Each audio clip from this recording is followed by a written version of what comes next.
This stream contains fast-flashing images that may affect viewers who are susceptible to photosensitive epilepsy or other photosensitivities. Viewer discretion is advised.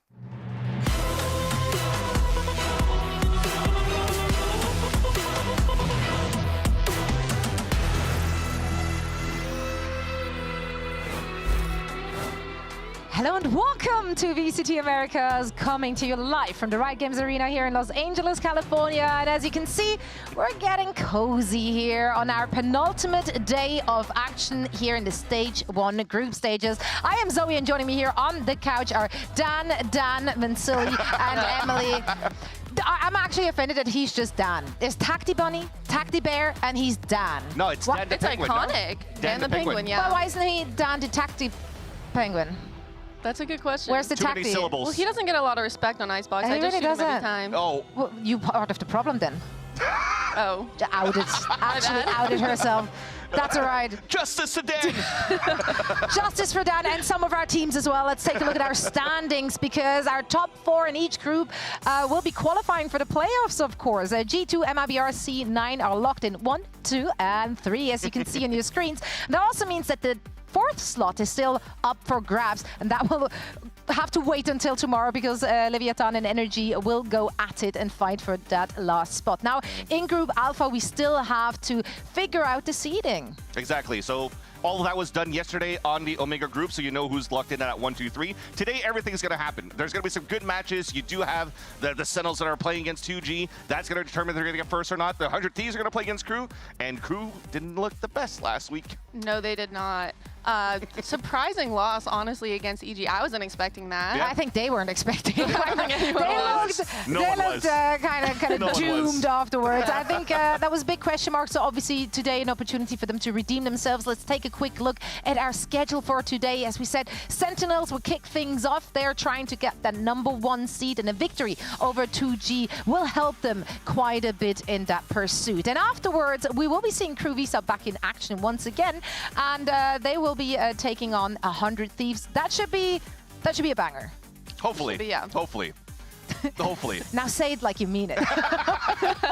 If we're going to see KRU, that's the, hey, KRU's on a run again, it's going to be a very good game against 100 Thieves, because I also feel that 100 Thieves have turned things around from the beginning of the season until now. And if they're going to be at their best today to make sure that they try to get a top seed, or a chance to get the top seed in their group, then definitely it will be a good game. But if we're seeing KRU from last week, and then...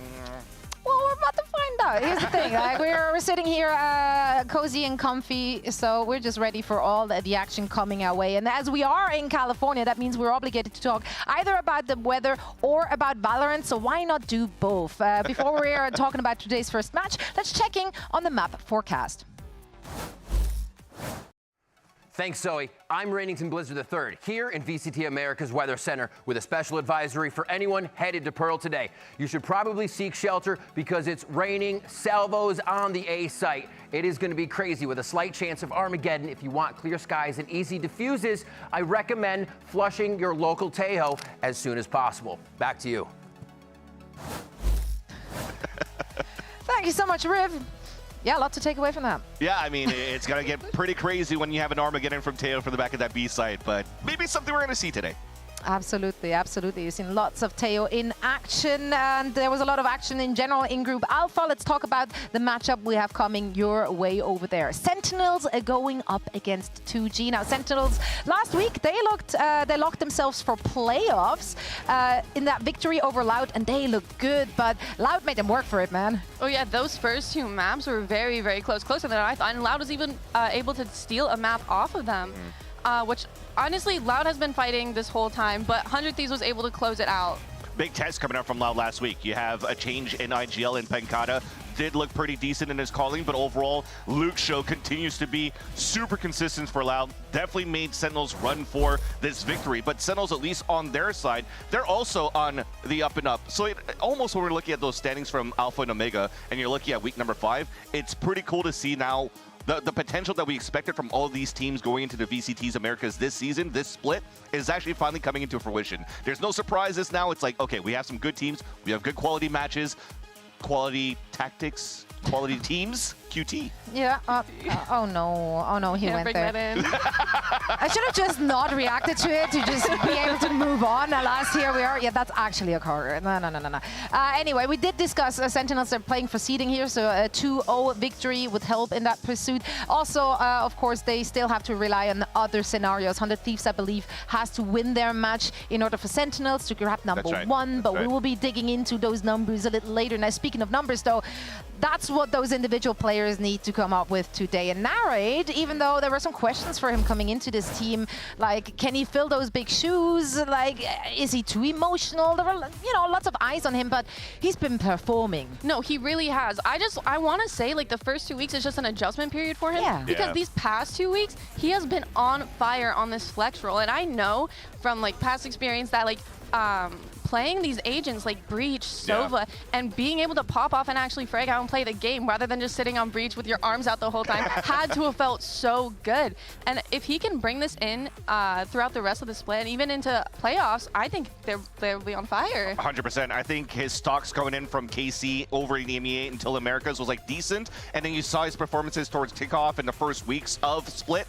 Split 1, it's like, kind of went down. But the last 2 weeks, I mean, again, they played some very tough teams. I think it was EG and also Loud going all the distance for those, at least against Loud. And he actually was very consistent. Him and both him and John Cutie against Loud were top fragging on all 3 maps. And if that continues forward, it's a Sentinels that's strong once again.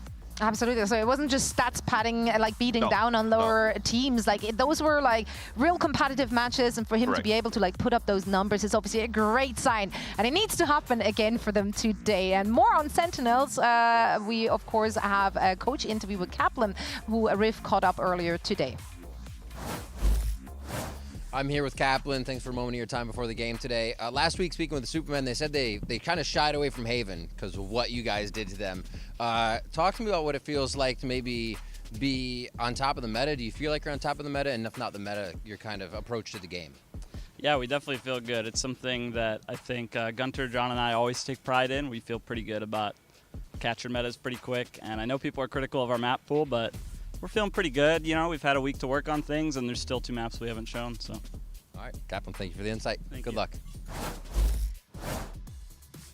Now, sadly, of course, 2G, they're not fighting for seeding or anything today. They are already eliminated from playoffs contention, but they are on an upswing trajectory. Like, they are going up. We've seen a lot of improvements from them in stage 1 rather, even though the odds were stacked against them. Yeah, no, for sure. And I think, like, going into this matchup, yeah, you're right. They might not have anything to lose because they already eliminated, but they still have a lot that they could prove here. Like, they could just show them who they really are and, like, come together as a team and, you know, try and beat Sentinels, which I think would be huge. And usually a lot of teams just want to beat Sentinels when they have a chance to play against a team Sentinels because they have been the talk of the town since Valorant came out. So a victory for 2G over this is going to instill confidence for them going to Split 2, and also the biggest copium, 1 championship point to move into champs with the circuit points for Paris at the end of the year. Yeah, and stage 2 is what we were gearing towards with that team, because Spike will be eligible to play. He was the star player. He was the reason why they made it through Ascension and into VCT. And Spike will be able to join that roster very soon. I think that'll just be exciting to see. Like, I honestly haven't watched too much on that, but I've heard amazing things. 100%. Well, back in the Challenger scene and into Ascension, he was actually popping off for sure for 2G as a Neon, back into a Neon meta. And he also had maps where he actually switched over to a KO. So when you need somebody that has a deep agent pool that's going to be able to help out 2G into different spots, different maps, Spike is going to be that player for that. Yeah, Askia, of course, their duelist currently, he had to step it up. Did he hit his stride? Do you feel like he put up enough numbers to make it work for them? I mean, honestly, no. Like, he is not like the star duelist player you think of when you think of like all these other rosters like Sen, Zekin, G2, you know, Aussie.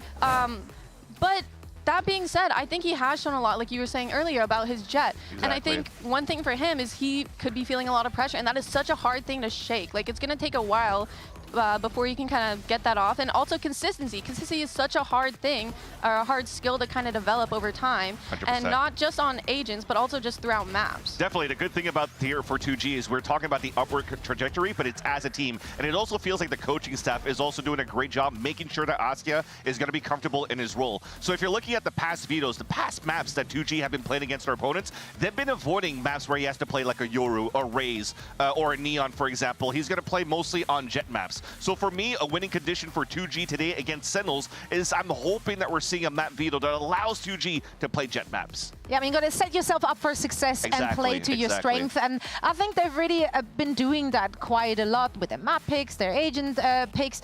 And also, they didn't try to be funny with it. They produced good results, although not a win, by playing good, honest Valorant. They didn't throw in like some weird wonky picks or anything.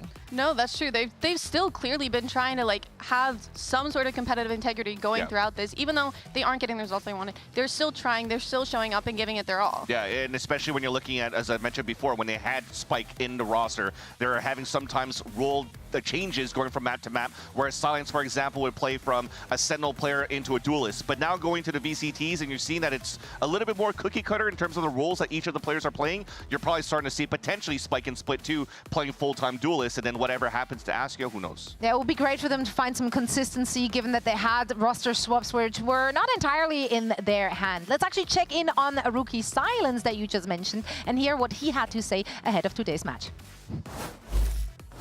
I'm here with Silence before their match today. I wanted to get your thoughts on, expectations. How many of them did you meet for yourself coming into stage 1, and what are you looking forward to for stage 2 there? Eu acho que a minha expectativa ela foi um pouco abaixo do que eu esperava. Eu acho que eu não consegui demonstrar nem 10% do que eu posso jogar. E eu tenho certeza que nossos treinos estão muito bons para aumentar isso. Yeah, I'm not really satisfied with it. I think I didn't show even 10% of what I can do. But we've been training and practicing, and we're going to change that for the second split. Can't wait to see it. Good luck today. Thank you. They always seem to be in good spirits. I think that goes a long way to keep the mentality on a high note after you literally lose every game and have everyone doubting you and kind of clowning on you in a way. Well, I mean, they also had a victory against Loud at some point as well, so that's pretty good for them. But overall, if you're looking at, for example, the leadership of Zap, when they first came from Ascension until now, the vibes were always good. But then suddenly Zap leaves as an IGL, leaves as a leader for this team, and you probably think that it's a team that's in shambles. But no, the vibes are still very high. They're still putting great numbers. And again, unfortunately for Zap, ever since he left and PXX came in and they had these roles, they're starting to find that success too. So it's actually quite good for 2G so far. Yeah, it really is. It's really nice seeing them in high spirits given their situation, and I think they're still going to try and continue to put like their best foot forward going into this, which is so important. Yeah, I'm very excited to see what they have in store for us today. But breaking news. Hold on, we've got breaking news coming in right now. Let's send it over to Rainington Blizzard III in VCT Americas Weather Center. Thanks, Zoe. And good news for everyone headed to Ascent, we finally got a change in forecast. We've been seeing the same weather for years, and now there seems to be some atmospheric changes with Waylay, Tejo, and Vice. We're seeing razor vines everywhere, salvos falling from the sky, and if the conditions are right, you might catch a glimpse of the refracting Waylay. Back to you. And there you have it. And obviously, weather predictions are always accurate.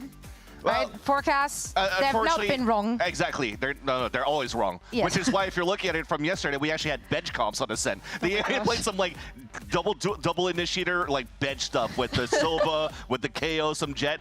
Maybe hopefully today we'll see something new, at least some 2025 climate in Valorant in terms of Ascent, if we have some. You know what is also wrong most of the time? Yeah. Us. And our predictions. So let's take a look at the predictions for today. Although I do feel like, okay. This seems kind of right, though. This seems kind of right. I'd like to say it seems very right. So you abandoned crew after one singular bad performance? Here's the you're thing. just jumping ship? Yes. And there you have it. Back to you guys.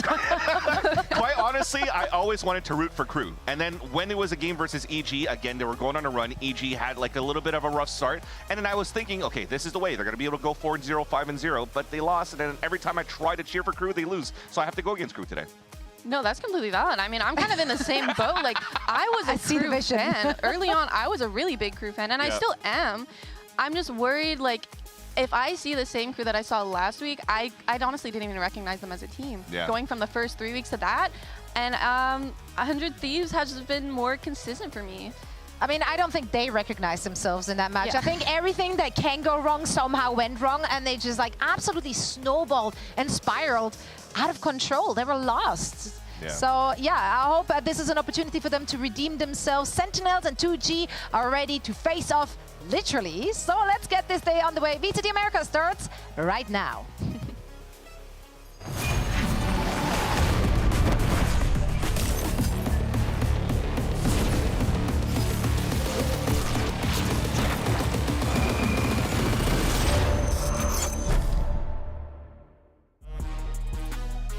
I think 2G's performance over stage 1 has been obviously mixed results, but I think they've progressively gotten better and better.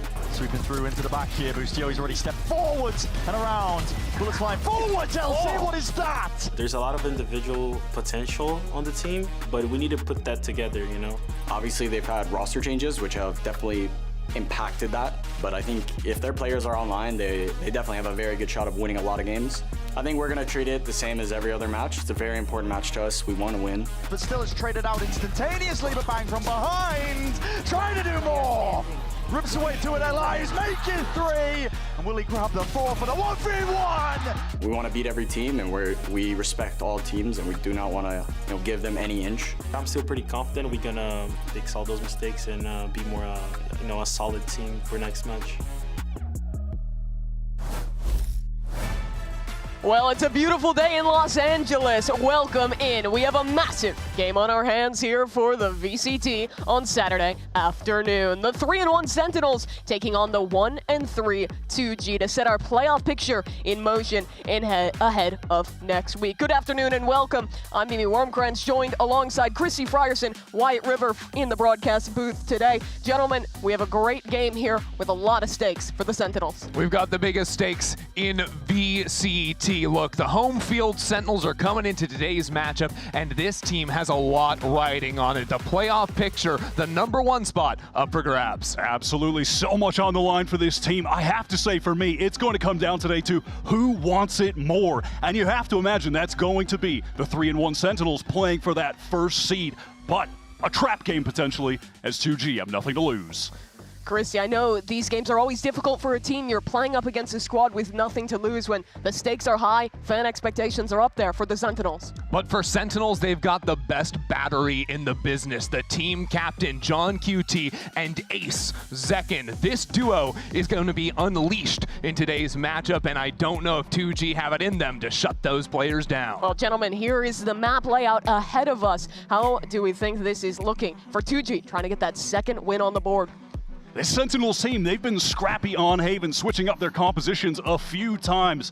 Running this starting lineup of 5 the entire season. It has been exhausting for them heading into this final week where 2G, they have a deep bench. They've been focused on load management, different from the approach and the staff of either squad. Absolutely, and you've got to respect this 2G squad, right? Really dipping into that AAA talent pool throughout the season. They've got #1 prospect Spike waiting in the wings to debut later this year. But already, some of the newer faces have surprised and pleased us. Why, you spoke to Coach Kaplan ahead of this game. What did he tell you about Sentinels' expectations here? Listen, we got a chance to speak over in the snack bar earlier today, me and Coach Kaplan, leader of Sentinels, and he was worried about this game because this is a 2-game esports with absolutely nothing to lose. Well, here's your agents looking like a bit of a change-up here. First time we're seeing Haven with PXS in the lineup. And it's going to be 2G continuing to play that Yoru ISO, though. That double duelist setup up against Sentinels, which have recently switched over to the Neon for Zekin. And he has been batting 1,000 on this Neon. 2 wins in the last 2 performances. He absolutely has. He absolutely has. It's a bit of an interesting head-to-head in that offensive line. Askia, rookie player just coming up from Tier 2, facing up against Zekin today. I didn't see him on the screen, though. It looked like Zekin was facing off against no one. Sometimes the hardest opponent. And perhaps 2G opting to dip into that deep bench that we spoke on before, get a sub in the picture. Is Looks like Oscar Yoru will lacking sound? What's happening? Where'd he go? What is going on? He's waiting on deck. He'll be here at some point. One would hope that he would arrive for the game, of course. The sports bit is starting to fall apart. It's falling apart. The It's professionalism, falling apart.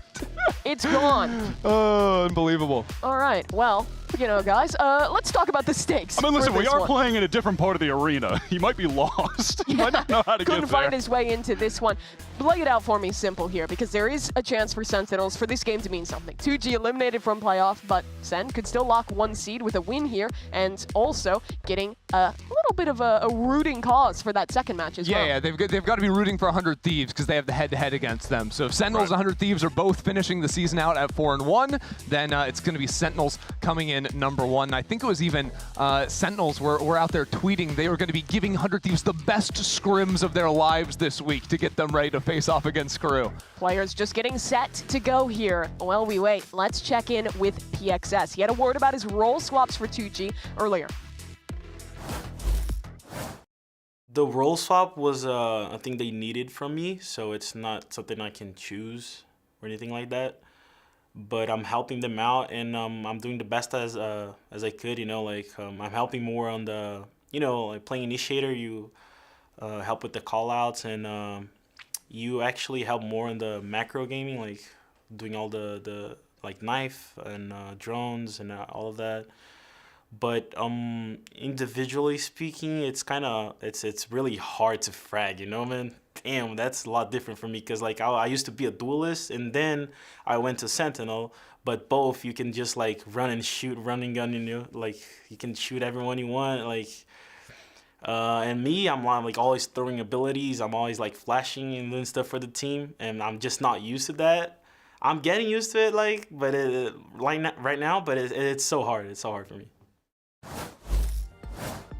PXS joining this roster. He was basically the first warm body they could find. Not a lot of Portuguese-speaking players. That's a crazy way to enter him. No, but I feel like that makes it all the more impressive why he's here, right? He's a Brazilian-American guy, and it's tough to get a visa in a short turnaround, and this guy that no one really knew about going in that they picked up, he's turned out to be excellent, playing Initiator for the first time and helping 2G to their first win in Tier 1. As far as I know, wasn't even ever really playing Initiator like in ranked. No, just his first time playing it was that sending match. it. Yeah, and he looks good. I mean, as you said, it's pretty convenient that 2G needed a player who can speak Portuguese, and also he's an American who can speak Portuguese that was competing in Challengers Brazil. Yeah, I mean, if That's we're talking a nice coincidence. A warm body that could have joined the roster. I know there's a couple other warm bodies up here who do have visas to work in America that I wouldn't want to see on 2G. Sub me in. Get me in there, I don't coach. think so, Come on. buddy. Back to Diamond with you. Man, that's rough. That's rough. Hey, if they need a coach though, I'm there for them. That's what I got the EXP on. But no, honestly, I think this is obviously a weird situation for 2G, not having to play for a bunch here. But also, this is our first time getting to see them on Haven with this roster, right? With PXS coming into the team, so it'll be another one of those like litmus tests to see how he's performing on the Sova on a new map. You know, it would be a sick twist of fate if Sen win this game and then Rob Moore is relying on 100 Thieves to get the win. After all the trash he's talked. Me personally, if I'm Nate-Shot, I'm like, hey, it's not worth one. Yeah, there is a lot on the line for Sentinels for that, because I think even more so than winning this to get #1 seed being important, you really don't want to stumble into the playoffs after losing to a team that literally everyone expected you to beat. This is kind of weirdly become almost a must-win game for Sentinels, where I actually feel like there is a little bit of pressure on them. It's tough to play against a team that has nothing to lose, as was almost evidenced by Furia yesterday, taking that map off MIBR. Yeah, that blew my mind, for the record. Like, what is going on there? But you're talking like Kaplan's like, yeah, it's a trap game. I feel like for coaches especially, that's always where it's like, we better be playing strong fundamentals. We don't get sloppy on a game like this. That being said, he did say that he feels confident in this current iteration of Sen to be incredibly consistent in a game like this right now. So, listen, he made me believe. He seemed pretty comfortable. I mean, he looks comfy. That's Hands for sure. in pockets, reclined in the chair. I mean, that's not bad. What would this game actually mean for 2G today if they were to win it? Mean they won it? That's true. You have me there. Yeah. You got to I was follow up, hoping for Wyatt? something more substantive. Champions points. Oh, no. We got a champions point card. That's one big one. Oh, we got to bring it in big this one. one. Listen, they need that. Listen, they get this point, and then Spike comes back. And have you guys heard of the Spike coming back narrative? That is a good We haven't narrative. juiced those Wait, who's lemons Spike? enough. Who's Spike? Are you talking about Like the Spike from the Valorant? 17-year-old phenom that 2G have been waiting on that we've talked about in every desk segment since kickoff? I can't wait for him. But hey, when he comes in, he's really good at the game and he's going to fill in. And then, what is happening right now? Ro's got some new technology. I've never heard of the face warmer. Face warmer. He is chilling hard. But the other coach on the other side, Kaplan, he seems to be chilling as well. He's the guy who delivers the strats for Sentinels. And we asked him to help strategize an evening with some recommendations on what to watch. Let's get those recs. Hey guys, what's up? It's Kaplan here. So today we're going to do a little show and tell. I'm a really big movie guy, one of my favorite hobbies outside of Valorant and esports. So I brought some stuff in that I'm going to be showing you guys to kind of tell you about what movies I love and what movies I think you should check out. First thing I've got here is a book about my favorite director, Satoshi Kon. This book's called Satoshi Kon, The Illusionist. Satoshi Kon's awesome. He's an anime movie director. He was an anime movie director. This guy and his movies are always sitting there at the top. They're always the movies I come back to. A lot of the movies that people know and love, like Inception, are actually totally inspired. Even shots are just exactly copied from this guy's movies. So some favorites that I recommend people check out would be Paprika or Perfect Blue. So this book, Stories of Your Life by Ted Chiang, it's a short story book. This guy wrote a story called Stories of Your Life, which is the short story that inspired the movie Arrival. It's really cool to not only enjoy a movie, but to check out what inspired it. It really makes it a lot more fun to watch a movie over a second time. One of my favorite shows of all time is Cowboy Bebop. And right here, I bought this for myself. It's just a cool little watch. It's a little Cowboy Bebop watch. The interior is kind of inspired by the dashboard of the Swordfish, which is the ship that the main character Spike flies in Cowboy Bebop. And it's just kind of fun to have a little item that represents my love for my favorite show. So yeah, my top movies of all time, it's a really hard question. I would put at number 1, Place Beyond the Pines by Derek Cianfrance. It's just an incredible movie. It captures kind of that New England atmosphere, which is where I grew up. At number 2, Paprika, which is by Satoshi Kon. It's all about mixing kind of dream and reality and your memories. For 3, I would say would be Arrival, which is by Denis Villeneuve. The character can actually see into the future and how it would affect how you live the past out, or maybe how you wouldn't change anything even though you know the outcome of something. That's my top 3, all very related to kind of like time and memory, and I encourage people to kind of watch them all and it'll make you really think about those themes. Thank you very much for tuning into my show and tell. Hope you enjoyed it. Hope it inspires you to check out some of the movies I recommended or just kind of learn and read more about movies in general. Welcome back to VCT Americas. The Sentinels taking on 2G in just a moment. But news on the field, a rain delay coming through. Keyboard broken on one of our players. Because of the rain. Does that mean someone spilled a Red Bull on their keyboard? What does I don't know. that mean? But the umpires, the admins, they're fixing it, and we'll get into game soon. More importantly, though, Letterbox. Letterbox. I used the link. I pulled it up. I've got a list here of And Kaplan's. this is from Coach Kaplan. And it's titled Cream of Da Crop. Da Respect. spells D-A. Classy. Da Crop. First of all, he's got Arrival in there. Great choice. I've also got a shout out, Drive My Car. It was up for Best Picture a few years ago. One of my personal like, this guy's got absolute taste. Memories of Murder, a Bong Joon-ho film. Dude, he's Call a Me By Your man Name. of culture. Oh my God, this guy gets it. No, How and many he films has he has watched some this year? horror in there that I like. He's got Green Room, Perfect Blue. Also, I also really enjoy Place Beyond the Pines. Kaplan's kind of a real one. He's pretty based. That's what I'm saying. I'm just looking through Kareem of the Crop. he's got some bangers in there, That's a good for list real. name, I'm not going to lie. I enjoyed that little segment. Yeah, the other stuff Good he was job, showing, everybody. the watch he showed too was pretty cool. I mean, Kaplan's a man of good taste. First time I went to Seattle, he gave me advice on where to go, had a really good dinner on his recommendation. Just got word. The players are getting back into the game, Mimi. Thank you for being serious. We needed that. But yeah, they are hopping in. We should be getting our game started in just a moment. As a reminder, series layout, Haven, Pearl, Split, and the stakes yet again. 2G, nada. Just trying to get a win on the board. They're already out of contention for playoffs and looking ahead to stage 2. For Sentinels, they're in the playoffs, but a win here means chances stay open off a 100 Thieves win to make #1 seed and the bye that comes with that. Is this a make-believe narrative if I say, honestly, this is just a good opportunity for 2G to keep getting more match practice with this squad that's barely been together for particularly long? Is that a fake narrative? I don't think it's make-believe.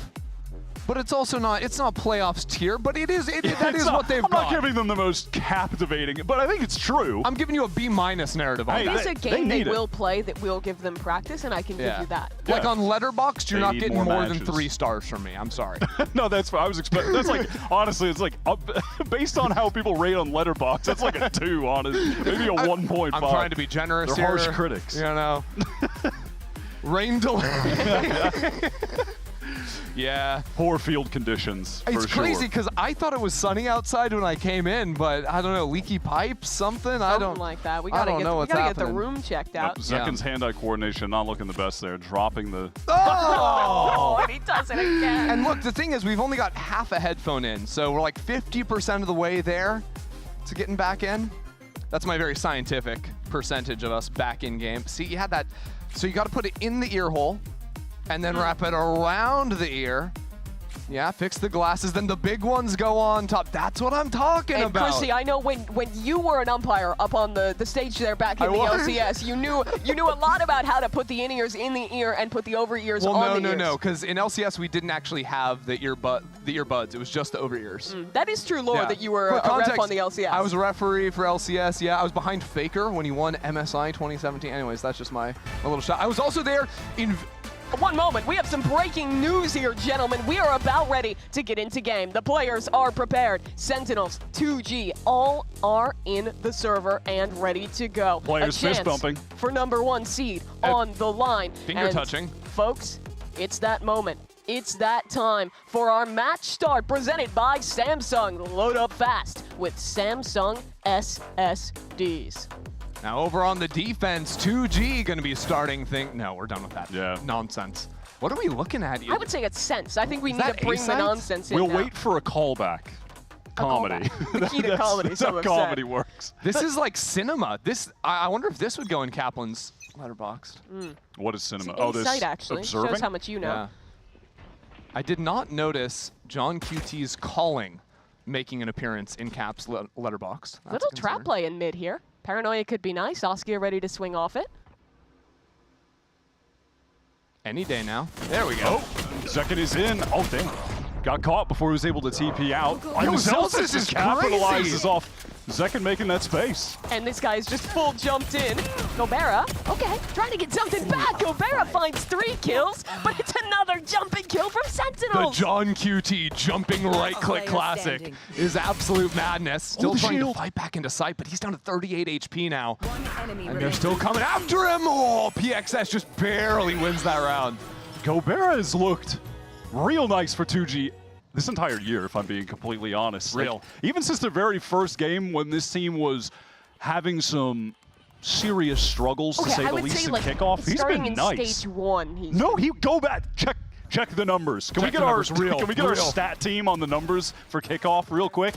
Can we get one of those little pop-ups that shows I how feel many like kills he was getting? Gobera is the ultimate no-help player. Like, if he's on defense anchoring a site, and he just has his util, no one else around him, he's getting a few kills more often than not.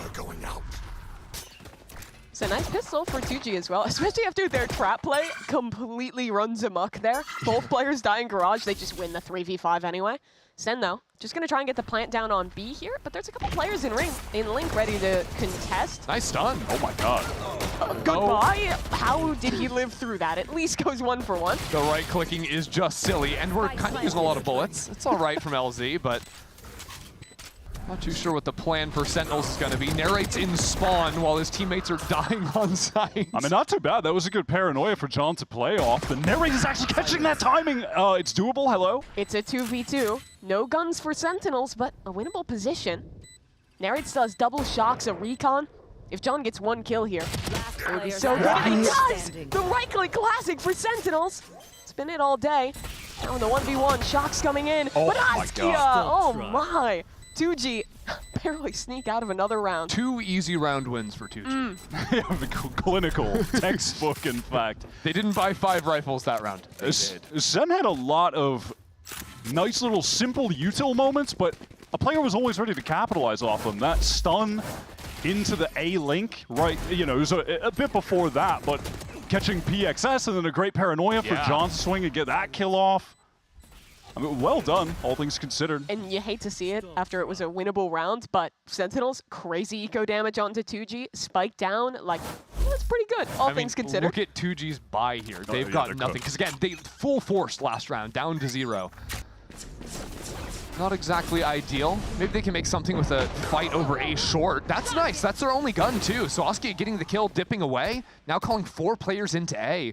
Kind of stunts Sentinels on their approach. Yeah, they've got Gobera pushed all the way down C long, and they have the passive info trip on B, so they feel more than comfortable to stack over towards this A side at the moment.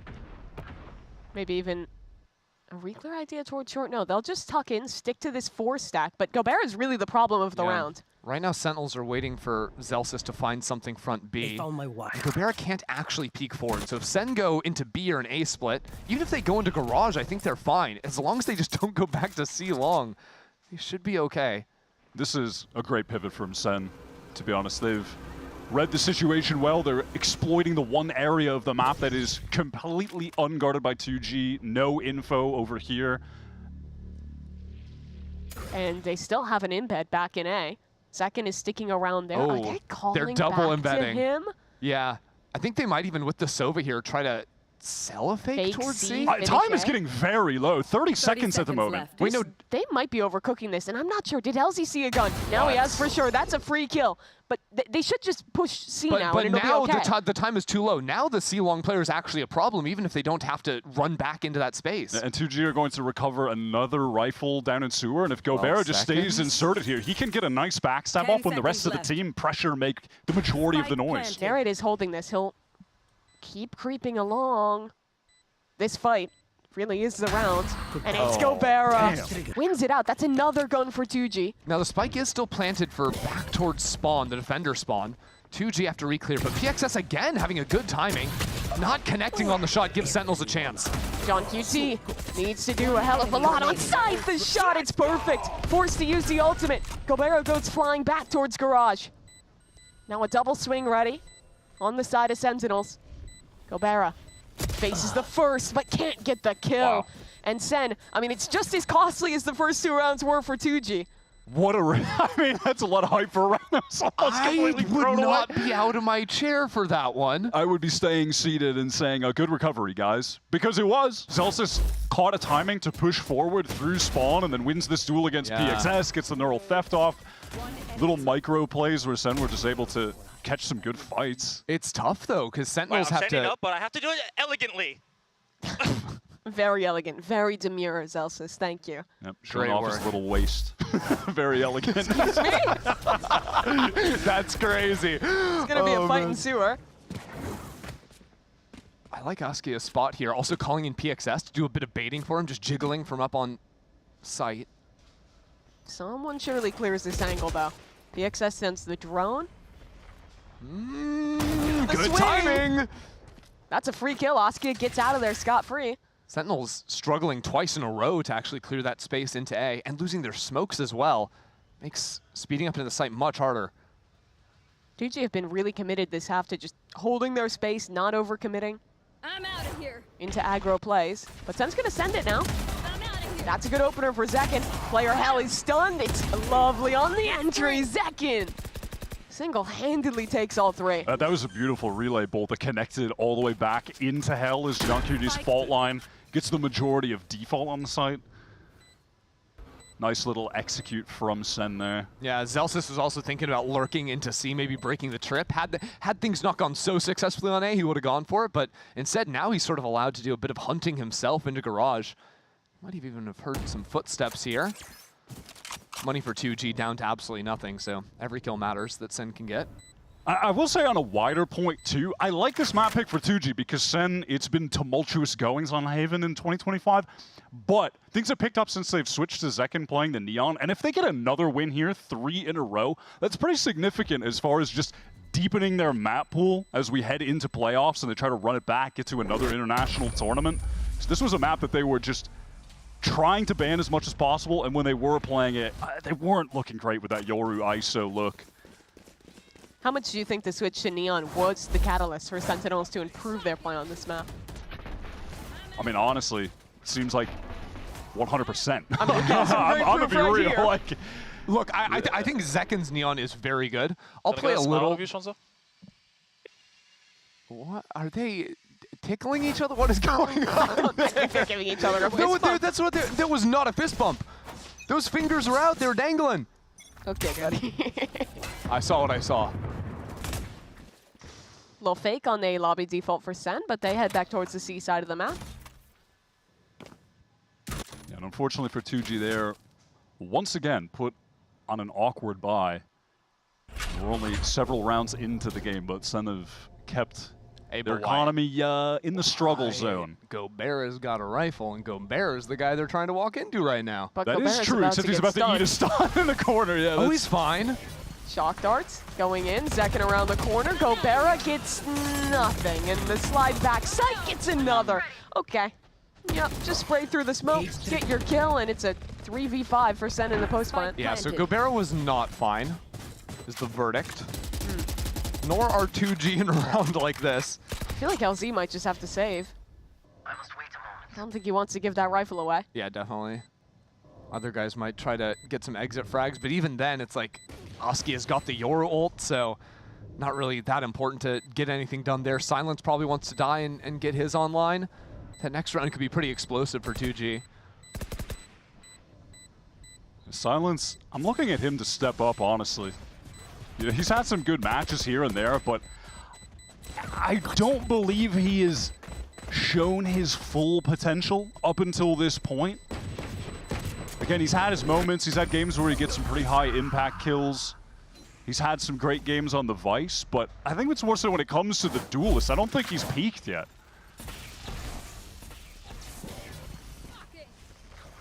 2 rounds in a row now where Zekken has just got crazy value entering on the Neon. I love the way that Sentinels has been very intentional about where they're placing the relay bolt and the stun on different parts of the site to give him pretty much a free hunting ground on the entry.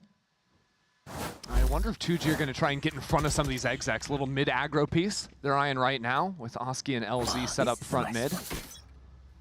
Sentinels again geared up for a C exec, but these couple players going into grass could be in trouble. Gobera is in trouble again, yeah. Oh, this time he's good for it. The sliding Zekken falls, and Sentinels now just have to make this hit happen through long, but the flood retake is already arrived. Gobera, again, blinded up, overwhelmed, but he does well to get a kill. And now, it's still an advantage for 2G, as they still have players backside. LZ is sneaking in, and this is just a war won by attrition. There's your round from Silence, Wyatt. Yeah, unfortunately, Bang was just a little slow to get around the default box, but can't really blame him. It was a very awkward situation for the team, who were certainly feeling congested without having any control of Garage, and LZ was just biding his time there.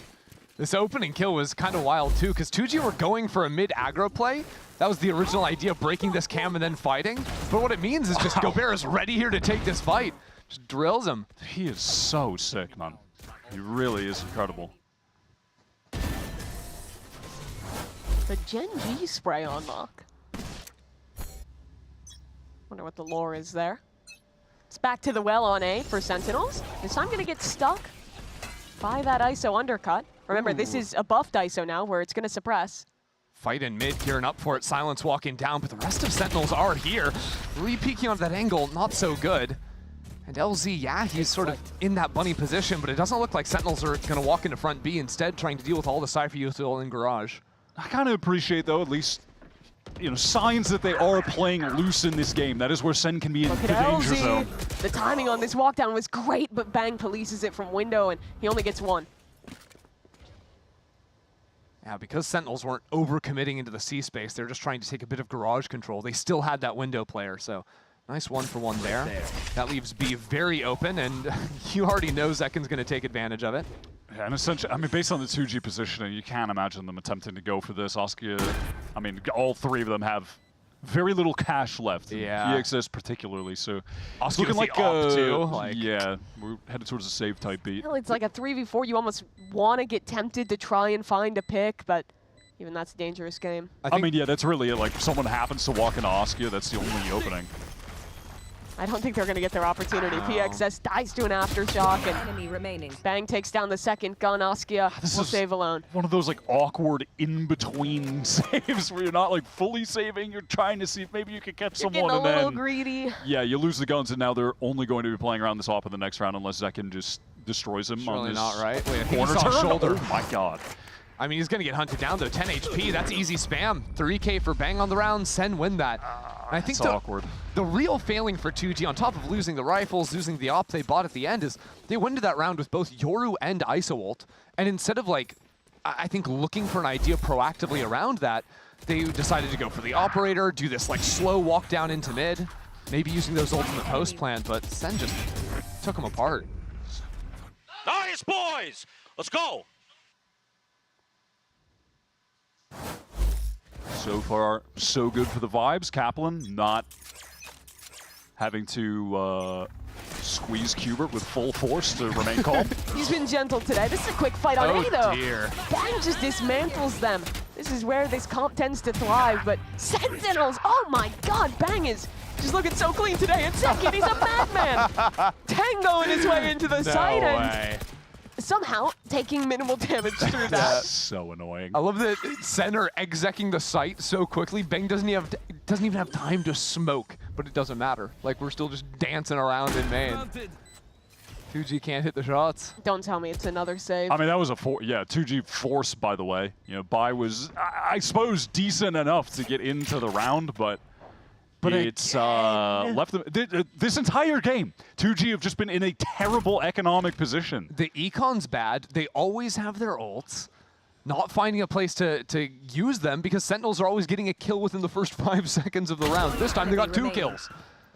Celsius is looking pretty sharp today, not gonna lie.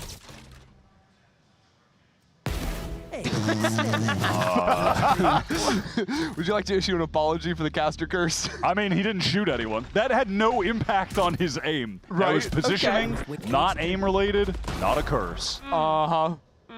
Would you consider it sharp to be He would have had to shoot and whiff. He was out in the middle of C-Long in the open, checking his camera. Would you consider that sharp? Didn't fire a shot. Didn't fire. I'm talking about aim. Okay, I'll have to give it to you. This is sharp. I would agree with that. I mean, the last shot is just stunning from Bang.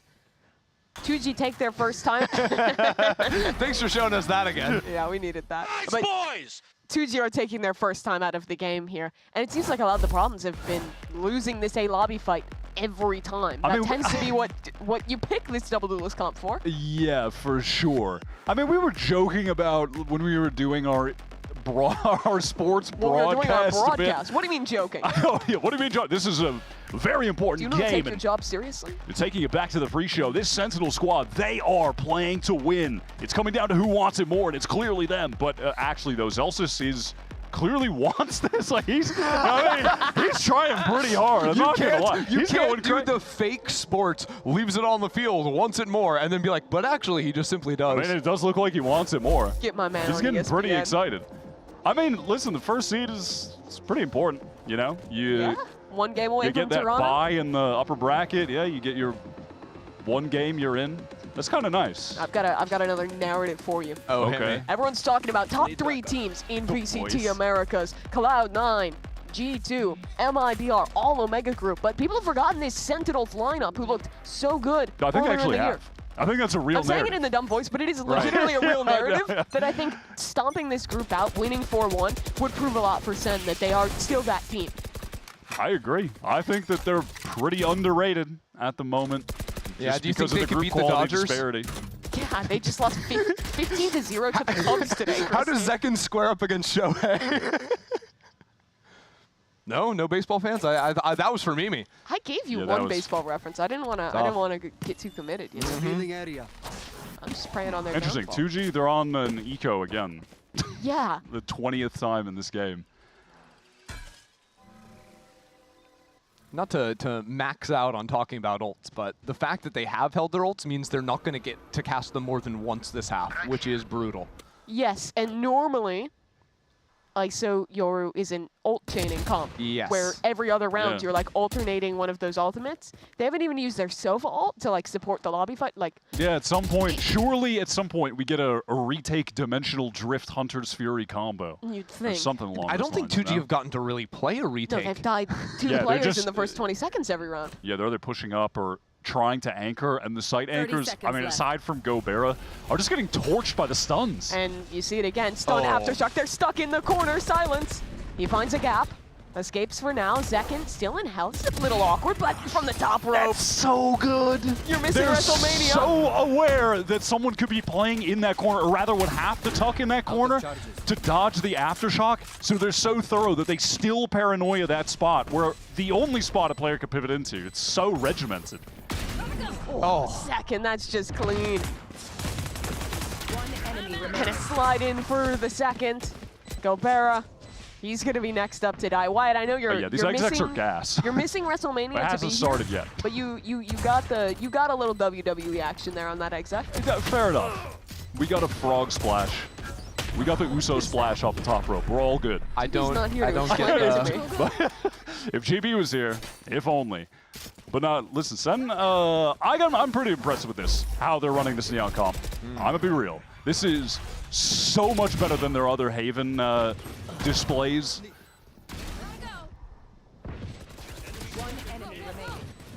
I want to believe that, Wyatt. They're doing the Rafa impersonation. They've had these for 10 rounds. Wait, that is foul. Ouch. That is foul. That's diabolical. Dude, poor Rafa. He's catching straights. He's not even playing. Zekin's an honest boy. Oh, here we go. Ult's getting used. ISO ultimate. PXS gets one on the ult, but Narrate wins in the Gulag. And it's a 4v4 after finally using the ult. And like you said, Christy, they won't have those again this half. Unless they ace now. A world. There's always a world. Only the cam on B. We've seen Trip here a few rounds. I was thinking maybe Zelsis was going to try and take the timing in because he hears that cam getting clicked into, so he knows it's possible to lurk B. That cam is actually just a bit of bait for PXS to play the close angle. This is a nice little pivot from Sen, getting over to this very free C site. Look at the backside tripwire, though, that Gobera's going to try and get a spam kill off of. Yeah, just if someone goes too deep. Particularly the Neon, if Zekin is trying to run all the way backside. Maybe even in the Sova. Nope, spotted. It's gone. Well, here comes the Yoru ult retake. No Sova to combo with, but still has some teammates to come in. Surely Oski has a shorty in the inventory. The issue might just be Zelsis on a late lurk through Garage.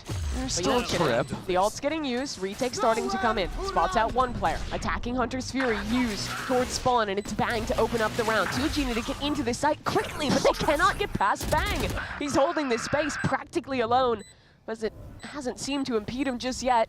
Time running, are they saving? They gotta go. 2G has to run, but they're going straight into Bang, and he's putting them down. Bang! Unbelievable as the anchor. Everybody on center is shooting right now. Also, it looked like Zekin had a dimensional drift, and he was running around pinging for the Hunter's Fury. That was ridiculous. I would love to see that from his point of view there. That's pretty. How did... Oh my god, just the Vandal double headshot? Look at this. He's running through his own teammate's ult to get the kill, using it like a flashbang. But yeah, well, you hate to see... Oh, that was not what I was going for. Quiet you.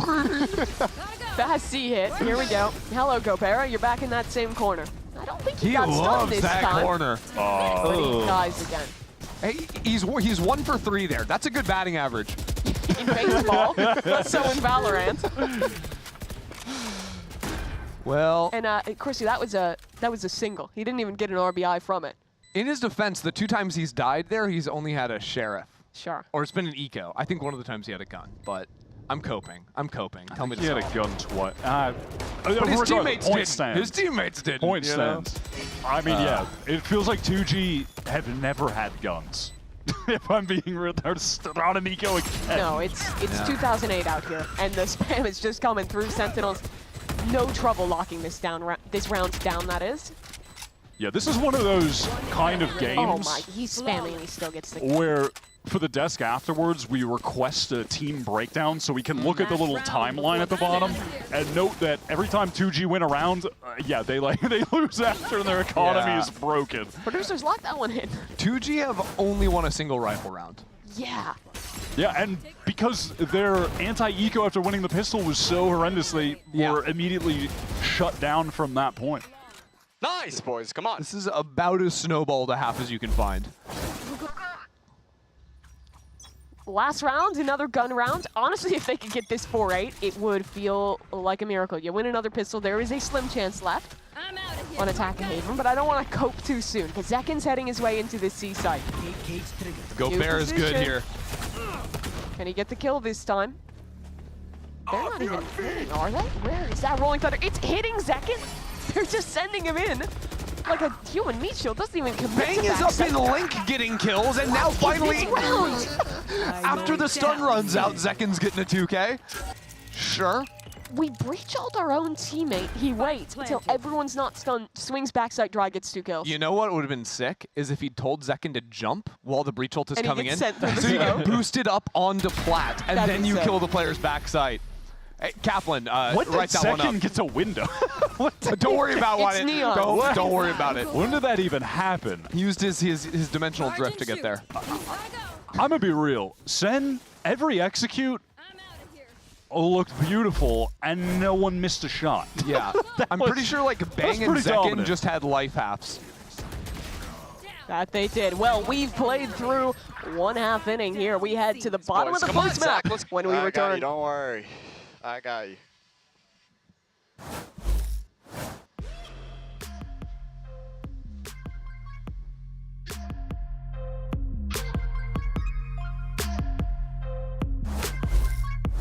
Oof, stuck paying for that old phone?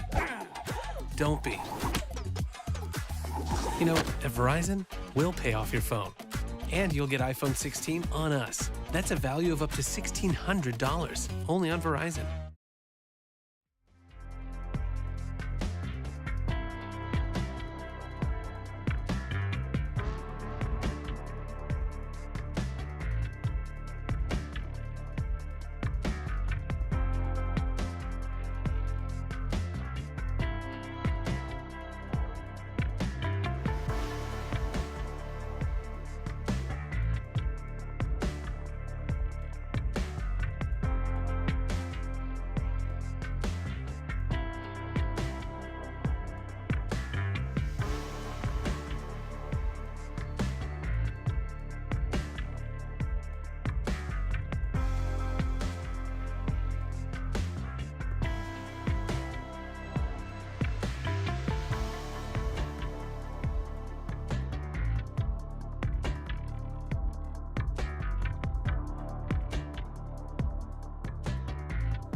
Nine-3 half up for Sentinels to start this game, and I'm hoping for one thing. There's 3 of us here.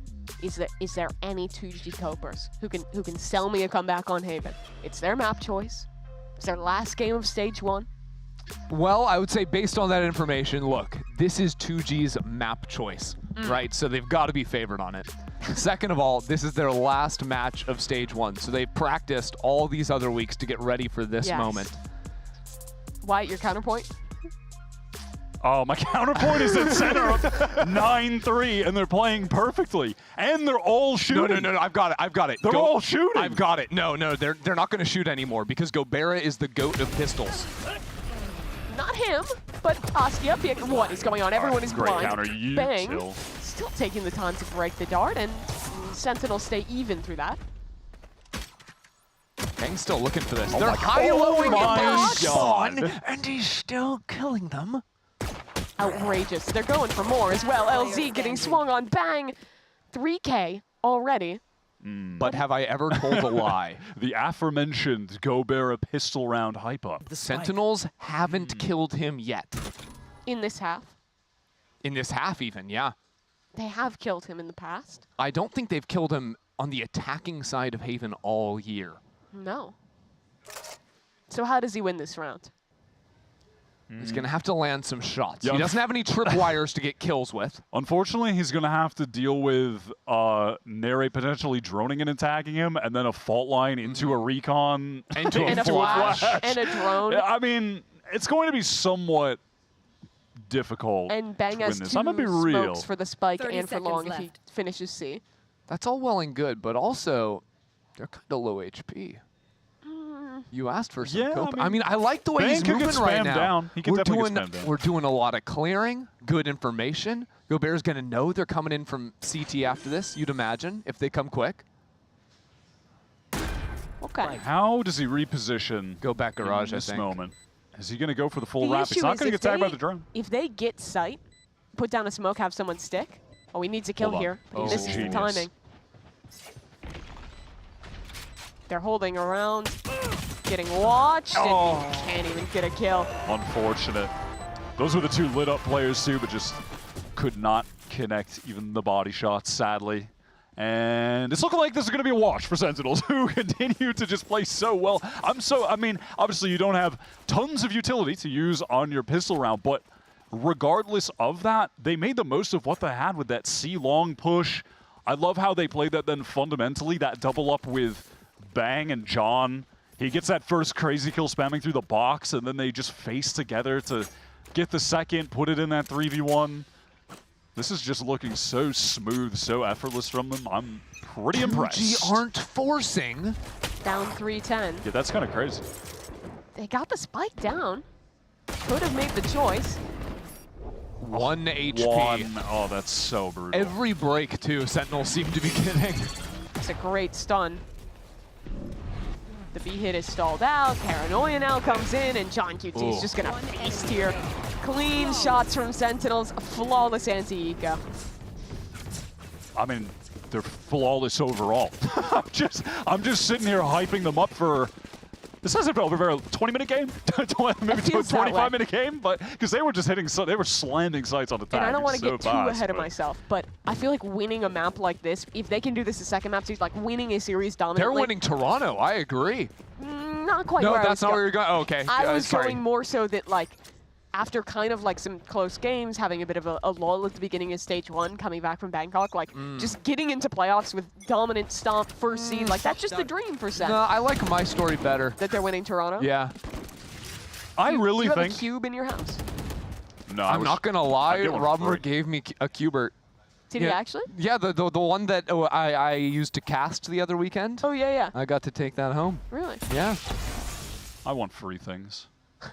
I would take one. Get this man a free thing! But, no, genuinely, I'm going to take this back to something I said earlier, though. Please. If this Zen team is this good on Haven, that I truly believe has some pretty big implications for them making Toronto and going on a run in the playoffs, because I don't think there are any other teams that are like, we are the Haven team in the playoffs right now. Like I think all the other teams are certainly susceptible to losing to Sen playing like this. Here's the execute for 2-2 though.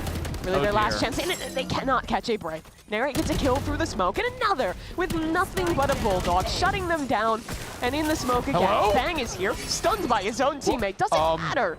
He's trying to find a kill. Silence gets it back, and it's a 2v2 out of nowhere for 2G. Great snappy shot from Silence, getting the spike down right now safely, and John doesn't have any util. Great kill. Last player standing. 1v1. Stinger for Celsius, he dips away. Shield up for another 5 or so seconds. Celsius swings right into him. And Silence, 4 kills for the 4th round. But still, they lose every gun. That is way, way too close for 2G, but you'll take what you can get. I mean, yeah, at that point, it's just about getting round wins. And I think for Silence, that's a phenomenal round out of him, especially because the start of this was terrible from 2G, right? Narrate found the spam on the smoke into long, but Silence was able to get himself into backside, get a few kills, get the spike down. And taking this angle too, just really nice up against the Stinger. No wall pen on that gun, so there's no chance for Celsius to trade. Yeah, he just hard forces the angle, plays it at range, and the crosshair placement just like slightly to the right was perfect for how Celsius swung that. And now has that kill contract, that could win 2G an important round, a round worth 2 that would essentially win Sen the game. If they take it here, it would put 2G on an egregious bye. Ooh, that stun is beautiful. Free opening kill, back through the wall. He couldn't see the second player. They're perfect. Okay, does Bang win the 1v1 in here, though, against the shield? He does! Uh-huh. The man is infallible today. Back up to full health. I'm feeling an ace. I don't know if it's too soon to say that, but he's 21-7, a 3.0 KD this game. And look, he's in position for it. He's the one who's going to take this fight. In the off angle, Bang. 2G clearing together. Bang trying to get a kill, but PXS hard clears him. And the ace slips away. No ace, no fun. But with these stuns coming in, there's no way 2G are going to be able to turn that kill into anything.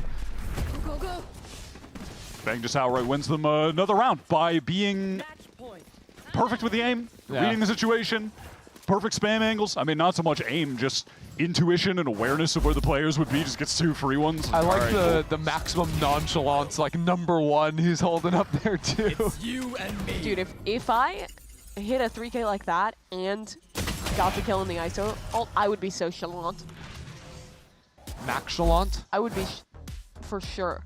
Yeah. Maximum chalant. Yeah, I get that. But you've never won a 1v1 inside an ISO 1 before. And you're usually on ISO. I'm not on ISO. I don't play the agent. This is just slander. Where's the tape? You can't prove yourself innocent. Okay. I think this is a good choice of a time for a timeout, considering if 2G lose this round, they lose the map. That's a really good point, Wyatt. We really got together. Have you coached before? The finest analytical minds. No, but you know, I might be open to it. Do you think since we're wearing the suits today, one of us could walk in and just pretend to be a coach Just for start pacing LTA? behind one of the teams? Or even for Valorant, like a lot of the coaches wear suits.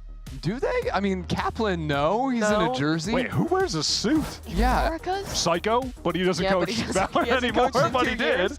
Dude, when I walk into Champions Istanbul 2022 wearing this suit, let me tell you, I'm going to be coaching XZ. Wait, we have Twitch chat on the screen? Yeah, we got this yesterday. Bang, so good. I mean, that's what they're Soul saying. G 1997 is correct. That's I so agree. real. I mean, again, I agree. He is shooting. He is shooting, yep. Any other takes? Shout out, keep it. Wait, you're listening muted? Was that icon? It was the mute. Eggsy? They couldn't listen to you, Chris. You're not very chill, Eggsy. Don't like you. I mean, they're not even hearing this. They can't hear it. I can talk all I want about Eggsy and how they stink. Yapping into the void. A lot of damage on Tosca there in Garage. Yeah, 4 SMGs, by the way, for 2G. 3 Stingers. Oskia low as hell already as they're trying to get into Garage against a fairly passively positioned Sentinels. They are happy to take some long-range duels.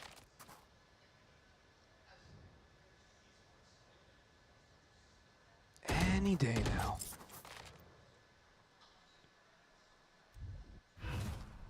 TG have really taken their time trying to explore into Garage here. Zekin is positioned on both long angles.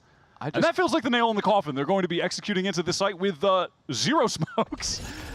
All good. A little dart bait, not too bad, but Zekin's still moving. And Zekin's just mowing them down. Spraying through the teammate. Now the Omen ult. Bangs here too, but Zekin might not need the help. Ult pop, but his ace gets stolen. 13-4. Sentinels. A banging opening here on Haven.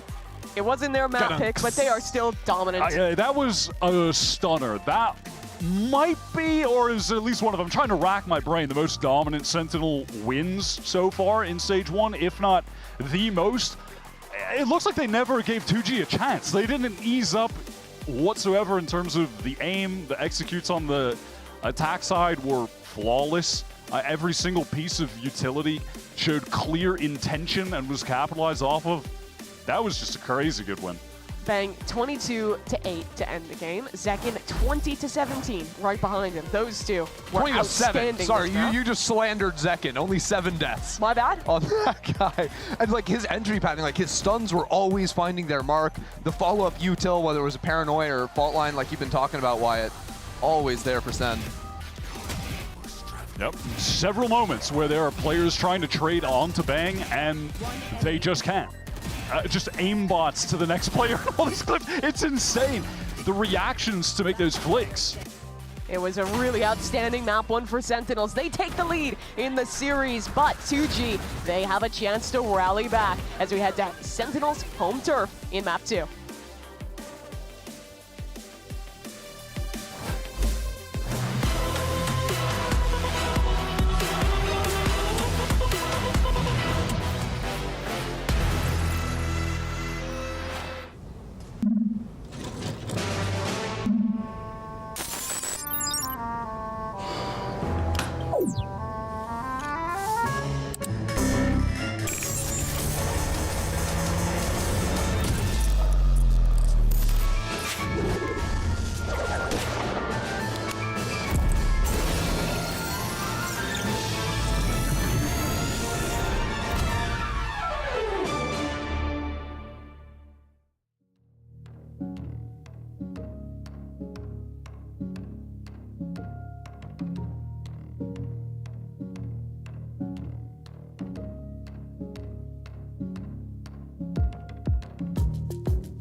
Instantaneously, but bang from behind. So will he grab the 4 for the 1v1? What a beast!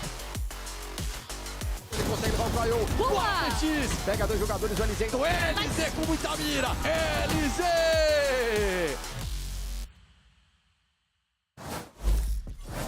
Kaplan, I got to ask you before you head into map 2, even the casters were saying it, it's one of the more dominant games we saw in a series. What was the plan of attack coming into today?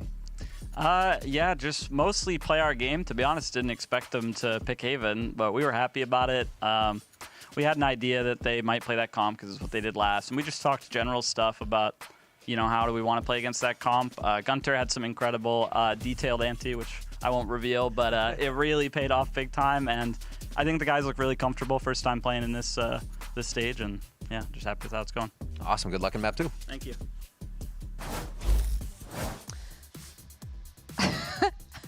I mean, you know, like this, I understand people need some tactile. Poor Dan, what is happening? What are you doing to Dan, bro? Poor eyes, man. Is that? Okay, listen. I'm surprised the stitches are still on this. Don't knock it till you try it. Just give it a good, it does feel nice. You should cup yourself a little Dan to it. It's like generally Wyatt. How dare you?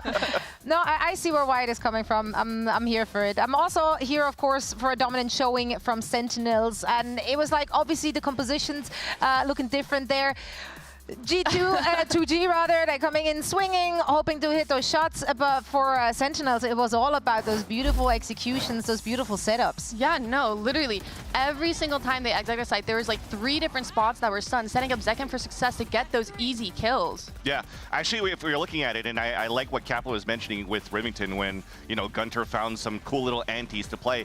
I don't know necessarily what it could be, but if you're looking at this game, they had great opportunities to execute with a lot of utility against like a one player on site. So allowing Zekin to, do his job, get the first entry, but as soon as he wins that duel, the amount of times that he just stays inside the site and capitalizes on more kills, because it almost seems like the rest of 2G had no choice but to try to play a flood retake and to try to find some sort of like off timing because of the composition that they had. They just didn't have a chance to walk back into the site here for 2G. I mean, their composition is all about fighting. They're running that double duelist, but it's hard when you're going up against a team like Sentinels where all 5 of them are aimers. They can aim. You're just dry swinging into them. Yeah, I mean, you saw it in the Gulag as well. Science did whatever he could, right? In the 1v1s, you're playing against Narrate, and we hyped up Narrate so many times, but he didn't really have to pop up as much because Zekit, again, was doing everything. But when he did, easy fight in the ISO Gulag. We miss GB. He's always with We gotta us. put him somewhere. Yeah, he's with us in our hearts, and also apparently right there. Those things are actually really disturbing. Also, of course, disturbing if you're in the receiving end of those sharp shooters from Sentinels. Zekin got set up so nice. He had a phenomenal performance. He's just like, sure. Dude, he's still got his head in the Leave me game. alone. I got a job to do.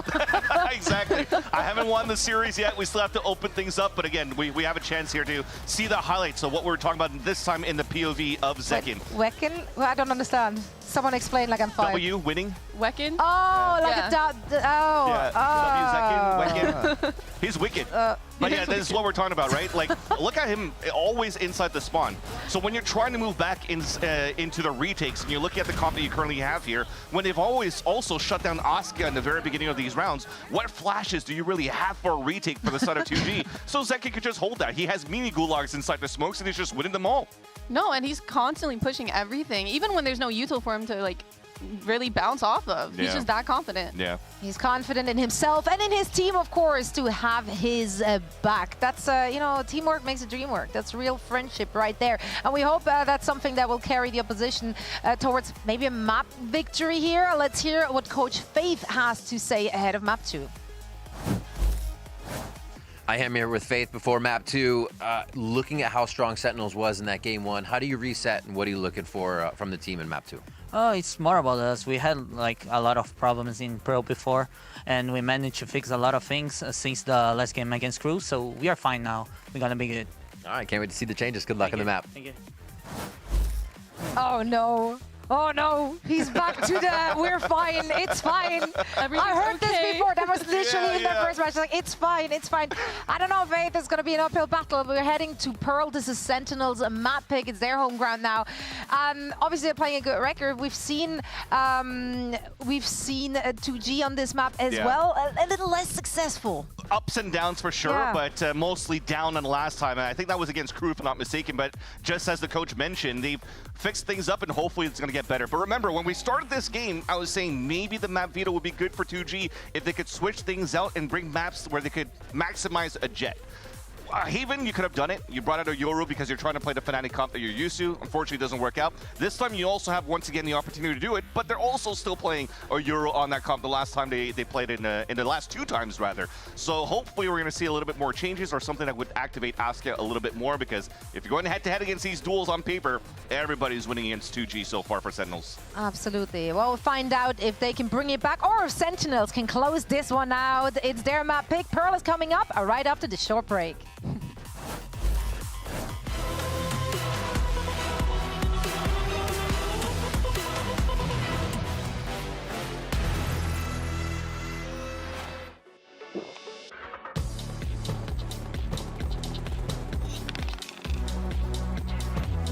Red Bull gives you wings. Bebé, como tú y sí, super easy. Yo estoy super easy. Pa' ti no estoy busy. Bebé, como tú y sí. Zumba, zumba. Vamos a portarnos mal. Que esta noche está pa' darnos. Sé que tú quieres jugar. Tócame. Tú tienes la llave. Pa' descubrirme y a ver qué te sale.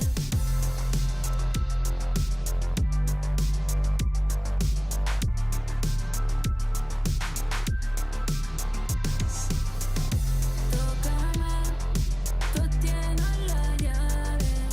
Pa' descubrirme y a ver qué te sale.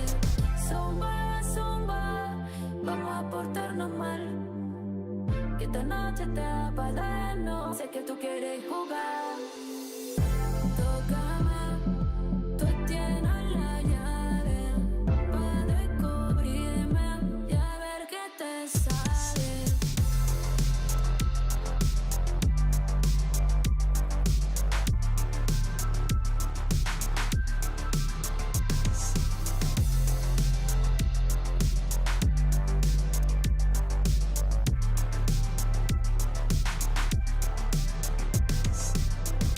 Super easy, ya estoy super easy. Pa' ti no estoy easy. Welcome back to VCT Americas. Map 1 dominant for Sentinels. They're up 1-0 in this series and keeping their chances of a #1 seed in the group alive. I'm super serious, and we're back here with the criminal against stuffed penguins, Wyatt and Christy. Sentinels heading into their map choice now of Pearl and picking into the same composition. Yeah, a riveting one here, mirror matchup between the two teams. Honestly, if Sentinels play Pearl anything like they were playing on Haven, this is going to be a quick one.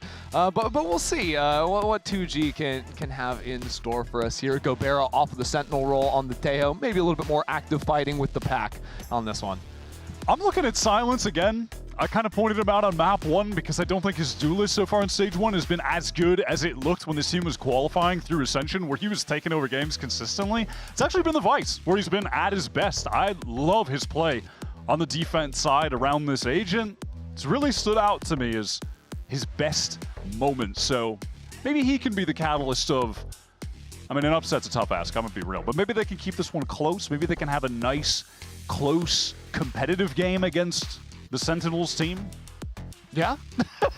You were looking at me and... No, I love how you're like, you were selling me, and I was starting to believe him, like, okay, you're right, Silence has been really good on the Vice, and then you just eased off the gas a little bit towards because the end. I stopped believing in myself. Yeah, you tried to maintain your credibility. Well, we'll see, we'll see. Why are you handing me a water? We're being attacked by Van Silly. Get Van Silly out of here! You're a nice guy. Guys, we're in the game. We're in the game. I appreciate it, Vans, ridiculous. He's being kind. This is a serious moment. Please, talk me through it then, Wyatt. So they're droning? A first seed on the line. Oh, right, yeah. The narrative. Should we remind people? The big thing. All right, they're set up for a split into the A side here for 2G, 4, or 3 and 2. Narrate. I want to police things over here, but a pretty passive Vice setup, all things considered, from Sentinels. Like they're just looking to play into the retake here. Yeah, going for a quick retake. Those two players walking through double doors here to pinch back into Art. Though not going to help if Narrate and your site anchors are just dead. Husky, a good 2 big kills already. So it basically comes down to this push through Art, the flash. It's excellent. Out of Zekin, gets at least 1 kill, but that player gets away. LZ's going to be a big problem later in this round. That's even if Sentinels can get back into the site. He's a bit far, so LZ's going to have to catch a nice timing, and especially now, super winnable for Sen. Aster pull early. Look at where John is. One enemy remaining. Oh, that Art fight for John is perfect. Zekin, too, with the 3K there. I mean, that round, don't forget, that started off as a 5v3 in 2G's favor.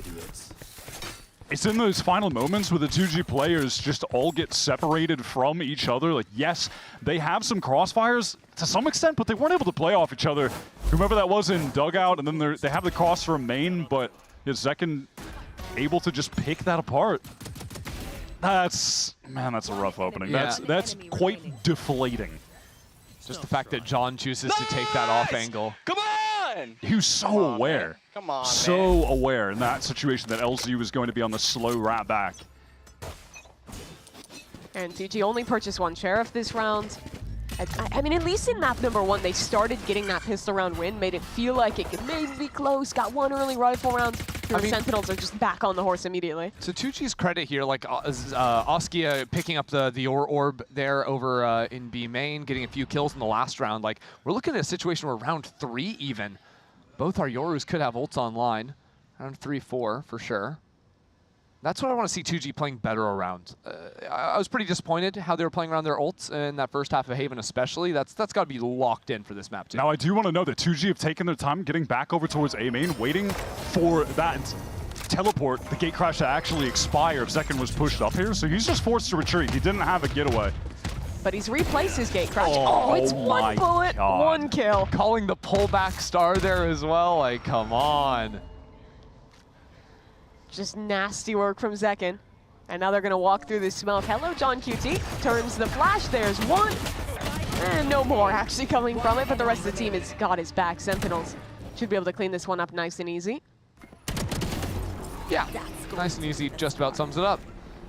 I swear that position that John is playing in when you tuck close against the smoke in main there gets so much value. 100%. It never gets hard clear. Like, you're only kind of getting unlocked if someone is facing forward and pushes through exactly or if they like literally wide run left into you and like doing that, like, let me spam this. Yeah, I swear this position has been getting so much value since Pearl's been back in the rotation. And for sure you see it on Pearl, but I think you'll see that similar spots can appear on a lot of sites in Valorant too, where especially if that smoke is just blooming out a little bit into the site, is that Ben very Affleck? easy to... That is Ben Affleck. Wait, what? The producers just told me that was Ben Affleck at the I was going to Sentinels say, watch it party. looked like it. Was that actually? Okay.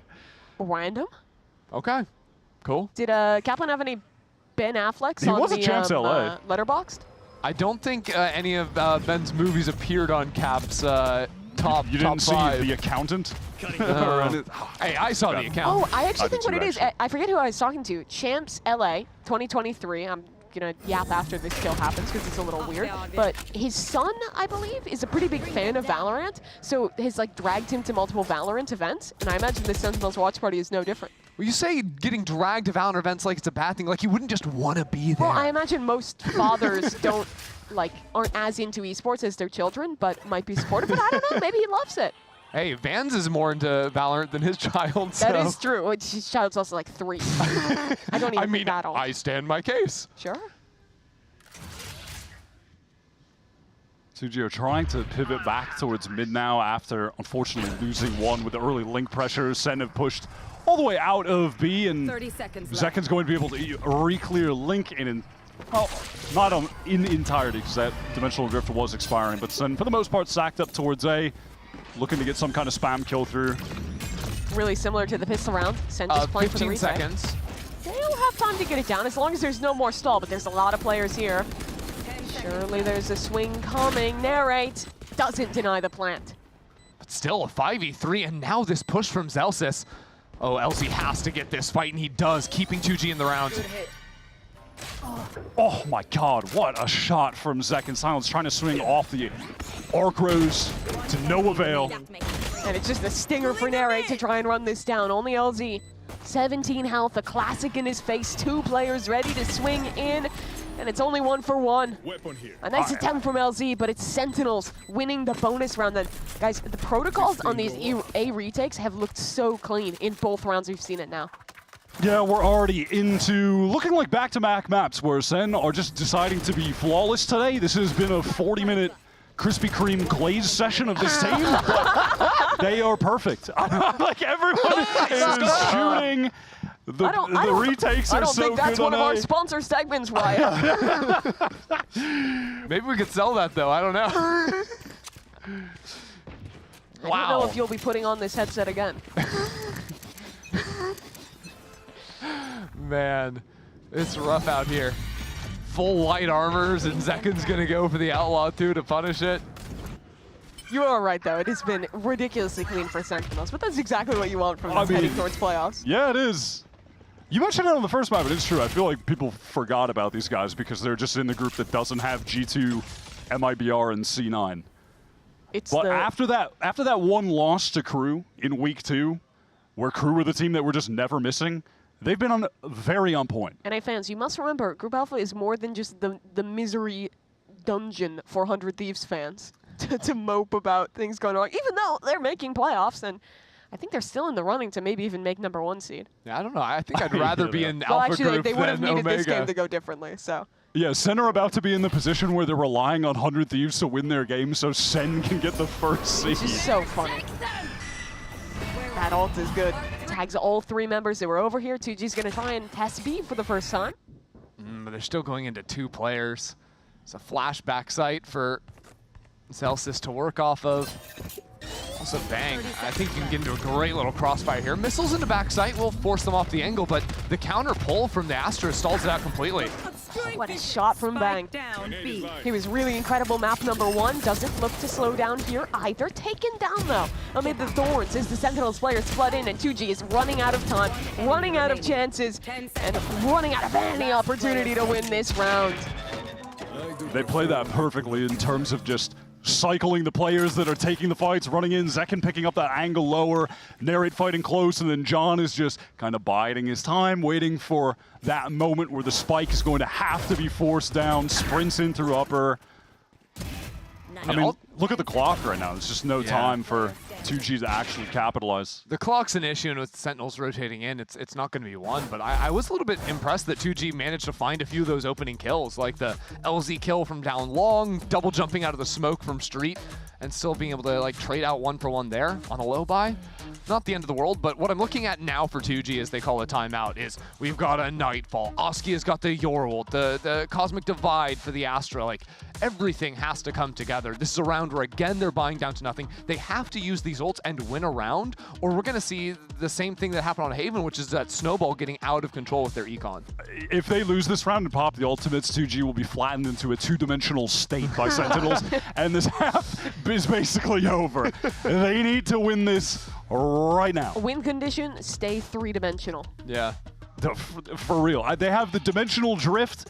If they want to do a safe Cosmic Divide, kind of plant over towards B where the dimensional drift clears people out, cool. And then they have a Nightfall for the post plant. They're going to have the Grav Walls to play around. They're going to have the Tejo missiles. That's a pretty clear option. And hell, even if Silence gets a kill, he gets the plant, they get another ult online. I mean, they've got plenty to play around.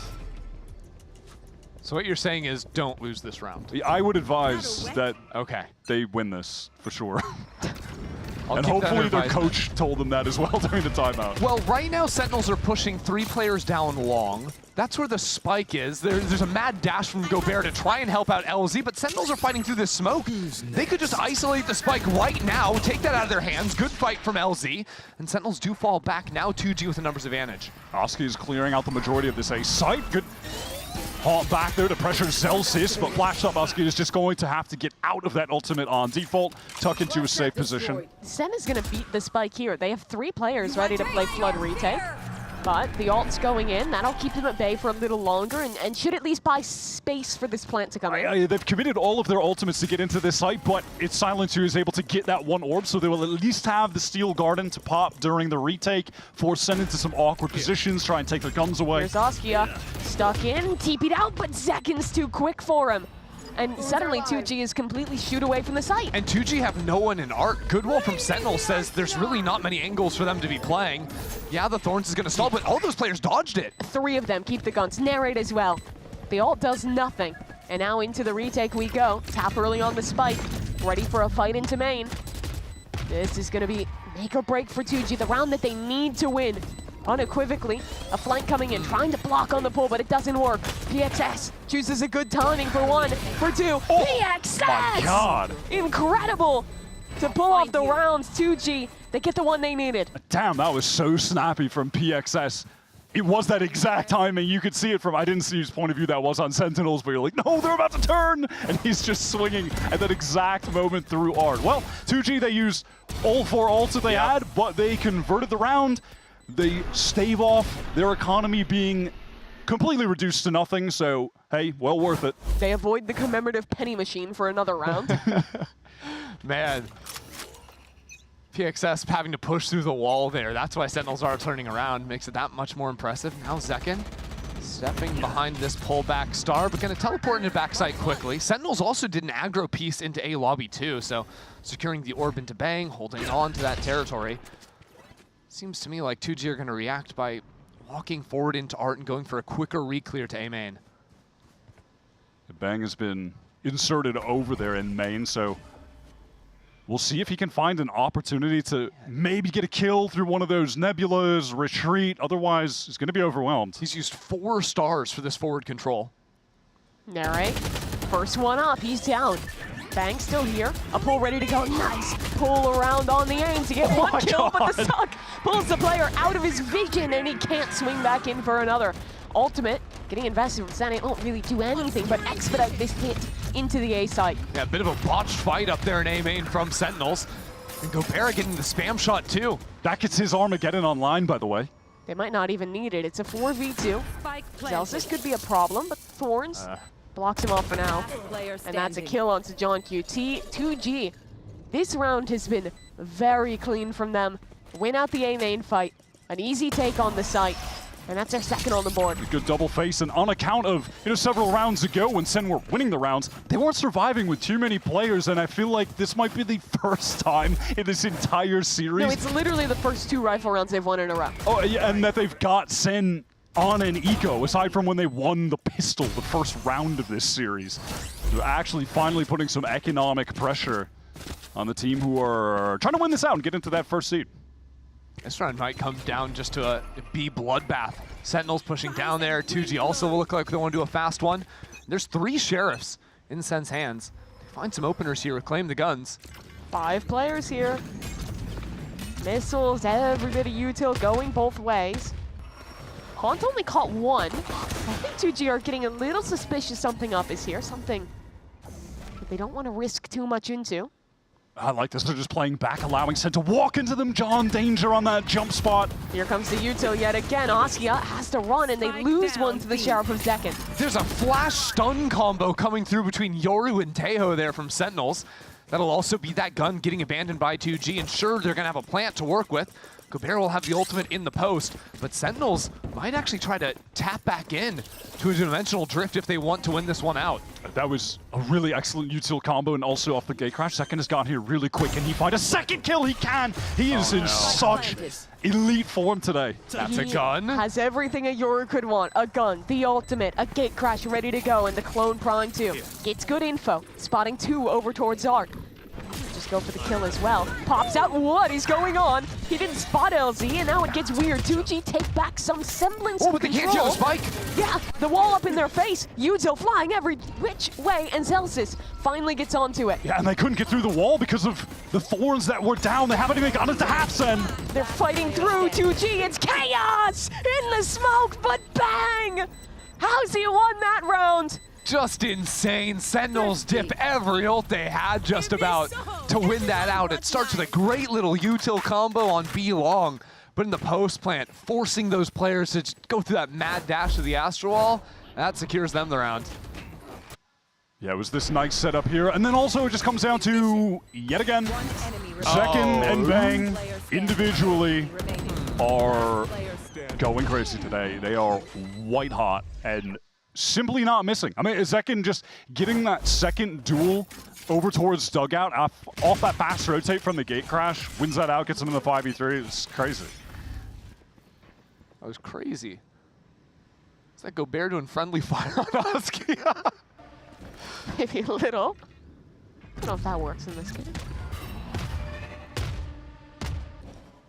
Suji have exploited a lack of presence from Sen over here on this B-side link. They're working towards a split into the site. Eventually they're going to walk into this sheer wall though. But if they just push it together, they're already going to be super close and just be able to pop out. Yeah, they will be slowed down though. Zekken, or Zelsis rather, does have the vines over here. Yeah, that thorn is ready to be popped. But there that it ult is. is good into back hall.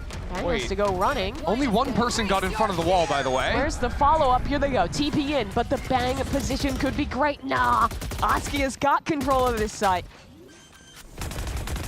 Yeah, and that wall just being so shallow, the trip, to be specific, from Zelsis, has allowed 2G to set up a free B split with both anchors caught in the middle of the site. They're pinched from both sides. Frankly, kind of a weak setup for Sen that was fully exploited by 2G's positioning. Yeah, Sen aren't really going to try and play the round. Zekken stopped on this wall now. Yeah, their economy is still pretty bad. At this point, they just have to save, and they'd be happy with some damage on a 2G. Neither team is really out of the woods as far as the money goes.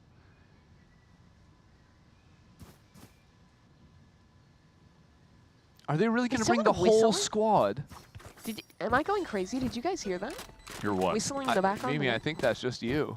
No. Does anyone else smell burnt toast while we're talking about that? The voices are back. They're in your walls. Oh, maybe I'm just going crazy. All right. 2G, Hey, live 3 look rounds at in a row. Potter. Always fishing. Come on. Okay. +2. Thank you. We'll take that. Something tells me we either have a tech or a timeout. There Timeout. we go. First one that Kaplan's had to call. Kaplan has been straight up chilling until this moment. Damn, I gotta start working. Yeah, I gotta get check in on- paid for my job today. How's young man Kubert doing? So by the way, the double fade ult is what masks the teleport audio coming in there. That's why no one's turning around to deal with him. Also, the other players in front of their screen. Icebox has really influenced a generation. But the I'm thing gonna be is, real. that, like, no offense to Narrate, but he's not full committing. He's not reclined all the way. I know that chair goes back farther. Oh, yeah. I mean, it goes all the way 180 degrees. It's like Yeah. a 50% recline, but I still respect it. That's why he's Look at only what 50% the of GOAT Icebox. has done for the culture. It is true. I'm also not sure if like chewing gum is part of like typical meditative practices. I think a lot of pros chew gum. Like, I think the first Val Pro I think of that was really big on it was Crashies.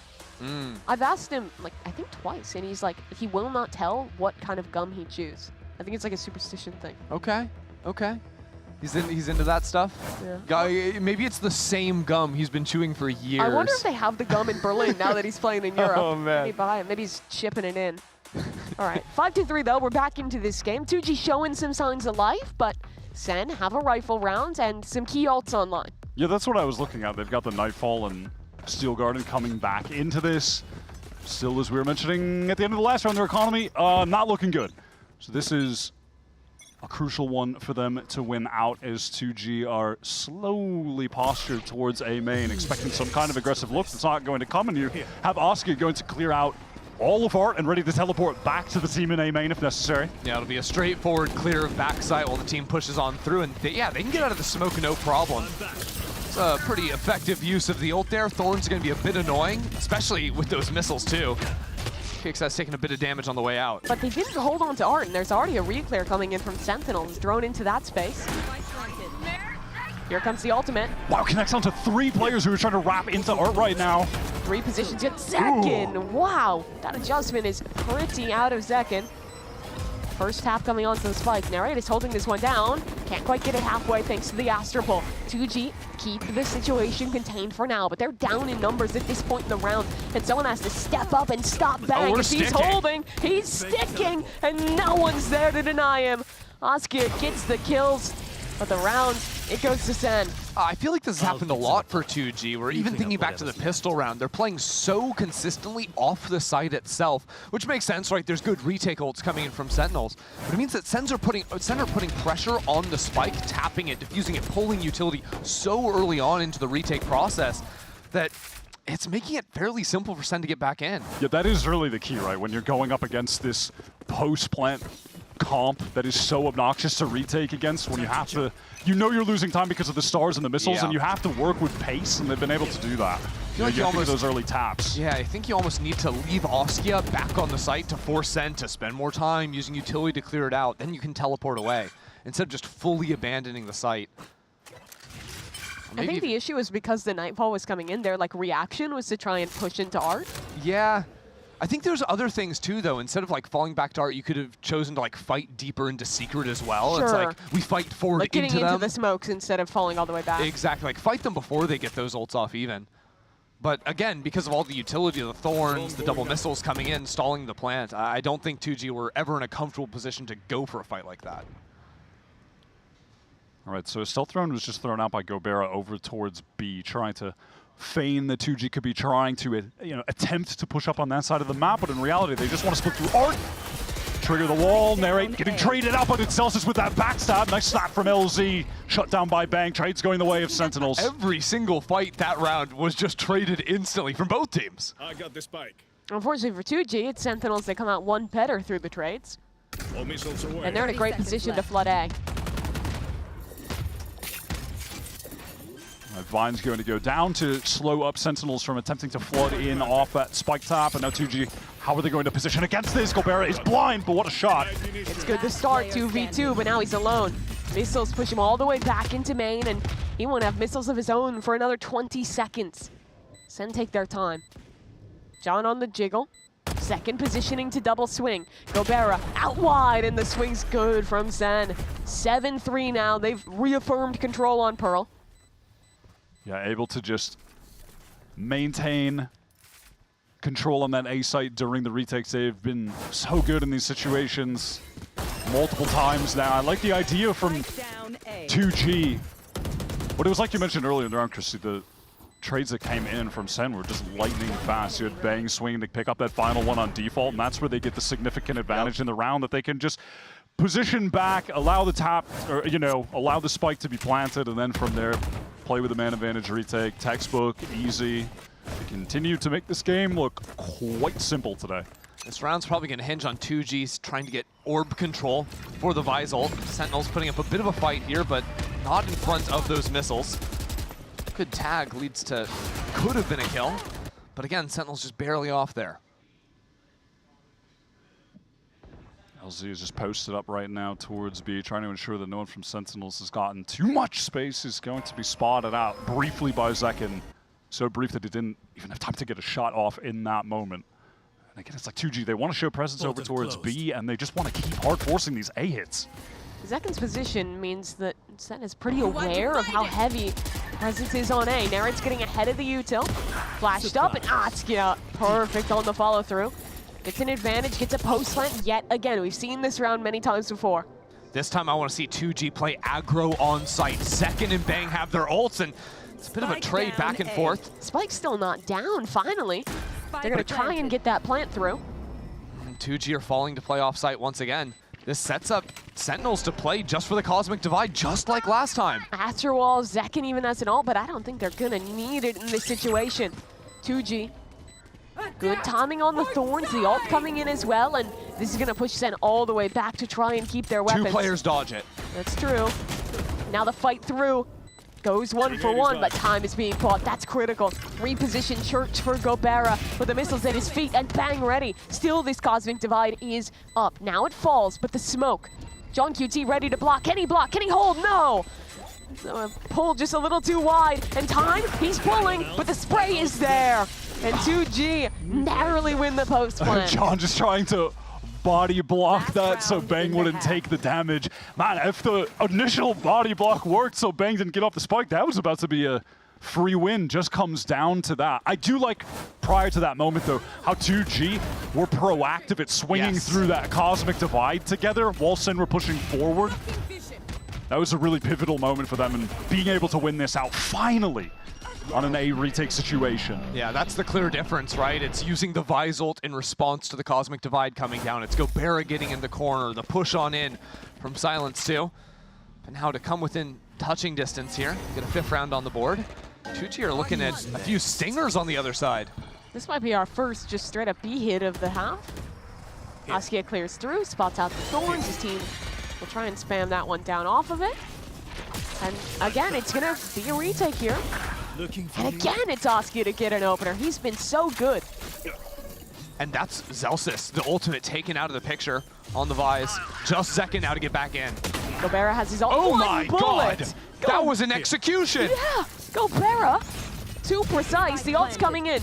Sen following up towards backside and rallying back with kills. Zekin, a stun target ahead of him. Shorty in hand. Come on, man! Oh my god, no matter the gun. You know he can do it.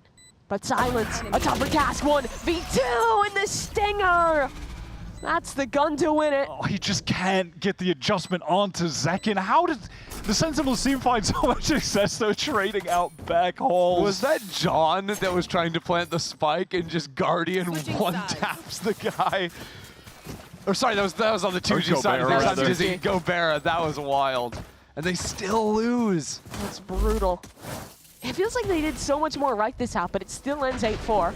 Oh my god, that's it's a 5v3 and they lose it. But the pistol round, remember, was also a 5v3 they lost. I mean, yeah, they're just playing around that dimensional drift so well, despite being at such a significant man disadvantage. Nice! Finding those kills in halls. Guys, let's go. Bang happy about it. Closer rounds for 2G, but they're still down 8-4 as we head to halftime.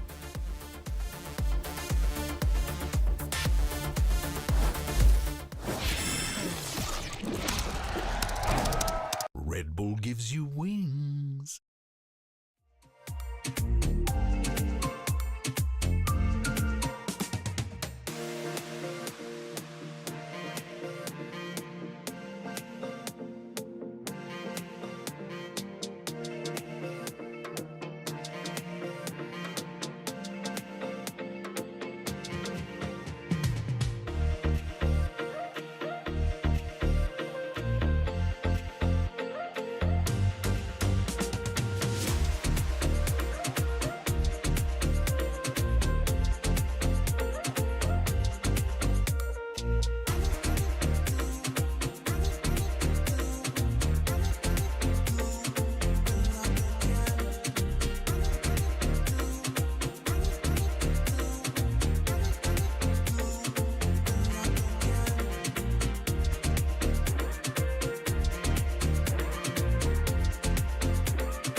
Well, Sentinels up 8-4 at the half again, looking to pull through another dominant half and ensure their chances of being the #1 seed out of Alpha stay alive. For 2G, though, more fight from them this game. Yeah, definitely. They're looking pretty good. Credit to Askia, who's been finding a lot of nice entry kills. Maybe too little too late, but they finally adjusted to Sen's retakes over on A. We're able to capitalize off of a hit late there. Unfortunately, though, Sen, they're still winning out a ton of rounds, aside from just their A retakes being really good because individually they're nasty at the moment. Tough thing is, even with men in scoring position in these 5v3 rounds, it's still been slipping away from MG. That's crazy work. It's a baseball thing. You wouldn't get a Wyatt. But now, in the bottom of the 9th, 2G has to come up with something. Second half map 3 would be more close. It's more like the 6th, right? Yeah. Something like that. No, map 3, I consider map 3 overtime. Like extra innings. Yeah. Okay. Because it's going into it only if there's a tie. I make the rules here, by the way. Okay. John Baseball over here. Oh, this rotate from PXS going all the way back deep. I was thinking for a second maybe LZ is a bit on his own towards A, but he'll be able to make it back in time with a little bit of stall. Now after that center try. Oh my god, what? How? That's not. It's a run and gun. He's still playing Neon. You think he's playing Yoru. Don't think the game was intended to be played that way. Wasn't ready for second. Well, kind of a tough way to start the pistol for 2G. Center gonna fall off. They're gonna have a pull for the post, plant the Tejo missiles too. 2G need to get on this spike quickly and start pulling out that util. There's a moment they're finally able to tap, which baits out the first grab well. Okay, trades favorable for Sen again. They're just doing so well in every one of these team fights. Swinging together, always a player ready to trade, always the next layer of this post line, and oh my god. It's Maya. That round felt like an execution. It's so flawless. It is a little absurd that Zekin gets that first kill fully sprinting. Send that to the devs. Yeah. But then after that... Oh, it gets worse, because then there's, after the running gun, oh my god, there's then 2 kills just, okay, that kill, and then this kill through smoke. Then there's this where... Yeah. I do like how John played that situation, though. Like, he kind of baits out the fight, and then Oscar's like, oh, am I supposed to chase here? Also, we need to get back to the spike. And then John tucks in the corner, gets the missiles off, then takes the fight, just adding that delay, getting the util in. It's well played. Patience from John there. Locating target. Bro whiffed on him. That too. But even, I mean, I was talking about this stuff before. I mean, even if Oscar got that kill. No, you're valid. You're valid for that, Wyatt. I respect it. I respect it. At this point, I'm just melting into these penguin plushies in front of me. They comfy? Yeah, they're kind of cozy. I'm going to be real. All right, well, this round is looking rather easy for the Sentinels team. Experts are saying. Are you the expert? No, but I have them feeding me information in my ear right now. Well, Sentinels has 5 players, 2G has 3, and they all have classics. So one might think they want to die to Spike here, and another might think that Zekin's not going to let them. Yeah, some are saying that Zekin should chase these kills so he can get a dimensional drift. Ah, those same experts whispering in your ear? That's just disrespectful. You know, silliness. I do wonder, could you imagine like being like a surrogate as a caster? Like you get a coach. Surrogate? Yeah. Like you send into a like business meeting. Like a business surrogate, not like a birth surrogate. But like imagine you get a co-streamer, right? And they, Mimi, come on, focus. We're talking about Valorant here. We're talking about Valorant here. Walk in, Mimi. Okay. So stay with me. Explain what a business surrogate is, because so you basically have someone in your ear. You go to a business meeting to represent like a big CEO, and then they tell you what to say.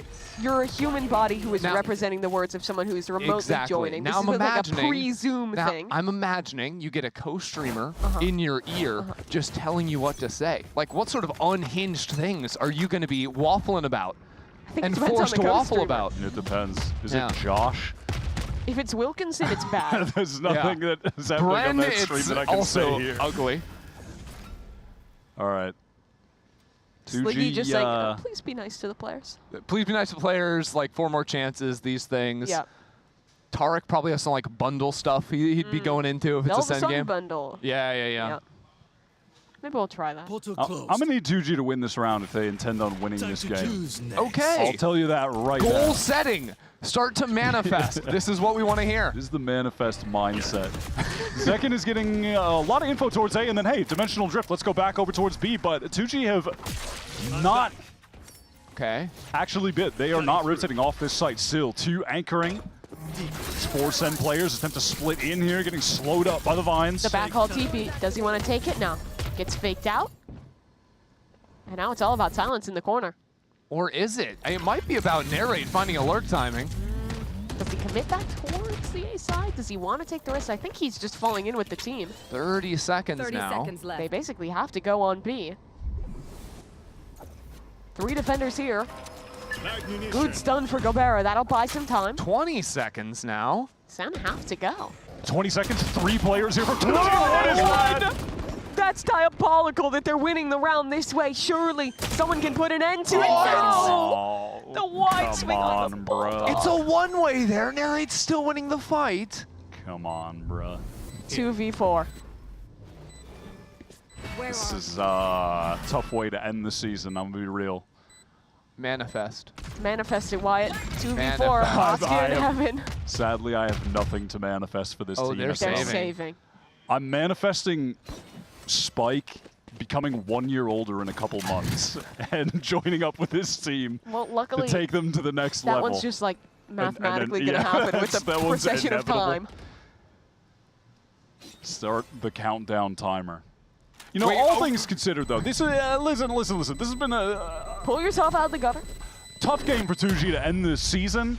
Sen are really showing out today, but still, respect to them for being able to perform with all of the turmoil that has occurred as far as the back roster through their moves. season quick. I can't even run you back through it because there were too many roster moves that happened. I forget all. Let's just do the big one. Week 1, they were playing with Stinger Zap is in the roster. unreal. Their IGL, the player that Real. most of us were talking about, Exactly. being the most important, the hype man, the IGL that brought them up through Ascension. After week 1, check Twitter if you want the details. He's gone from the team. Their new IGL coming in with LZ, who then looked insanely good. It was kind of shocking. They were then able to win that series. But the problems don't stop there. Yeah. They have to have another substitution. Last minute find PXS. Because they needed someone who had an American visa who could work here. And that's and that's him, who conveniently was also competing in Brazil in challenges. But yeah, regardless, respect to the team for really putting their best foot forward and actually making a serious they run got at a win. it. People were chalking them up to be Tuglu, the team that would not be competitive, that would not do anything. And I'm not gonna lie, I was there too after kickoff. But that first win, they got it. It may have been over loud, but it was something. And once they have the roster they actually want to play with in stage 2, it gives you some glimmers. For sure. I want a countdown clock on our overlay until Spike turns of the Spike Just for the rest of the show, But- all through playoffs, grand final, someone's gonna win stage 1. No, just 2G games. Just 2G games. Okay. Stay focused. But yeah, no. Sadly, they're going up against Prime Zekken. 22-9 That's for the tough. young man. That is tough. 2G are trying to fight into A main, get some control, get that orb to allow Gobert to have the Armageddon on this 4-spy round that has resulted in the silence. Just having a Sheriff, not ideal, but could be enough. Take Crash ready to go. Into the site. And all the util flooding through. LZ is stunned up. There's He's your in favorite He's corner. in the spot. He's in the corner, but it's not. Oh, yeah, no. And it's John who kills him, who was hiding in that corner earlier. John He's to know aware. about that one spot. Okay, Gobera holding things down, but bang trades. Still a good position for 2G. Where does Sen want to go with this one? They need to group up and try and find a fight. The Haunt tagged up, and they're still not the best weapons for 2G. Spike down. Spike on the ground. And a 1v2 for John. The PXS, the player for 2G with a rifle, is the one very low on HP, susceptible to just spam through the wall at this point, susceptible to getting hit by a missile. Not going to be directed his way. Trying to get players to swing into him with those missiles. Beating out, tapping the spike. He has time to go B if he wants, but he's got to get moving now. Yeah, he's sprinting. He's going to beat them to the site. Might even have an opportunity to get those guiding salvos cycled back up. 20 seconds, yeah, not bad. Silence is running at him. He's going to threaten the plant. Just wanted to run and see if he could get John off. Thing is, he's got to kind of find a 1v1 first before he can start threatening to play time. This angle he's playing is crazy. Oh, this timing! Did they spot him? Now they know. Missiles back. Footsteps heard. Missiles go in, but the player's already out. 1v1 there, and they split up! PXS is alone! John has it isolated to a 1v1. Silence taps. John holds his nerve. The swing. Oh my god. The He's tap so aware. again. 7 bullets. He's the most aware. John QT waiting. Silence sticks it halfway. John still just toying with him, but Silence in the nick of time, just about. Oh my Has the god. defuse. But oh my god, 2G splitting up there. Yeah, I couldn't tell if the missiles landed to where they actually had They to both get made it split out onto off, site. but I don't know.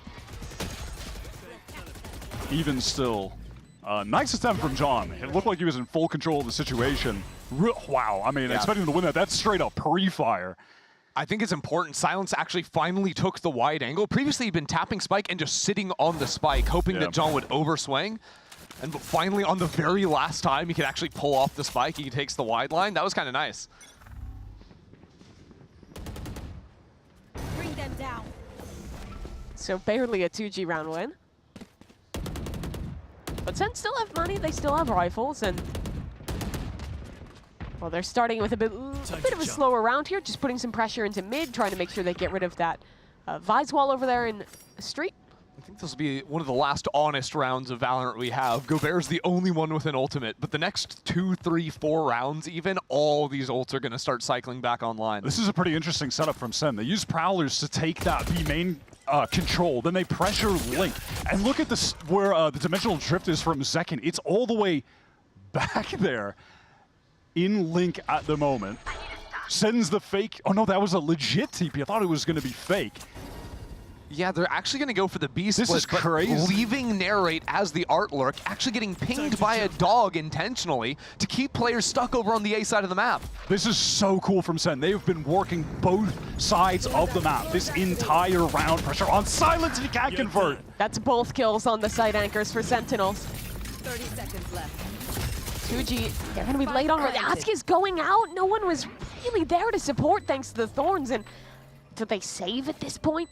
It looks like they I mean, yeah, it doesn't even look like they have to. They actually just have to save and play this for OT. That was a beautiful Sentinels round. If we were in the studio, telestrator time. Someone telestrate that, because... Hey, I've got a map in front of me. Hold on. Oh, we have a giant I'm looking. printout Right map in of front of you Pearl. already. Okay. I don't know if we can get our camera up and see what we might be able debauchery's to. going on. That was genuinely such a cool one to try to break down, though, with Sen opening the round, pressuring, taking B main control with the Prowler. At the same time, they smoke off Link so they can push in there. They get Zekin's gate crash all the way down. Then they go back, pressure A, leave Narrate to throw Initiator Util there, teleport back to B to split in the site. That was so cool. What a well-orchestrated round. Do you want to try and draw it, Wyatt? No. No, Wyatt doesn't want to do it. I mean, it would be there's too many. This one would require too many arrows, and we can't erase them. They're turning on the this lights on. They're big getting map. it set up. I think we'll be able to do it after the replay if you're quick. If you're No, speedy. there's not going to be time. No, there's not going to be time. There's no way. The map is just going to be. There's going to be marker everywhere. Nothing is going to make sense. Well, you drew a beautiful was so drawing for cool, us, though. at least. That's yeah. That's all I could manage. What can I say? Game progresses too quickly. Okay, last chance for 2G. 12-5, big brawl in A main. State of the game. State of the game moment. Second. All right. Just runs through all of it. Runs up, teleports away. Lovely. 2 outs, bottom of the 9th. By the way, every single Sen player is one orb away from getting an ultimate. They should be locking this one up right now.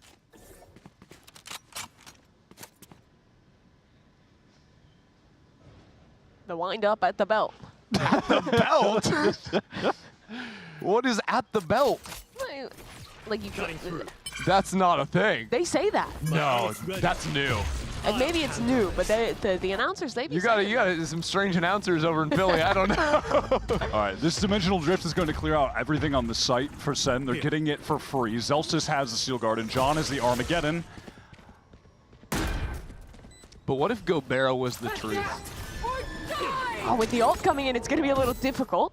They do avoid it, but they're... No, actually, PXS was caught. Silence has a pistol anyways. It's fine. Double Teo ult. State of the game moment again, Wyatt. You said it. It's chaos towards spawn. Gobera's trying to walk up. He's dead. Good night, Sentinels. Puts 2G to bed. 13-4. 13-5. They put a pin on their group stage, and 4-1. Keep their chances of a #1 seed and the bye round in playoffs alive. I feel like if you were looking at the Sentinels scorecard at the end of the game, it's like runs 2, hits 26, errors 0. That was just some great Valorant from them. Yeah, now at this point, it's in the hands of 100 Thieves if Sen get the first seed. The never-ending beef between these two teams has taken an unexpected turn in the potential enemies to lovers are. 100 Thieves can get this win. They're going to be at Bucio's door with flowers ready. Wait, do you think Sen could like loan Bang to 100 Thieves for the day? Be like, Bang, go back there, get the dump for us. Just real quick. This That'd be so funny. This has raised the Sen stocks going into playoffs, I think. For real. I really think it has. People are going to look at this and think, I mean, damn, if they're shooting like this heading into the playoffs, if they can keep this individual form up. And in addition to that, we saw insanely good attack side rounds on Haven. Beautiful retakes on Pearl. There's a lot to walk away from in this game, being pretty happy. And this is against a 2G team that has gotten pretty significantly better as time has gone on. This is like a pretty decent 2G squad at this point, so big respect to Sen on this win. Well, a really impressive win here for Sentinels. They get the 2-0. They keep their chances of #1 seed alive. We're going to send it to a quick break, a word with the players, and our next match coming up after.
Vamos a portarnos mal.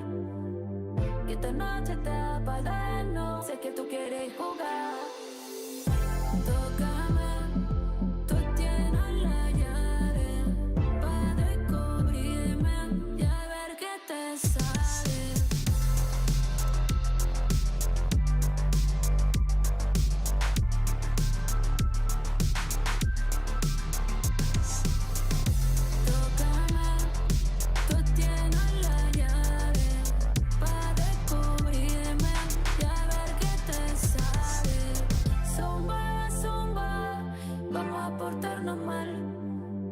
Esta noche te apaga, no. Sé que tú quieres jugar. Tócame, tú tienes la llave para descubrirme y a ver qué te sale.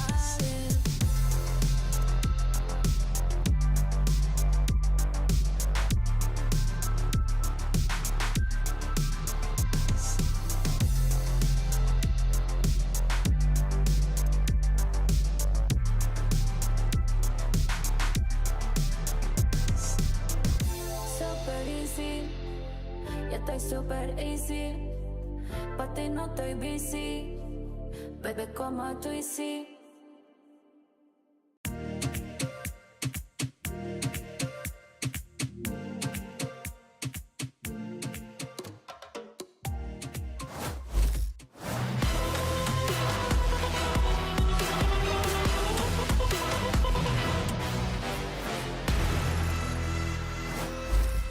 Welcome back to VCT Americas. I am joined by Zekin ahead of the next game. They just took down 2G, so we got to pick his brain a little bit. And I got to pick your brain just about the performance overall. We saw you running around, peppering in the headshots while you were running.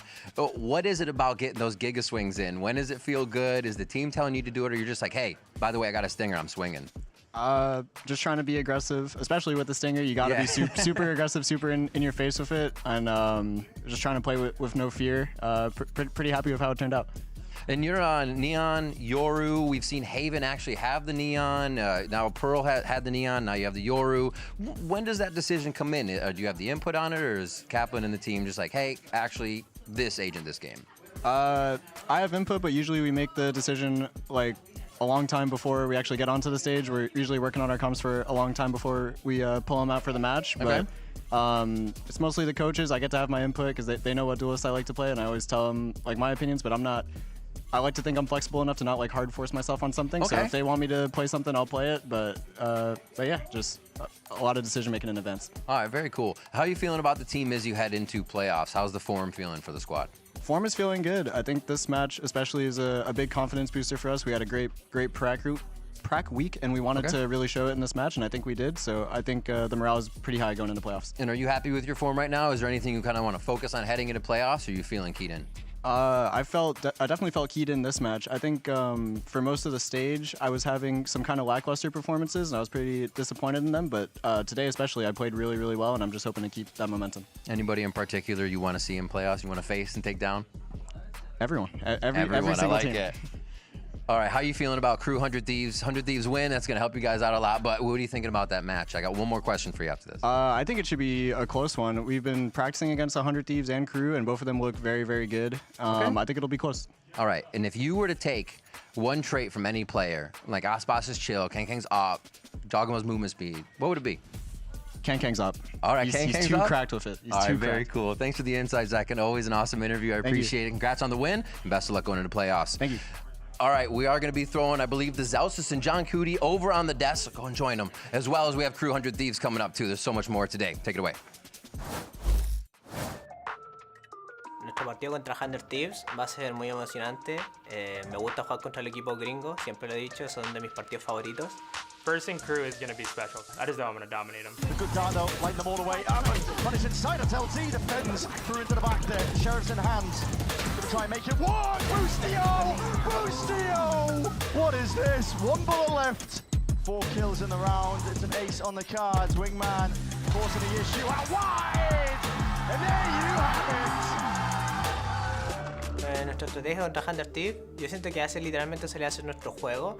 Why I think Shy's a threat, he's short like me. His aim is so good, and as long as we can shut him down early, we will 100% be fine. Va a ser un partido de vida o muerte, y creo que Latam de por sí cuando está en esas situaciones ya se ha demostrado que somos un equipo que sale literalmente a morder, y siento que eso es lo que vamos a hacer. Shy responde, busca la doble, la nota buena por parte de Fabio Staggio. Y va para Shy con esa triple.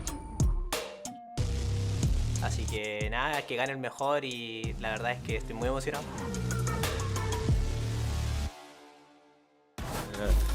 Perfect. Welcome back, everyone, to VCT Americas. And our second match of this beautiful Saturday is just a few minutes away. But first, we have... this looks totally normal. I don't know what's going on here. Like, why? My head's already big, and then you get it's too small. And What it's do you mean? like, I think it looks great. Thank you. What if this is a normal-sized hat? Maybe your head is really small. Oh, there you go. Maybe Yeah. that's the Small angle we should braid. take. Yeah. It doesn't require much skull. That's fine. What is also going on in the back here? Speaking of big brains, though, I do want to pick your guys' brains regarding the preparation for 2G. They managed to trip up quite a few teams, even though they don't like end up with the dub at the very end. Like, they at least have been pushing other teams. So with that in the back of your mind, what was your preparation looking like? And also, how do you rate that team currently? I think they definitely had a rough start with like the roster changes and stuff like that. And yeah, they've improved a lot. I feel like they could have won against KRU. They had really close games against 100 Thieves, obviously beat Loud, so we were not like underestimating them at all. We were just kind of just like focusing on ourselves, and yeah, I think it was just like us focusing on ourselves pretty much. They're multiplying. They are. I was going. I'm actually overly stimulated. Too many moving things here. There's too much going on. Need more people on the couch. More. Oh, You guys made it such a quick game, though. Like, that was actually a really, really dominant performance against 2G, which, quite frankly, I mean, other teams have not been managing that. So you just all calm right now, overstimulated. Why is that? No, just by the Just the movement, what's going on rotation. here.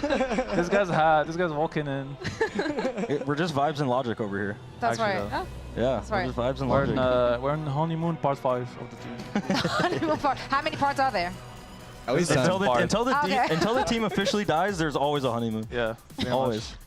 Facts. Okay, today I learned. That's interesting. Let's talk about your stage 1 in general. Have you guys felt like you met your own expectations? Is there something you feel like you still really, really need to work on moving on to not just the playoffs and the next Masters, but also into stage 2 to feel like you're really like arrived? We should probably work on beating KRU, but I think for the most part we did all right. It was kind of bumpy stage, but I think we put in a lot of good work and we improved a lot from like kickoff to now. Which KRU do you want to beat? Last week's KRU or the prior weeks of KRU? I would like to beat a KRU when they're feeling it, but like I wouldn't complain if a KRU that's not feeling it played against us. Yeah. I mean, you now rely on KRU losing in order to grab that first seed, right? They are going up against 100 Thieves. So, like, if we're just looking generally at what we've seen from 100 KRU, there we go. 100 KRU. From 100 KRU, from KRU last week, like, what was going on? Like, that was uncharacteristic. Like, do you have an idea of what went wrong for them, or was it just an off day? Like, what's happening? I feel like KRU just has off, like, they have on days and they have off days. And it's just like whatever team shows up that day, that's what, like, they don't have like a middle ground. It's just either really good or really bad. So, like, if you just play them on the day they're really good, well, sucks to be you, which we did. And then EG was frying against them. So, like, I don't know. I mean, screw KRU. But I think in this game there's like no free series or games. No. Like any game you gotta like be 100% Unless you're on. Furia. Furia's free as shit. What? Okay. Sorry. Find him. He said what he said. He said I said what I said. I said what I said. They're already dead. Leave them alone. That's what actually. Oh, 100 Thieves! Do you want a massage? I love 100 Do you want a Thieves. massage or anything? Oh my god. Like, I can bring you water. Biggest fans.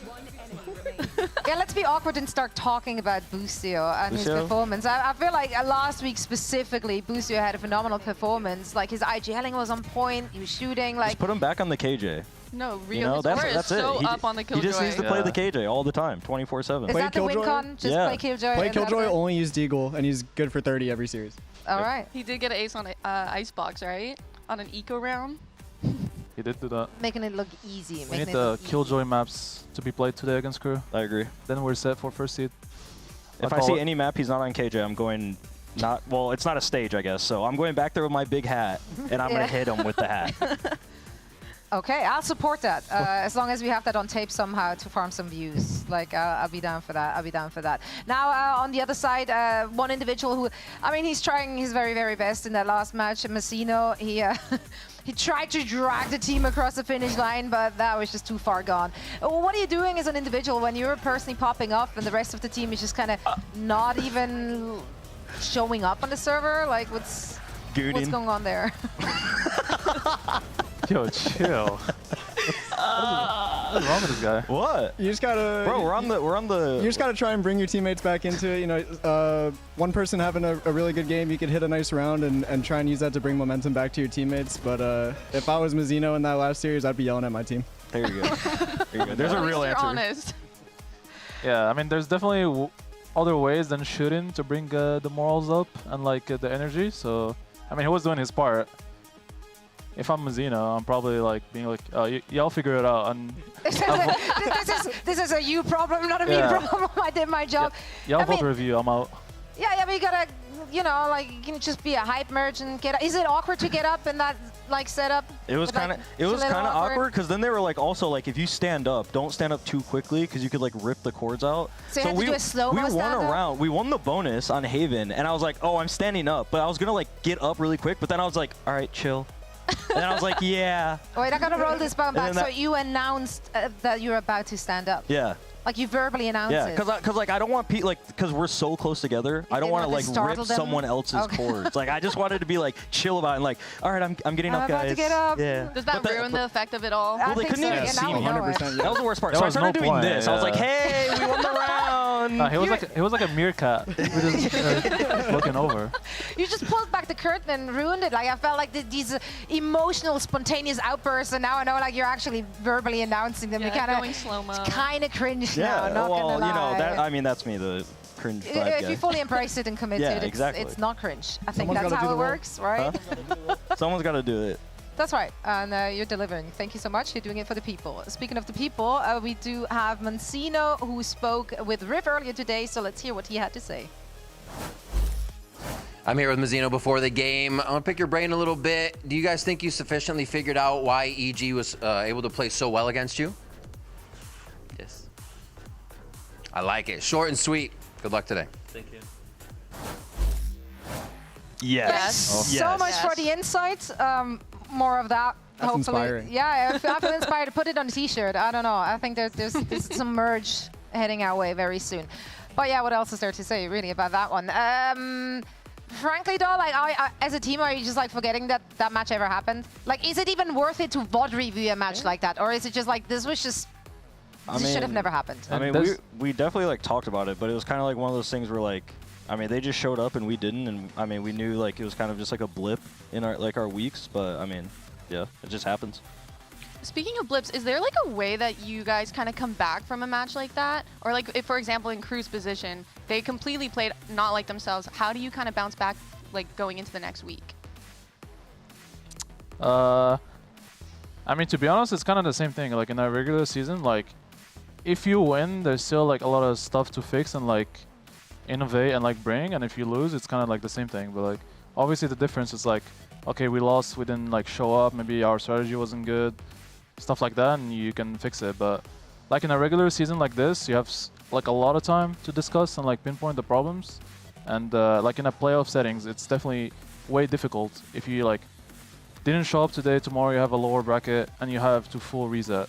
Yeah. I feel like it doesn't hit as hard when it's like a regular season, because you're like, well, we didn't play good. We probably have like 6 days to fix our issues. Like, it's fine. We'll be fine. We're still like in a good position to finish first seed. We just gotta reset. Yeah, I mean, as long as you don't have to like fundamentally change your entire approach to the game. Yeah. Or like KRU, we know they're a good team. They can play like at the very top, right? Now on the other side, of course, are 100 Thieves. They're having a really good run right now. They're on the up. But is it for real this time? Are they just dragging us along again? Like, I think a lot of people have trust issues with this team. I mean, if Cryo doesn't, my thing with the 100 Thieves is if Cryo doesn't have a +30 series, I feel like they just lose. So like, no shade on like the other the other players, but like every series Cryo plays, he just has like 30+ every series, and he's just the GOAT.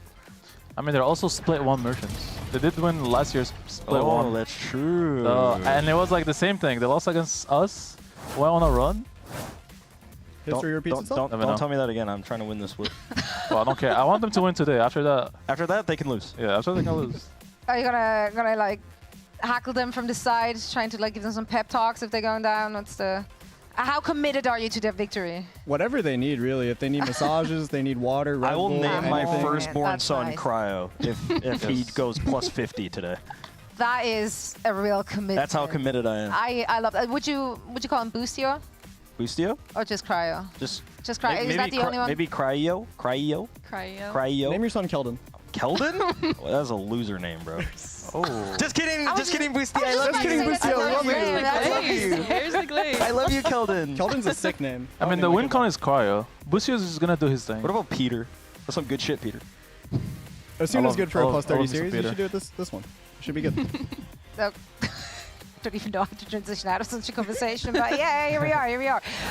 One thing though, I do want to bring up as well here. Obviously, yeah, Boostio's IGLing we already touched on. Like that was a big point to take away from this. Now, if you're on the other side of that, what's your preparation look like against them? Were there cracks in honor? And anything you feel like it can be abused for a victory here? I mean, I feel I mean, me for them, if I were like 100 Thieves, I would just go into the game like playing their own game. Like I wouldn't even think about, I wouldn't really think too much about like KRU or what they're doing, because I feel like when like, for example, Busio is playing his best, he's kind of just like running around the map. And I feel like that's like 100 Thieves like play style, is they kind of are just like pugging on teams just as a pack, and they just kind of run people over. I feel like they just need to stick with that.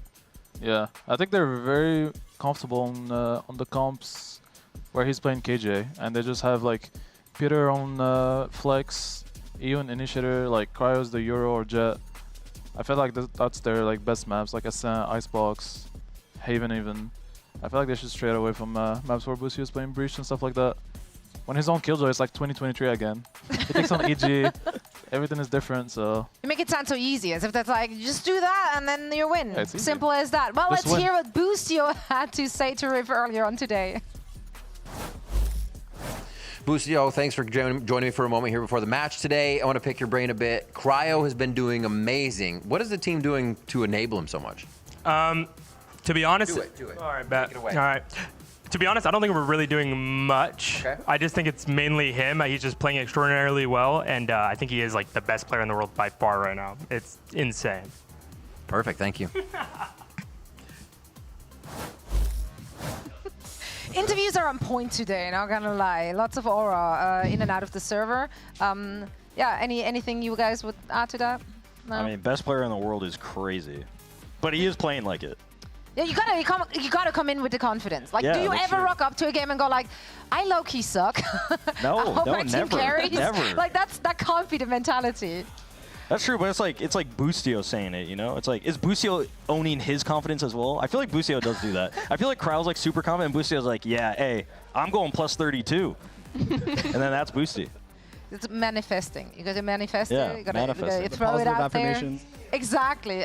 Do you guys do that? Is there a ritual such as that? We should. We should? Yeah, like, we should. imagine like a little huddle and you just give words of affirmation for your teammates. How cute would that be? Okay. Next time I'll be like, Zach, you're so tough. Yeah, next match I'm coming in. Jordan, Like you are the this. best player in the world today. Yes, Scrims this yay. week, impeccable. Let's go, Amazing. dude. Yeah, next time you say it like you mean it, and I think you guys are gonna win it. Like, that's it. Dude. You love are you. the best player in the world. I love you. Aw, that was a moment, and we're here for it. Wow, I got chills. Same. And as this romance unfolds, it is time for the weather once again. So let's send it over to Rainington Blizzard III for the latest. Rainington Blizzard III back in the VCT Americas Weather Center with an urgent warning for anyone traveling to Icebox. There is an extremely high chance of acid rain. We've got toxic screens going every which way, and when you combine that with Harbor's high tides and cascades, that causes some major visibility issues. You're not going to be able to see a damn thing out there. Use precaution. Back to you.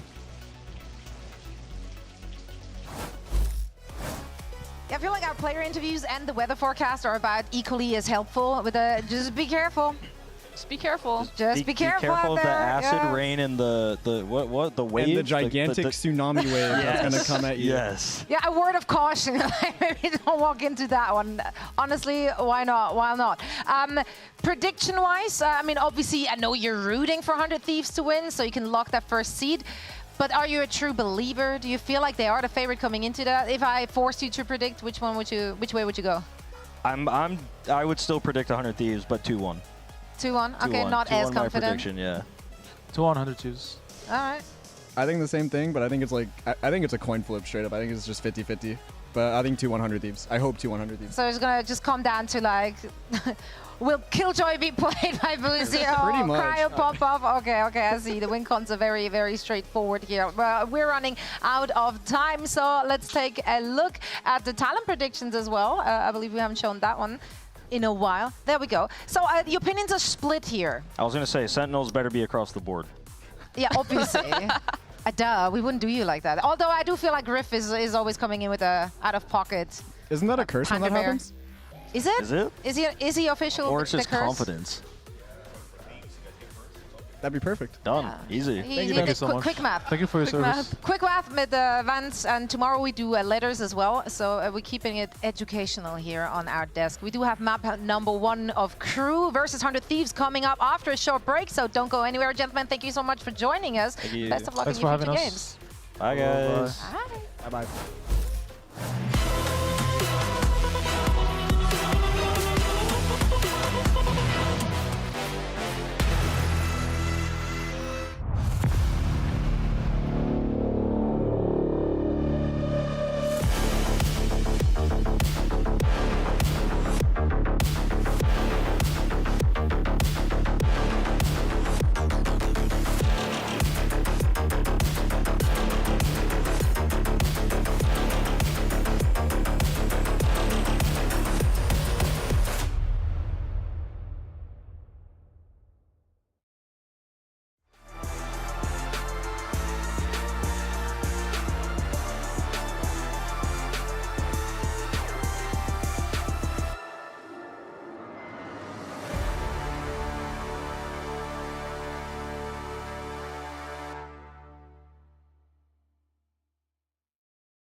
Ese dominio, todo puede pasar en la flash buena. Angelo Mori la protege, le pone una narrativa en busca. ¡Claro que sí! ¡Es el demonio de Maipú! ¡Ha vuelto! What are going to be trying to fight all the way deep into Snowman. As going to try and make it work. Boostio! It's an ace on the card. Boostio!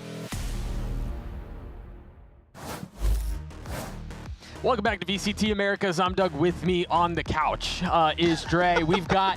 I don't know why that was so funny to me. No, it never happened. We're all good. 100 Thieves up against KRU. And this is, I mean, when we talk about history, Dre, they have danced. It's been a little while, but these two guys have played, and maybe there's a little bad blood here. I don't know. Yeah, I mean, KRU knocked out 100 Thieves from that Champions run. I mean, after that success that 100 Thieves had in Shanghai last year, you would have thought that for sure they're going to attend, Champions, and KRU was, the person in the way of that. So it is a little bit of bad blood. I'm sure the 100 Thieves players have been thinking about that moment all year long, and finally they have a chance to do it here. I mean, stakes not as high, of course, but still, I mean, playoff spots on the line, right? Seeding. Yeah, I mean, 1000%. That's a loss like that is left sour. And so you imagine, I mean, to what degree, but you imagine that is kind of dwelling in their minds. And I think for KRU, there's a lot of stuff they need to figure out as well. I mean, just trying to come back to the dust, talked about it a little bit, but how do you come back after that loss against EG? And yeah, Supa went, I mean, nuclear. The guy put on like prime Rise Superman performance, but like, you still need to bounce back from that. Yeah, and then you have to bounce back against a team where, they also have a guy that's been doing that against every single team in the last, three matches that he's played. Yeah, he's nuts. I mean, the beginning match that 100 Thieves had against Sentinels obviously didn't go their way. It was so early on in the season, but ever since then, Cryo's plus 20 every single series. Yep. I mean, you're going to have to try to shut him down. If you couldn't shut down Supa, how are you going to shut down Cryo, who's on the duelist role, who's actually going to be taking a lot of those engagements? Yeah, and if I'm not mistaken, Cryo's like leading the league in ACS or something close to it. He's ranked 1 right now in NA. Yeah, I mean, maybe World, actually, I think. It might be. I think I saw stats somewhere online. Yeah, he's insane. The Dust talked about how Boosty's starting to frag a little bit, and I've hit you with a couple of tough things, and the truth is both teams on the stage are going to have to figure out a couple of issues as well, because here at VCT Americas, we're not afraid to ask the hard-hitting questions, and we do that in a new installment of Profiles. Take a look.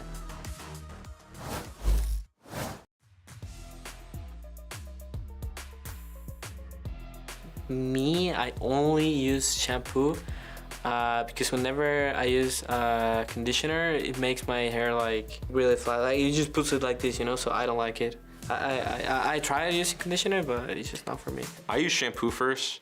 I'll be honest, I'm probably like not the person to ask about that because I don't care too much about my hair, but I just use it. I mean, it just makes more sense to me, but I have no clue if that's actually true. But it just kind of feels like good to like clean your hair like with conditioner and stuff like that. Like after the shampoo, but I don't know. Mas eu vim pra cá e eu peguei e roubei o condicionador do Artezinho, então agora eu tô usando os dois, mas sendo sincero, eu nem uso, só uso shampoo mesmo. Well, it depends on the day. So I have like shampoo days. Like I try and, depending on how greasy or oily my hair is, I try and shampoo every 2 to 3 days, just because it's bad for you to shampoo your hair every day. It dries out your scalp and yada yada, whatever. I won't get into the logistics, but I try to conditioner every day as well. It's all dependent on how greasy or oily my hair is, and I adjust accordingly. Champú primero, porque desde que tengo conciencia, primero era el champú. Supongo porque después uno se echa el acondicionador y, o sea, si uno se echara primero el acondicionador, el champú te lo quitaría, no sé, esa sensación tengo. Wow, this is gonna come out and I'm gonna get just flamed, but no conditioner ever. I just shampoo my hair. Cara, eu tô deixando meu cabelo crescer, porque é um cabelo crespo, então tem que ter mais cuidado. Mas a lógica é shampoo primeiro, depois o condicionador. Porque o shampoo ele limpa e o condicionador ele hidrata o seu cabelo, deixa mais macio e tem que deixar 5 minutos. Dica aí pra vocês. I'm not gonna lie to you, it's not like I've got flowing locks or anything like that. But there was, I heard some crazy stuff in that segment that I'd never heard before. There are people who condition and then shampoo? Yeah, I thought it was the other way around. Yeah, I thought so too. Also, I shampoo every day. And you shouldn't do that. Is this why I'm balding? Yeah, well, I mean, there might be more going on than just that. Right? But even DG saying leave the conditioner for 5. Who's got that kind of time? Pro players, apparently. I mean, they just play games and just be chilling at the end of it, right? Y'all gotta scrim I mean, more. listen. After that EG game, I mean, I might be in that shower for a little bit longer, Yeah, just take you some time to reconsidering. think. Yeah, Yep. exactly. I am being told there is a slight in-ear issue. I'm not gonna lie to you guys. I don't know who the culprit is. If I did know, I would rat them out immediately. But I don't know. I do know that we are working on it. We'll get. Oh. That looks like the. I'm not saying names. He might be a little important for 100 Thieves. Yeah, I think this might be this might need to be solved if you're on the 100 Thieves roster. Yeah, they might need him. It looks like Cryo might be the problem child right now. But as soon as they get it fixed, they'll get back. We'll get into the game. Can't get back into the game if we were never in it to begin with. But again, 100 Thieves up against KRU. I think we talked on it a little bit prior to the segment there, Dre. I think for KRU, you've got to figure out how to bounce back against. Yeah. After the loss against EG, and you know, Zelsis was talking about it on the desk, and how it feels like they're either really good or they're really bad, and it really just kind of depends on what team you're getting whenever it is you play them. I don't know, man. I feel like they've consistently been good most of the year. And let me tell you this, as a fellow Brown, I was a tier 1 hater of KRU at the beginning of the year because they fed me so many lies so many times. I have trust issues because of this team, and they finally were starting to put it together. And okay, I believe it's not like you're waiting until an LCQ run to do something crazy. This is a really good team. Yeah. I have a hard time saying that they're kind of good and bad, and it just kind of depends. This feels like a really strong KRU roster. I mean, for sure they've gotten better and better and better as the years have gone on, and the iterations that they've added as well. And I think what's most impressive is okay, it's still KRU. They're still going to rely on a lot of that mechanical talent that we know that they have, but they have been getting more depth in the strategy of their gameplay. There's a lot of things that they do that make a lot of sense, and that's why they're having success in normal seasons now. Yep. And it's not just so RNG of, oh, we have to clutch up in the last second, right? So although, they had a pretty bad showing against EG, I mean, they have been consistent this year, at this stage, I would say. So I think you're right. I think they're getting better. I think it's not as black and white as Zelsis made it seem, but that team is also insane. Center ridiculous. So yeah, that is true. Yeah. I'm gonna hit you guys with a little quick stakes update. Yes, this match is for seeding, but the swing, the delta between what's possible, particularly for KRU, is ridiculous. So roll with me here for a little bit. We'll go with some of the simple ones first. If KRU wins, KRU lock the #1 seed. Sentinels gets the 2nd seed, 100 Thieves gets the 3rd seed, and then EG get the 4th seed, all right? If KRU wins. I'm going to have you guys hold on to the rest of it because I am being told that we are loading into the game. Map 1 is going to be Fracture, and it does look like KRU's going to be on the attacking side. Very quickly, if 100 Thieves win, and EG wins tomorrow, right? So this is where we start getting into multiverses and different branches, and like you need a freaking PhD to keep up with what's going on. If 100 Thieves win and EG wins, then Sentinels get the #1 seed, 100 Thieves get the #2 seed, and KRU comes in 4th. Wow. We're talking about a massive swing. I was mentioning it earlier, Fracture is map 1, map 2 would be Icebox, that's KRU's map pick, and then if needed, we'll be ending the series on Split. I think there are a lot of people who are excited for this series, Dre. Yeah, this is going to be very exciting. I'm surprised by Fracture. Last time KRU played this map, they got decimated on it. And the last time 100 Thieves played, Cryo had some of the best chamber stats I think we've seen in quite some time, right?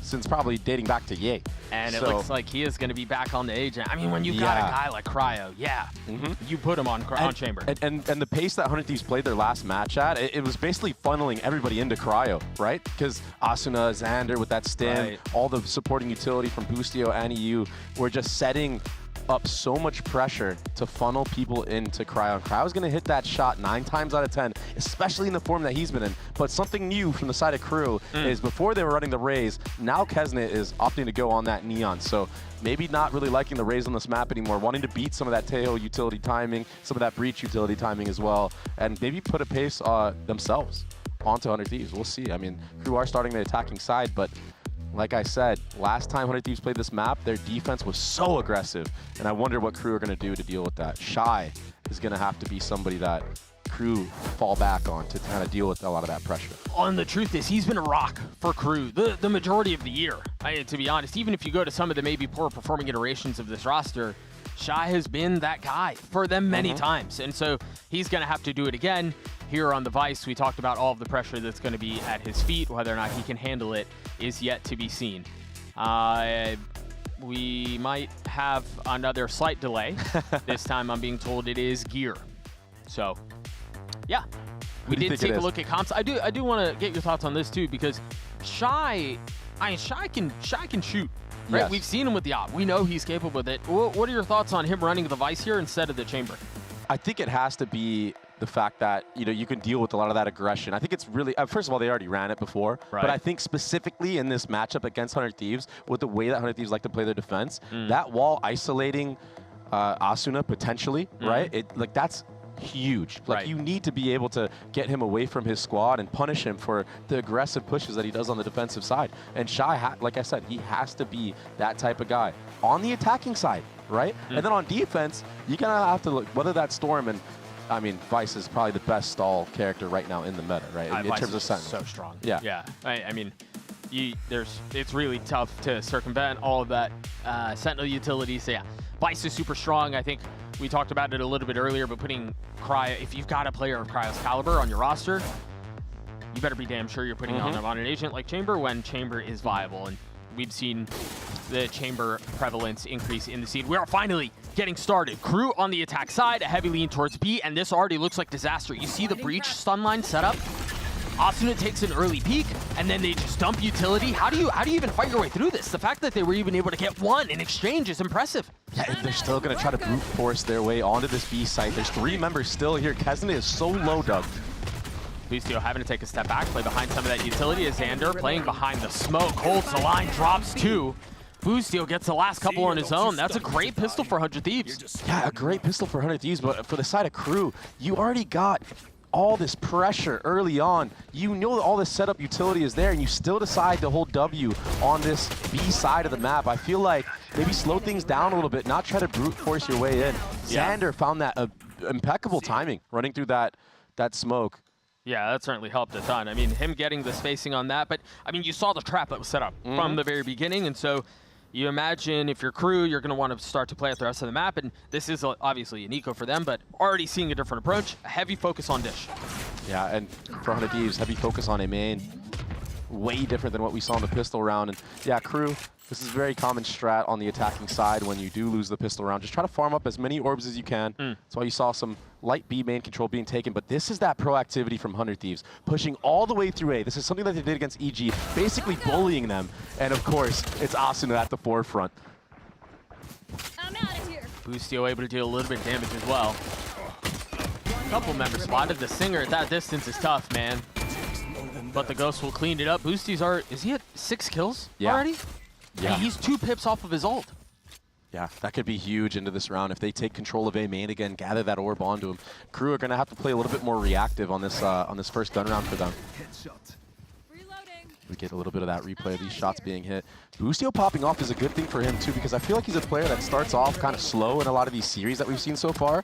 But the impact that this man had on that run for EG, I mean, he was taking the craziest timings, hitting every shot because he was confident in doing so, right? It's something that we haven't really been able to see so much on this 100 Thieves roster, and I think if he gets confident early on, it could be really good signs for 100 Thieves to close this map out. What a pick from Xander on Kesnet early on. I mean, the Des was talking about how good Boostio has been, how it seems like he's back to his fragging ways, and it certainly seems to be paying off. A lot of focus towards the western side of the map right now. And again, it's in bunches, man. Just when it seems like KRU may have found an opening, 100 Thieves doubles down, invests in the same space. And it's just a brawl. Yeah, it's just fighting fire with fire right now for 100 Thieves and KRU. But finally, KRU decide to slow things down a little bit, understanding that they do have the weapon advantage. But here is the problem, is that it was a 4-1 setup from the start of the round for 100 Thieves. And now they're going to be funneled into Cryocells op. Yeah, he's an A main. He's not going to meet them dish, but he has a trip to worry about his back. And once he hears all this utility being used on the actual A site, it's going to be hard to deal with him. Yeah, so it's interesting where he's playing here, because on defense, you regularly 4-run. What? Like, you're going to leave a lane open, you have to. There's really no way to cover it. But a lot of the things that you do to cover that is you leave the chamber trip in one of those open lanes. But he's playing alongside his chamber trip. He's not going to get threatened, it doesn't look like, but he has no way out. That was a fast trade from Mazino, seriously, because that could have gone really, really bad for KRU. Yeah. If he gets that pick and gets out, all of a sudden this is unwinnable for KRU, or at least it would feel like. Now they're able to set up in this post plant, and yeah, there's utility from the side of 100 Thieves.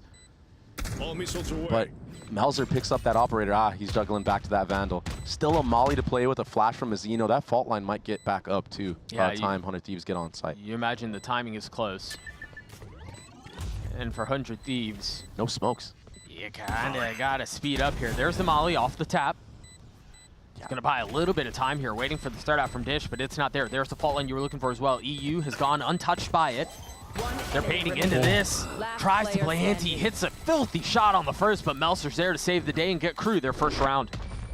Yeah, but it was costly. It was tough. I mean, you're trying to fight into the main pack of the defense of 100 Thieves, and when the trades are even in a round like that, which is 100 Thieves bonus, it doesn't, yeah, that's fast. Yep. Doesn't really set yourself up. Wow, that could have been a collat in any other world, right? I thought it was going to be.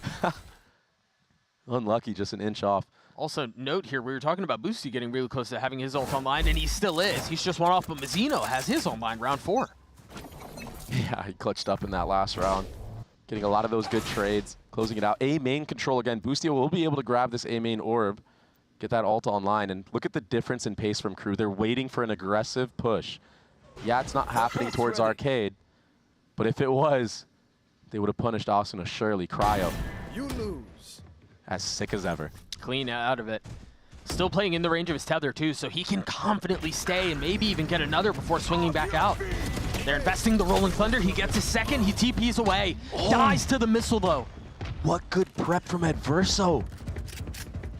Understanding where that chamber TP would be based off of where Cryo was playing. If Xander can get the spray down, could be pretty bad, but can't connect. And Boostio, he only has a sheriff. He was able to gather that orb, so he does have Breach ult online. We'll upgrade a gun as well right here, but Shy is going to meet him here. He's going to spot him too. I don't know if he's expecting a second EU might be able to cover him, but if he's slow on this, he's going to miss the window. Trade comes through. Shy now dead. One enemy remaining. Crispy out from Mazino. Xander's watching a 1v2. Mazino is so fast. Yeah, again, time is short. Mazino has been, I mean, surgical with it already, but Xander's got way too many angles to cover and just not enough time to solve it all on the fly. I guess Mazino was right. He understood what went wrong against EG, because he won line. He's looking different right now on the server. I mean, a lot of his kills, yeah, he's only sitting at 5, but they're so quick. Like, I mean, just instant.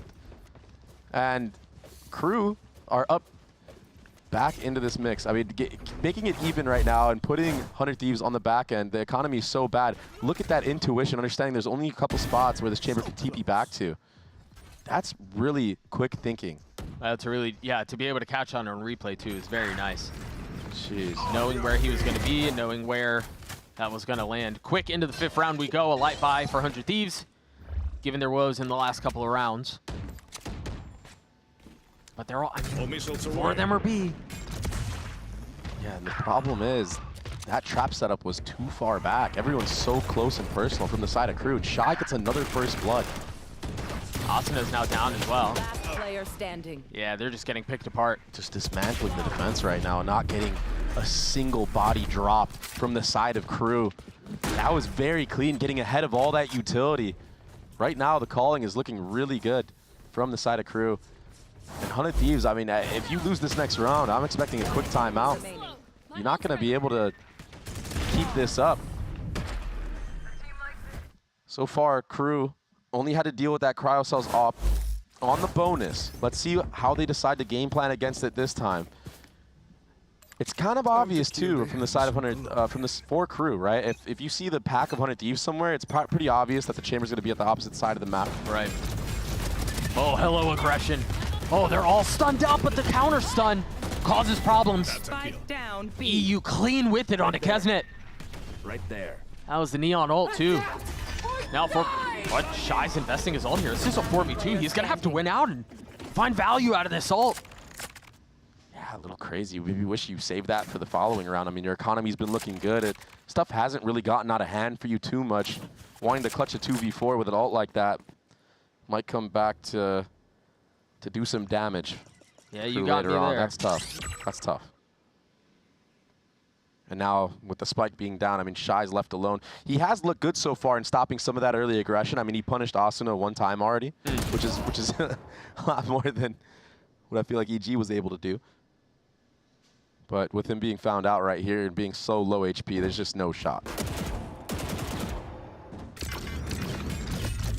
So what are you expecting for 100 Thieves on the other side of this? So you think they're going to dial up more of these like early fast crunches and set plays off the spawn? I think considering how costly this round went and the fact that their money isn't looking too good when you look at their money right now, and you look at the ults that they have online, yeah, I think it's going to be some type of aggressive play, some type of Brim ult, Neon ultimate crunch, whether that's bottom side or top side. I think because they fought top side this last round, they'll probably pivot back to the bottom and just guess if someone's there and try to enable cryo. Try to get this operator online, try to see if he can get put in the right spot to punish some of these KRU weaponry, because I mean the economy is not in their favor anymore. Yes, they're going to win this round. You only save 2 guns. I do think though too. I mean that's, I don't know. One of the things I like about Fracture and watching Fracture in a professional setting is, even if you do invest a lot of time and a lot of personnel into taking away one lane with a lot of like a crunch at the very beginning of the round, even if there's nobody there, you've taken one of those lanes away, and that's so valuable when you got 4 lanes you have to figure out on defense. Yeah, if you don't have map control on the defensive side, this map feels terrible to play. Right. You're going to get baited on every rotation. Right, yeah. You're not going to have the right set pieces, the right utility on the right site to delay, and then you're playing retake, and you can't. I mean, retaking on this map, to say the least, is so difficult. So you see the Brim is set up here. Xander and Asuna were waiting. If the jump spot had seen a main pack of players, they would have jumped the gun on that. But I like KRU's approach right now. It's very methodical, very slow, not wanting to fall into any trap, playing the top side, taking dish. And they're going to hear the chamber trip here. They understand that Cryo most likely has this operator. Maybe a break of a trip, maybe a pivot somewhere else. Oh, a bait out of an ult. Oh, but it separates everybody. Yeah. Oh, they're going to flood out onto the site. Oh, no. I thought they might just freeze on the other side of Dish, but instead they try to funnel out, and they funnel out into 100 Thieves. Half in, half out approach. Shy's going to have to do a miracle here, taking out Cryo. I mean, he's been called. Oh, he's been called for miracles more than once. Already. Just not confident enough to take that beat. Asuna will clean him up. I'm so surprised that trap play worked. I mean, the fact that KRU were on different pages, you know, some players were speeding up, the others actually able to get out in time. Right. I guess that might be the power of that chamber trip being so far back in that moment. Maybe there wasn't a window of opportunity to back up for some of these players in Dish, having to push all the way forward. And that's a huge round win for 100 Thieves to win off of one ultimate used. I mean, you saved ultimate and the trip. Yeah, ultimate trip to win the round. That was it. talk about efficiency. I mean, the salvos played a big role in that as well. We're obviously simplifying it a bit, but you're absolutely right. This Brim ult. Speed up towards B here. There's the Brim ult that you were looking for. Oh, Zenit is taken out. Traded right back, though. Boostio's making so many loud steps. Mazzino gets a freebie. KRU turn up the heat right now. And they just overwhelm the B site completely. Now they're able to set up in this post plant. They've been doing a really good job of avoiding this cryo-cells operator. I mean, and even with all the success that they've had this round, in case things do get a little hairy, you've got Adverso's ult, you've got Melser's ult. I mean, this round is done. Yeah, I think right now 400 Thieves just trying to save these guns, maybe go for exits. That's a good one. Yeah, but that operator being taken out of the hands of Cryo again, I think KRU have been doing a phenomenal job of not allowing Cryo to turn online.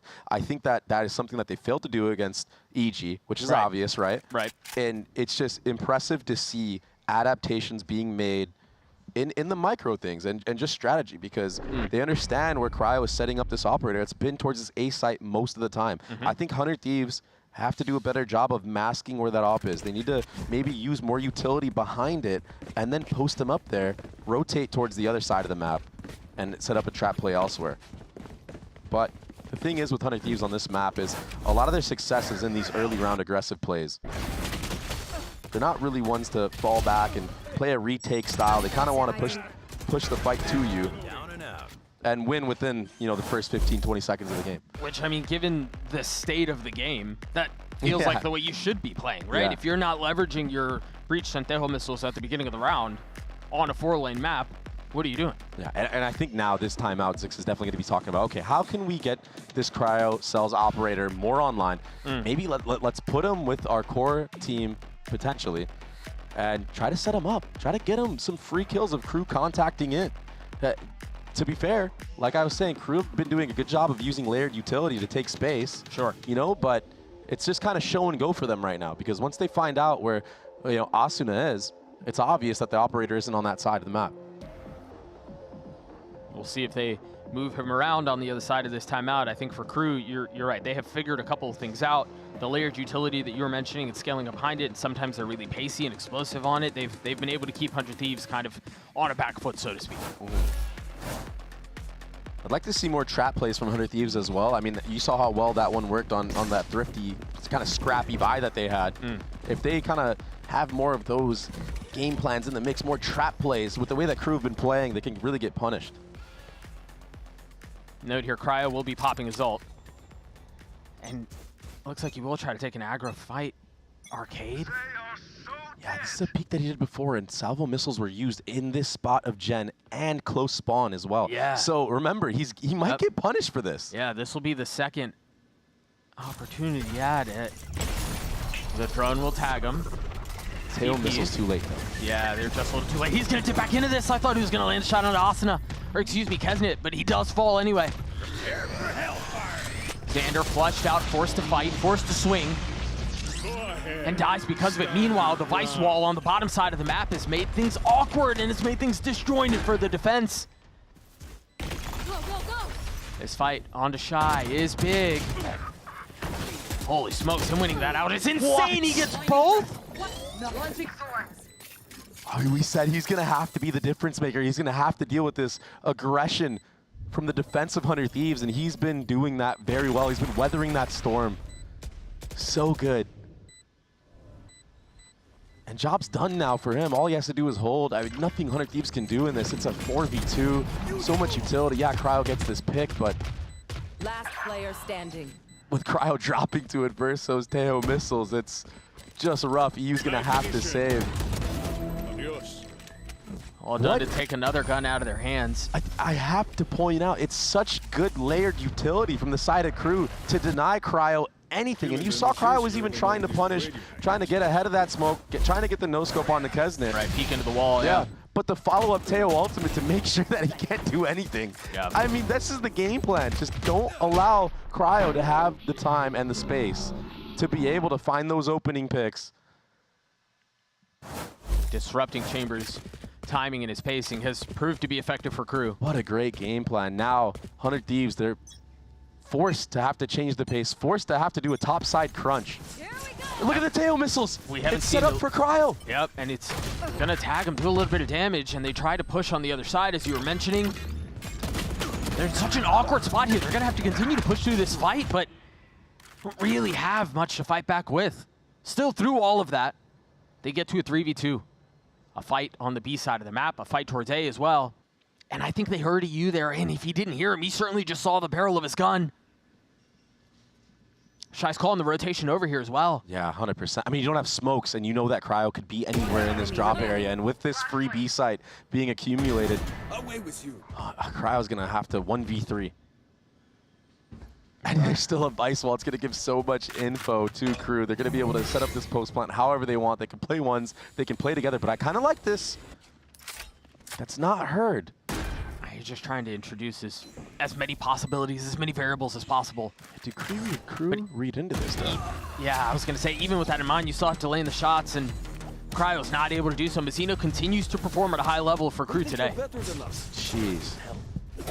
Just what good game planning from KRU so far on this attack side. Yeah, they're abusing the chamber TP locations. You can tell they're drilled, and they thought this through ahead of time. Abusing the aggression that 100 Thieves are going to bust out. Like, understanding when 100 Thieves will actually go for those plays, when it kind of feels like it's a little bit desperate in the server, right?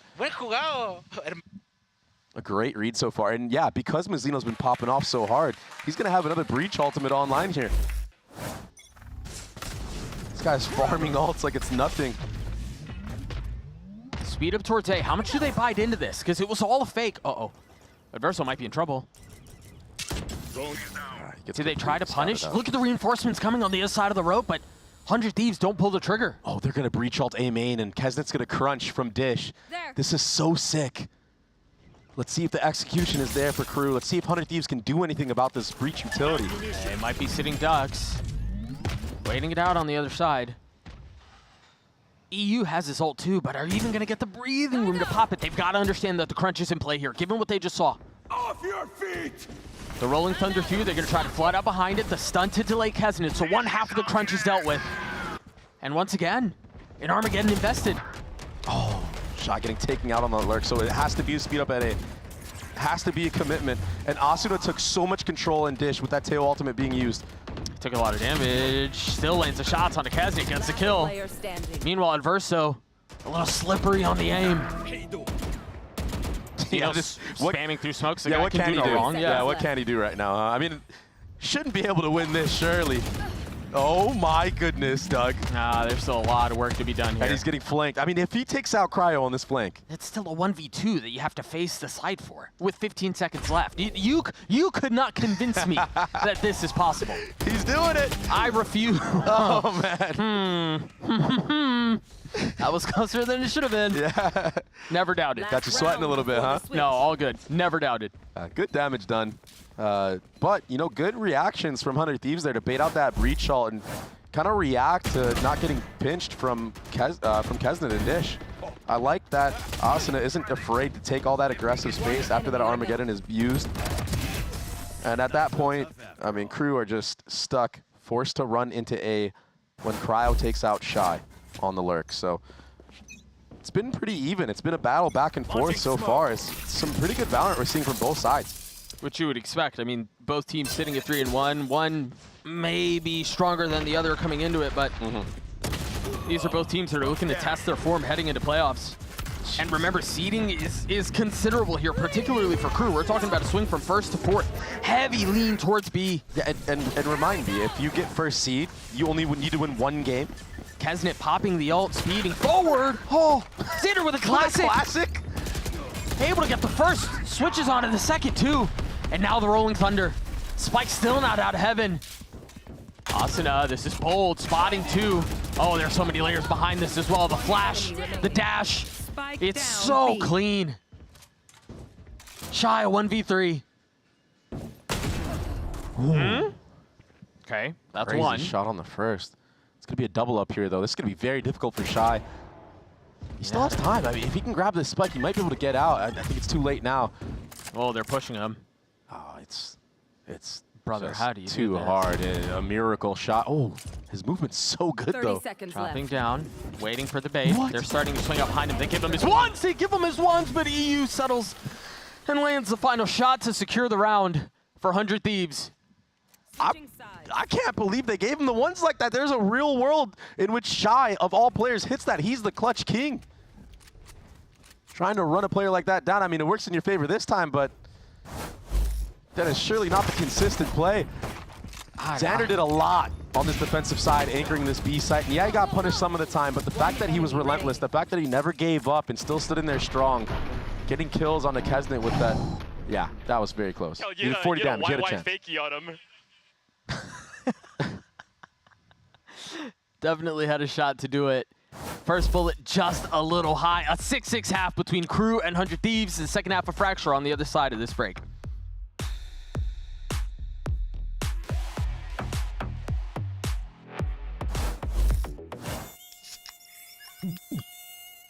Oh.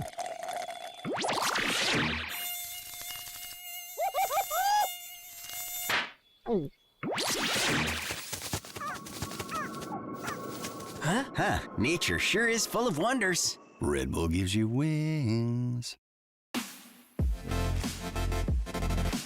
The new Red Bull Zero is here. 100% wings with monk fruit extract.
Right back into the action. Again, if you are just joining us, it was a 6-6 half between KRU and 100 Thieves. I think a lot of the focus around the discussion leading into this map was Cryo on Chamber. We saw how good he can be with it. Is he going to be able to perform the same way he had in the past? And so far, Dre, that has not been the case. Yeah, it's because of Mizzino. I mean, the scorelines really tell the story here.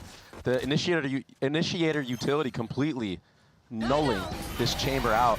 But KRU, last time they played defense Fracture, I mean, they got 11-1 by Loud. There's a lot of focus towards the northern side of the map. You see that crunch coming in, and it's all going to be on EU to hold the line. Only one spotted, but he may have heard a little bit more gunfire. So yeah, he's going to give that space up. Meanwhile, Shy on the other side of the smoke, spotting Asuna, cleaning him up. And as the cover dissipates, he does fall. Speeding back out onto the site, Kesnet trying to spam into it. Not connecting onto anything. I don't know how Xander gets away with that. Kesnet back site, Melser close by. The tap has started. Kesnet's gotten it halfway. He's gonna stick it. There's really nothing to keep him back off of it. He takes it the entire way to get the pistol for KRU. That reaction from 100 Thieves, it makes sense to want to get proactive because there's so many players retaking from Dish. But they went a little too far. That was it. You didn't have any utility, you didn't have any eyes on the actual spike itself. And to be able to stick the spike like this for KRU, I mean, you basically just gifted them around. That's a tough spot to be in. Yeah. 14-9 for Mizzino. We talked about him a lot in the first half. He's going to continue to perform, you imagine. Meanwhile, for the attack, plenty of a lean towards B. They've taken hell as well. Kesnet's in a good spot to cause more problems. Jeez. Spotted a shoulder on a second, goes back into it. Ill-advised. Bustio lands an insane shot. Some good damage done, though, for these Spectres and other Guardians to turn up. Should be some easy pickings here at Verso. Oh, almost gets caught in transition, but does take out Asuna. All the meanwhile, Cryo was taking this B main space, trying to bait out a lot of that Vice utility. There's still a wall on the dish, and again, KRU, this must be their protocols against what 100 Thieves like to do. They're going to take top side of the map and push together as a unit. Shy, he's been so good on this anchor roll. He does get stunned here, though. Yeah, he's got to figure out this 1v2 because the rest of his team is still rotating back over towards Dish, but he seems to have bought enough time. Gets the first on his Xander. Boostio falls. KRU get through that with a Bulldog, 2 Guardians, and a Spectre. And I'm wondering now for 100 Thieves if they've realized, okay, KRU in the last 2 rounds, yeah, it's pistol. Yeah, it's anti-eco. They have pushed topside as a unit. 3-man pushing back-to-back rounds and kind of leaving Shy alone on this B side to anchor. I wonder if they're going to try to put somebody there maybe as a lurk or just try to fight it. Here we go. Yeah. But from the side of KRU, they're going to change things up now. They're going to be the ones fighting for this A main space. Looking to set Kessin it up here. The Salvers were used at the beginning, but note Mazzino hasn't used his yet so that they could fight on the second layer, and there it is. Some of that utility being dumped out. You hear the Tremor flush back out. The swing out from Kessin, it's insane. That's a gorgeous crunch A main. Taking a page out of 100 Thieves' book, Doug. This is stuff that we see 100 Thieves do to teams on the defensive side. And look, all 4 members, just a complete hit squad going underpass. They're leaving Adverso here alone, holding that B main. They're so confident that everybody from 100 Thieves is on site already. Shy's going to try to get up here as Boostio commits getting the plant down. Oh, yeah, that guy's still good. EU and Boostio, the 2 left to try to keep back this attempted retake from KRU. Just not aware of the proactivity, the movement. Well, it's just so tough when you have in a 1v4, even a 2v4 like that. Even if you get everything right, there's something that's left unchecked. So much to worry about. What a very impressive round from KRU. The way that they are playing together as a cohesive unit and taking these fights together, clearing out all this space on the defensive side. It's something we talked about that's really good to do on this map of Fracture, right? Yeah, I think even watching how they layered that breach utility is dope. Yeah. You know, you think about, oftentimes it's the stun with the missiles to catch a trap, right? Yeah. If you kind of get a free kill, something like that, you don't feel bad investing it because it's regen util. But they stagger it, right? There are layers to how they approach it. First, it is the missiles, and then you still have the stun for that exact crunch. And you mentioned it earlier, it feels like they're taking it right out of KRU's play, or 100 Thieves playbook, excuse me. That's exactly, I mean, they've done it. I've seen that play from them. Yeah, we saw it, we casted it. Yeah, exactly. 100 Thieves are left wondering right now. Where is this stack of KRU gonna be? Making some noise towards that arcade side of the map. It allowed KRU to shift over a little bit, but 100 Thieves want nothing to do with that. Yeah. Looks like they're gonna regroup with Cryo in A main, but now you're gonna have to run into all this Vice utility. Those Thorns are so powerful. Stunned by a little bit of space. Do you scale up into heaven? You're at least gonna try. Asuna waiting on the other side. You mentioned some of the Vice utility. Has not really been problematic quite yet. Good night, Melzer. What the? Like, what? What is going on? Melzer is teeing off on 100 Thieves. What an animal. He just stimmed out by himself. Takes out so many. See, this is the, you know, we talked about a KRU that needs to bounce back after the loss against EG. Yeah. You know, maybe it's just a blip on their radar, whatever. This is what makes KRU so scary. This is why we think KRU have finally arrived to compete in a meaningful way. You've got Mazzino, who's insane. We talked about him a couple of times. Melzer just had a pop-off performance, 14-9 that round. They're winning without Kesnet having to be the main carrier of the weight. Massive out from Asuna, though. Yeah, good setup this time. A quick approach onto that arcade. And now this B site is free, but Mazzino is still alive. 100 Thieves in a really good spot, though, yeah, and it's going to go from good to even better as Mazzino gets cleaned up. Shy in a 1v4, 100 Thieves Very nicely set up. And now take a look at the next couple of rounds. I mean, potentially even the next round. Their finances are in an awkward spot, but they should be able to get through this without dropping much. EU's 1 off of his ult. Boostio's 2 off of his ult. Xander has his ult. They've got a lot behind this punch in the next couple of rounds for the attacking side. And they need it if they want to even the score up, right? And they need to do it cleanly as well, like you said. They should be able to do so. If I'm Shy right here, I'm sitting at 7 grand. I mean, I'm probably trying to go for as many kills as possible. 2 off of his ult too. I mean, exactly. Why not? Yep. Exactly. There's no reason not to. Well, he's gonna get a shot at it. He made the correct call here. Let's see if one of these are aware. Let's see how many Shy can get actually. He hears them. Surely good for 1. Oh, Boostio looks like he's wanting to clear this. And that's just tough. I mean, we've all been there. You hear all those footsteps. You think you're ready, but you're actually not, right? Yeah. I'm gonna get at least 1 here. Yeah, Crisis avoided 400 Thieves though. I mean, he definitely could have gotten more than 1 in that moment. It didn't look like players of 100 Thieves were quite ready for that, but here's that aggression in the beginning. I mean, I thought they nerfed the Neon slide accuracy, but it looks like Kezin and Asuna don't care whatsoever about that. That first bullet's still coming through. I made myself move like a bug. I knew you'd get me by. That must have been at the end. That must have been at the end against Shy, surely. Okay, so again, a quick look at the situation for 100 Thieves. Look at all of the ults that they have online or are about to have online. They just proc the Vice Wall towards Arcade as well. Yeah, now they're shifting back towards this A main. Xander was making a lot of noise here, maybe understanding that KRU might want to make an aggressive play here. There's danger. Mazzino still has his wall, or his stun, excuse me. Kezin still has an op.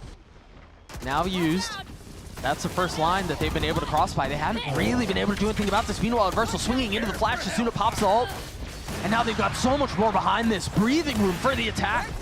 It is so pressured right now. Asuna is running it down onto actual site.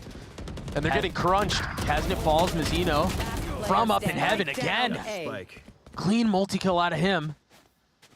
And again, Shy left in a 1vx situation. Yeah, I'm not sure if EU heard that little footstep. I think he did at the very last second. And the pace that 100 Thieves have approached these last 2 rounds has been so fast, so aggressive. And it's all started with Asuna.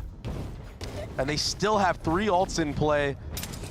The movement in A main from Asuna pose so many problems and so many threats to KRU. Yeah, I also think Verso getting flashed really just kind of ruined that for him because he was supposed to be the one to swing in while Kesnick got pushed off the line, the off line. Nice! To be able to clean that up. Thank you. It's like operators in this map so far in this series haven't really been able to get value, but Melzer does against Xander, spamming him through the smoke in B main. No smokes for the attacking side is very difficult. All you have is that Neon wall now. It kind of makes more sense to use that towards A from drop because there's less things you have to clear out. The thing is A main will not be smoked. And if you look where KRU are on the map, they're in A main. This is going to be very difficult without having that Brim utility online. You might have to compensate and use some ults to actually get on the site itself. Something that you maybe wouldn't have rather wanted to do. I think they're leaving Cryo to get a pick somewhere. Try to manipulate some rotation, try to alleviate some of this pressure. And he might just do it. They know it's just Cryo though. Still 3 towards B. They're not rotating off. Yeah.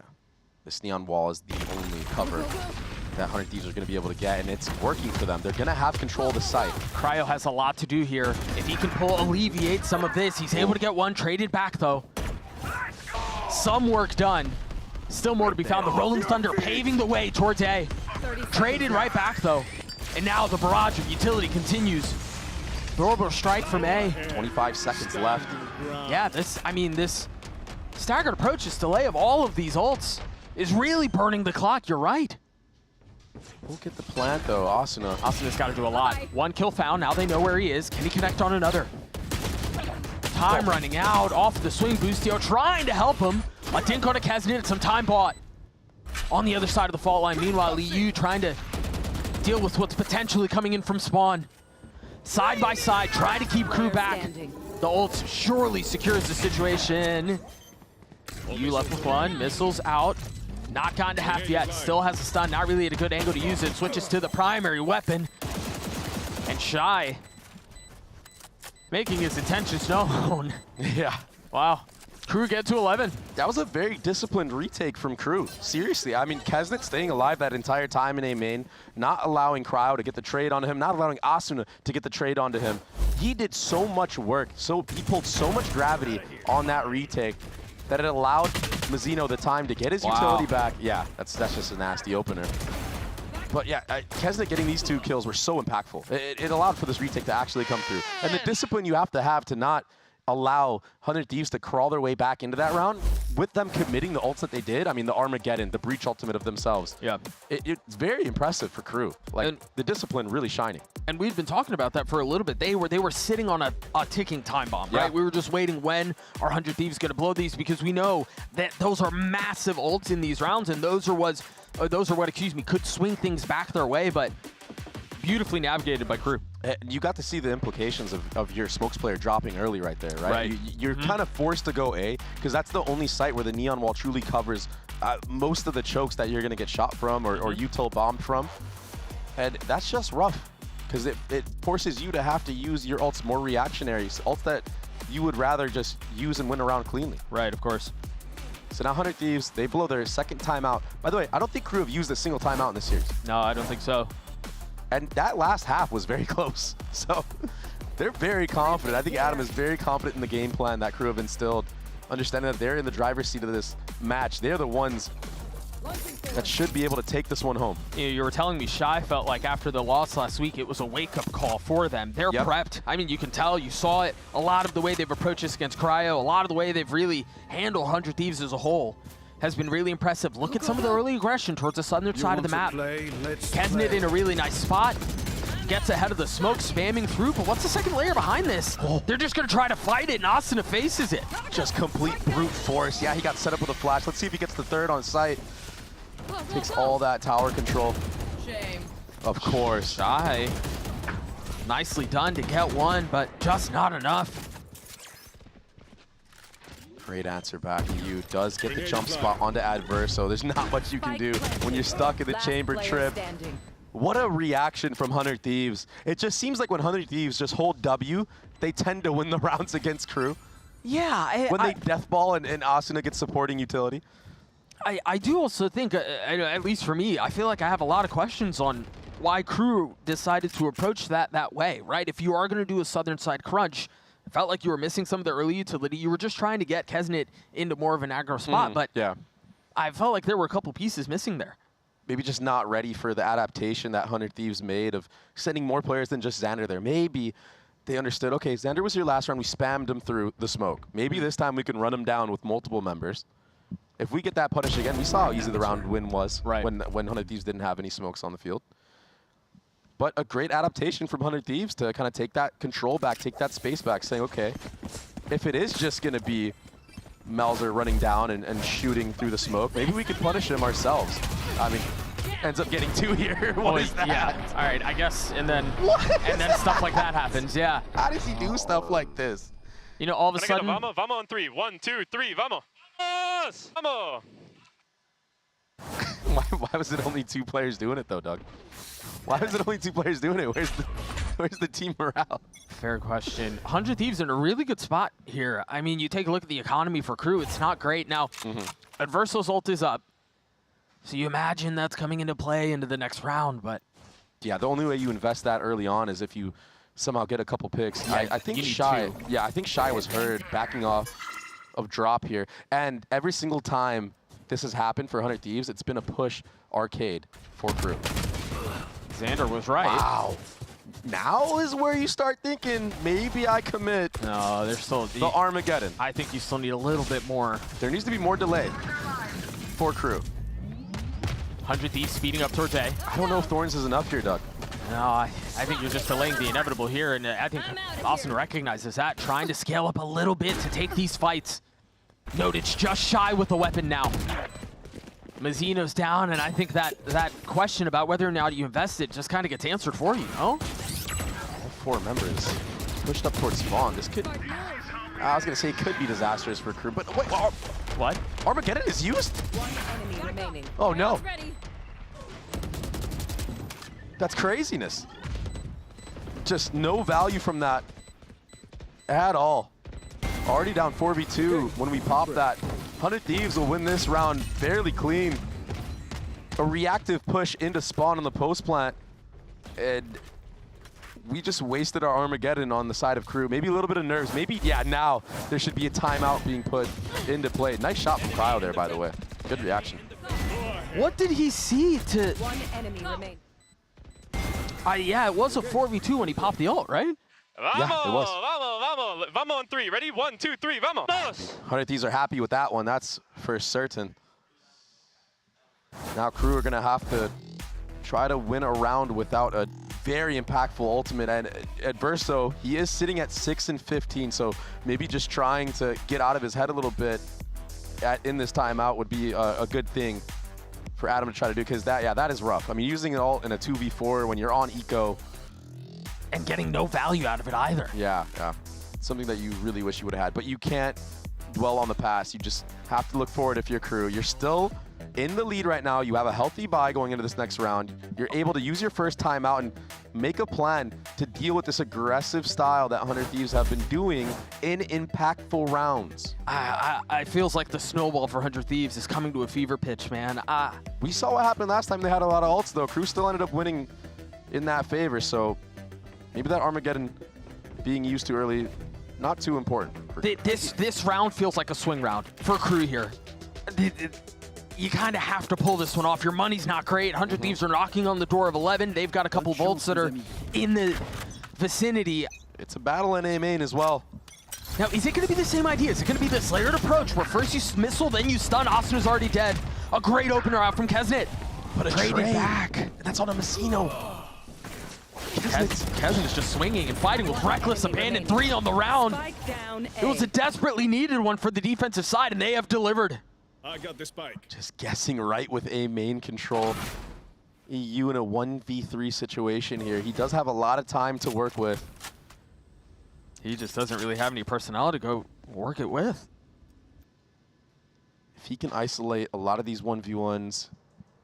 That's a huge if. Yeah, he might be able to bring this one back. 400 Thieves. I mean, he's going to hope for that, right? He's going to hope that he can get these 1v1s against KRU. But with the way that KRU have been playing, the discipline that they've had, you know, bear the last round, it's, you imagine it won't be easy for him. Even this approach. And Melzer still has smokes online. He still has a molly. If Kesnet really wants to, he can use those hot hands to get another slide in. No, I do think the conversation 30 seconds left. probably needs to turn toward. So if you're EU here, do you save? You're what, halfway to your ult? No, surely not. But you're halfway to your ult. And so I think any value can get out of it. I mean, think about this. He spikes, he gets a plant down, that's one ult pip, and then he assume he dies without getting anything else. He didn't plant. He didn't, yeah, he didn't plant. You're right. But he does die. So he gets a little bit closer to having the ults online. And again, that in my opinion, is the swelling point here for 100 Thieves, but leaving one off kind of hurts. And now, because you got punished like this so early on, are you kind of hesitant now to make an aggressive play? Do you play more methodical in this following round? I don't think so. It's kind of like a you're damned if you do, you're damned if you don't situation, right? Because most of the half, your aggressive pushes have been to your success. Yeah, I mean, you take a look at the minimap, the playbook is not changing at all. Heavy lean towards B. The drone, you proc the wall. Where do they go off of this, though? This is where they've shown a couple of different looks. I think now is a good time to slow down. Now is the perfect time to slow down, but they just want to extend it. No, Asuna has his ult, Xander has his ult as well. If you get a little bit of a knowledge on where the majority of the defense is, you're dumping that ult. Asuna with a massive kill. Now ult popped, a second one found. I mean, if you're 100 Thieves in this situation, Xander dies, but you're going to carry that into the next, assuming you can convert. But a 3v2, still not out of the woodworks. One enemy remaining. That will help. Adverso's gotten it down to a 1v1. What is this? Can Adverso put them away? 80 HP, Asuna. Not much better off! Adverso with 3 in the map for KRU. Wow, Adverso of all players in this series, stepping up huge. Yeah, he may have blundered his ult a few rounds back, but he clutches it to secure this first map win of Fracture. 100 Thieves map pick. Jeez. And it's so important for KRU, right? Getting that first seed, you only need one match to make it to Toronto. ridiculous. KRU came in here with a great game plan. It was executed very well. Asuna, despite his heroics of getting multiple multi-kills on the entry with the neon slides, just can't close out the 1v1 here, and we're in for a banger, huh? Adverso gets 10 kills that map. Those last 3. Remember, he was sitting at 4 when he used that Armageddon 3 rounds ago. Those last 3 were easily the most impactful of the entire map. Talk about clutch, stepping up at the right moments. Unreal out from KRU, and you mentioned it. Now they're going to head into Icebox. They're a map pick. You wonder what 100 Thieves have prepared for it. That's a really big map win out for KRU. And you talked about this a little earlier. I want to revisit this one more time very quickly before cutting to break. Stakes are all about seeding, and it's not just a small amount here. I mean, KRU are playing for the #1 seed. If this goes horribly sideways, that's the difference between 1st and 4th. They're in a really good spot to secure that #1 seed. We're going to throw it to a break. When we return, the desk will break it all down. We'll see you guys after this.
Ese dominio todo puede pasar en la flash buena. Angelo Mori la protege. Le pone una negativa. ¡Claro que sí! ¡Es el demonio de Maipú! ¡Ha vuelto! We're going to be trying to fight all the way deep into Snowman. As going to try and make it work. Boostio! It's an ace on the car. Boostio! I do have a moment with Adam before the next map. Decisive retakes in kind of post-plant situations. Has this been a main focus for the team coming into this situation? Yeah, for that map, for sure, it's crazy map, crazy comps these days. So you need to be ready to go out of sight and go inside quickly. So that's what we practice, and I think that we got our rewards today for that. All right, looking good. Best of luck in map 2. He looked happy. Welcome back. They're getting away with this map pick from 100 Thieves, and KRU is back in form. They needed this. They needed this so badly after what happened last week. Like, I am thrilled. We have a series on our hand here. This is going to be a competitive match moving forward. I'm manifesting that. How can I possibly curse that? Let's talk about why KRU looked so good and what they cleaned up if we compare last week to this week. Yeah, I mean, I'd like to highlight their execs there. They didn't allow Cryo to pick them apart with this op like we saw him do against EG last week. He did great. Yeah, they... I'm gonna get it. I got it. You got it. Nice. They were able to utilize like the neon wall, so like they had that double layer of smokes going into everything, dumping the breach util on Menzino. Yeah, that's the thing. Like Coach Adam just mentioned it with Rivington, right? They wanted to find a way to really get into sites very quickly. I think it's a little change in terms of the agent composition because now Crew used to play the same exact composition but with a Raze instead of this neon. And the Raze could still get you into sites very quickly with the satchels, but now adding the wall on top of that allows for the rest of Crew to follow behind that util. And that util was also perfectly placed to not get the best value out of cryo cells, which was like the winning condition a lot from 100 Thieves' side when he's playing his chamber because he get locked down a quarter just by himself. But now you have a wall in front of you. You have a breach fault line in front of you. You can't really do too much. And then you have to play retake a lot. And it was very tough to do when, again, you have so many players inside the site already on the side of Crew. I felt bad for EU. He's just like walking by while we're just like talking about how 100 Thieves are just crumbling down. But it's all good. It's all good, Chad.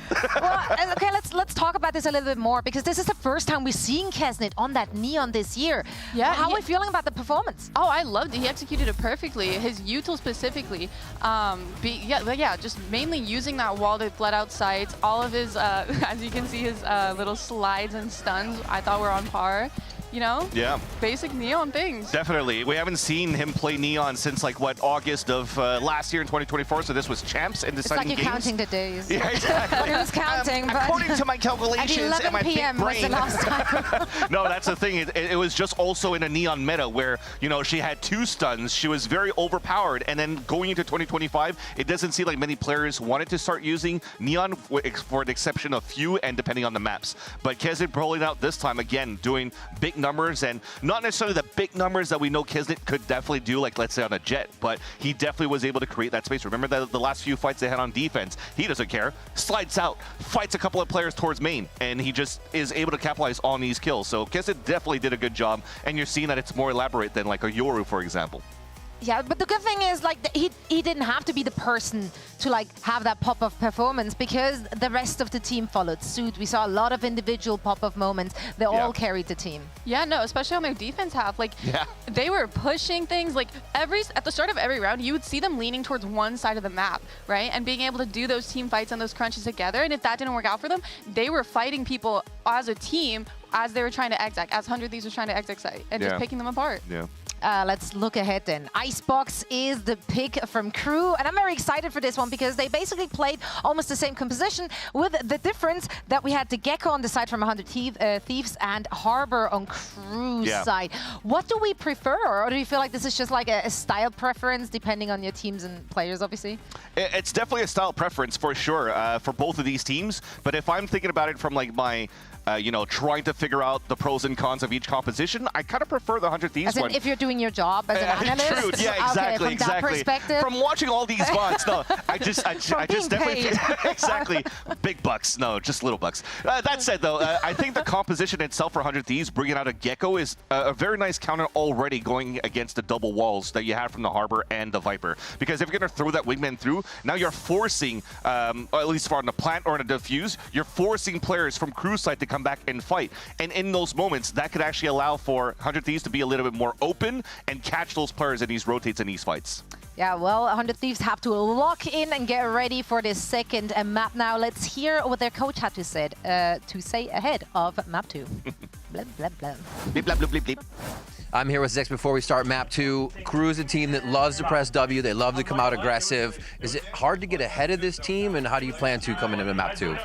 I think we had a lot of lost rounds to like simple mistakes. And also, like, honestly, like, we know exactly how they play. Like, we kind of had like a perfect visualization of like what their setup was every single round. I think the problem was like mostly our reaction to it. It would be very good for us to just like hard hold basically and just punish their over pushing, but it was something that we failed to do in the match for Fracture, but something that we're going to do obviously better in our second map. Awesome. Well, the guys sound hype and ready for map 2, so good luck. I'm like, oh, fire extinguisher. Like, We almost lured Adam onto, Yeah, it's like, hey, onto you the can't couch. coach the Actually, I second have a map, job just to sit do. down. We'll just cuff you in here. You almost got him paid off by 100 Thieves, I assume? I actually paid off by Sentinels fans. Oh, okay. The double. Why not? And now, this is, of course, a very important match. We talked about this prior to this as well. If KRU takes the next map, they also get the #1 seed for the playoffs with Icebox coming up next. So buckle in. It's going to be a good one after this break.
KRU were able to best 100 Thieves on their map pick, 13-10. That was Fracture. Now we turn our attention and our gaze over to Icebox, where if you have been hanging out with us for most of this split, and you've been keeping up with the scores, you will know that KRU, Dre, are pretty damn good at Icebox, and it's because of that comp right there. Yeah, and it's because of that guy right there, Mazzino. I mean, Mazzino on this harbor has so much impact, not only with the delay utility that the composition gives him, but the mechanical skill. And I mean, he was on fire in that last map on the initiator role. But it is cool to see Gecko back into the mix with this 100 Thieves roster. Now, they're not going to be running it against, you know, the Tejo, which is why they kind of like playing it in this meta. It's because, you know, you could bait out a lot of those Tejo missiles, the utility from it. Now, I guess you're going to have to use that, the Dizzy and whatnot to try to get over those harbor walls and try to get value like that. But you're losing that entire, you know, advantage that you have when you're running against Tejo comps. And I feel like if you're KRU, like you played against this Gecko comp so much last year. I don't think that they're going to be surprised at all. And some interesting facts that I want to point out was on that last map, KRU's post-plant percentage wins was 100%. They were 6 for 6. And the retake attempts, 400 Thieves, 0 and 6. This is a map where retaking is so important. So if there's ever a time to need to adapt and need to, you know, get some fire in, you have to be able to win these retakes if you're 100 Thieves, if you want a chance in this series. Well, they're going to get a chance here in this first half as they're on the defensive side. Everybody, except for Boosty, towards B. You wonder here what their antics are, what their plan is at the beginning of this round. You are going to spot a little bit of presence, but careful, son, there's more behind that. Yeah, there's a whole trap, but look at mid. Everyone's already funneling all the way through. This is going to prompt the speed up. 100 Thieves need to clear Adverso, and they need to clear him now. Any time that Adverso buys is valuable, even if he's able to get one. No, the dash across the ender cleans it up. Now they can turn their attention back towards B, where KRU are currently posted up. A cascade to buy a little bit more time. Spike goes down too. But it's in such an awkward spot. It's not planted for Snow, and we're taking Snow control right now. A lot is riding on Shy to get this lurk kill, but with Boostio taking out Kesnet, it just makes it that much harder. Shy's timing is everything. Double dink onto Xander. And now they know there's a little bit on the other side. Again, Mizzino dropping down, dropping Boostio with it. Asuna on the trade. Mizzino left in a 1v2. Water rising. He's been heralded as the king of Icebox. Can he deliver here? 1 kill found, but the trade comes in just in the nick of time. What a smart dash from Cryo, though, being so selfless, breaking the crosshair of Adverso, understanding the timing that they had to take in order to make sure they don't get wrapped. That was such a micro decision that was made. And yeah, he falls, and he goes 0 and 1 here, but without this dash, allowing for the free kill, you're gonna die. You're gonna get smothered from behind. And 100 Thieves, they do win the pistol round. You still need to be careful against KRU's composition. Those harbor walls can isolate a lot of these fights. Mizzino, he's got that frenzy. It could do some damage. Ultra grab by Asuna as he takes a step back. Some of that early harbor utility that you were talking about, it's interesting. They're not stopping it. They're letting it run, and they're fighting up behind it. Kesnet's already dead. Carl dealt with that very well, though. Proccing the dash very early on, getting off. And now there's so much firepower backside, the up-down setup that we've seen so many times. Some decent damage done for the side of KRU, but it looked relatively easy for 100 Thieves. Fighting together is it's gonna be the recipe for success for 100 Thieves. They need to combat these fights through the harbor wall together, or when that wall drops. Because of how they handled their finances, 100 Thieves at the beginning, they're going to be able to get an op online round 3. And here's the thing, though, right? Cryo with the op on Fracture, he wasn't able to get anything going. I don't know if maybe he got like a couple op kills, that's it. So yeah, it wasn't much. And it's hard to op against the harbor as well. So you're going to have to be very very meticulous with how you approach this utility and where you find the gaps. Look at how much space is already gathered. I mean, Cryo is so limited on the spots that he could be at. What a freak. Right? Look at this. I can't believe that. But that's the thing, is that's how you have to play. You have to have the confidence to do that against this harbor comp, because if you don't, you're not going to have a line. Right. You'll never have the shot. Anyway, Boostio has to get out of there. Oh, I like this. Yeah, he actually has no shot. Well, it was a cool idea. You don't expect your KJ to fight back into garage there. You imagine they're running back towards long, they're going to try to stay alive, so an aggressive attempt there, just not converting. Spike planted. Xander not able to hold up either, and you immediately have to start asking the question around. Yeah, Save the op. Saving this op. You're absolutely right. You need to say, and he's in such a bad spot right now with no dash. He's got to get out soon. Like this harbor wall, get out. Yeah. So this is a good play for Cryo. Saving that operator, something that he couldn't do on the last map bonus. It's very interesting, 100 Thieves' approach of getting this op up on bonus rounds. It's a thing that teams don't really do often, I'll definitely say. I mean, it's hard financially to get to that point, The fact that he's like thinking that far ahead of saving from pistol, the anti-eco, it's very light buys in those rounds. Or maybe Boostio, I believe, or someone on the team is buying him on those anti-eco rounds after they win the pistol. He needs to be careful, though. Don't want to lose that op. Oh, that's going to hurt. Wasn't able to get back up. Yeah, that's tough. I mean, if you guys can see Doug right now, he's just face palming. Very difficult. And I understand what you're saying. You're on the bonus. Why not try to go for something a little crazy? I think Boostio was just... Boostio there? Yeah. I think he was so far pushed up that there actually is no world in which he can run away. Yeah. He probably would have gotten just dashed on by Kesnet or something of the sort. Yeah. Gotten punished like that, so... A little difficult there, but KRU, they don't get bonus, and now they're doing another A default. 100 Thieves are aware that this B side of the map is weak, so Xander is going to be taking all that space by himself, very confident in doing so. That's a lot of info gathered, too, in an awkward round where you've got regen armor on Asuna, you got a Sheriff in the hands of Boostio. Any space that you can take away is value additive. I feel like this is something that we saw G2 do really well as well. Jonah P pushing B every single round, understanding that it's an A hit, but what can you do when Kesnet is just headshotting you? I mean, Boostio had the Sheriff, but Cryo didn't. Gets the spike down, stays alive, and now the Reckoning's online for Mizzino, who's not going to get to use it this round because he's instantly cleared. Oh, Kesnet with 3, and Shy drops his. Oh, Asuna's already gotten it to half. One enemy remaining. Just alt use just for some security there. It's, you know what, like, it's early, yeah. I'm not even against it. It's, you don't want things to slip away from you. The worst case scenario is you get thrifty and all of a sudden your economy is in shambles. So a win round, or a round win is a round win. You're gonna take that. And here's those entries from Kesnet. I mean, absolute master right here on the site. Cryo had no chance right there. But it was ones. It was ones the whole time. Right? 100 Thieves need to clean that up. They need to be able to adjust. They need to be able to adapt, make sure that they're fighting the same player together, especially on that defensive side. If Kesnet gets these isolated 1v1s, that's what this Harbor composition is good at.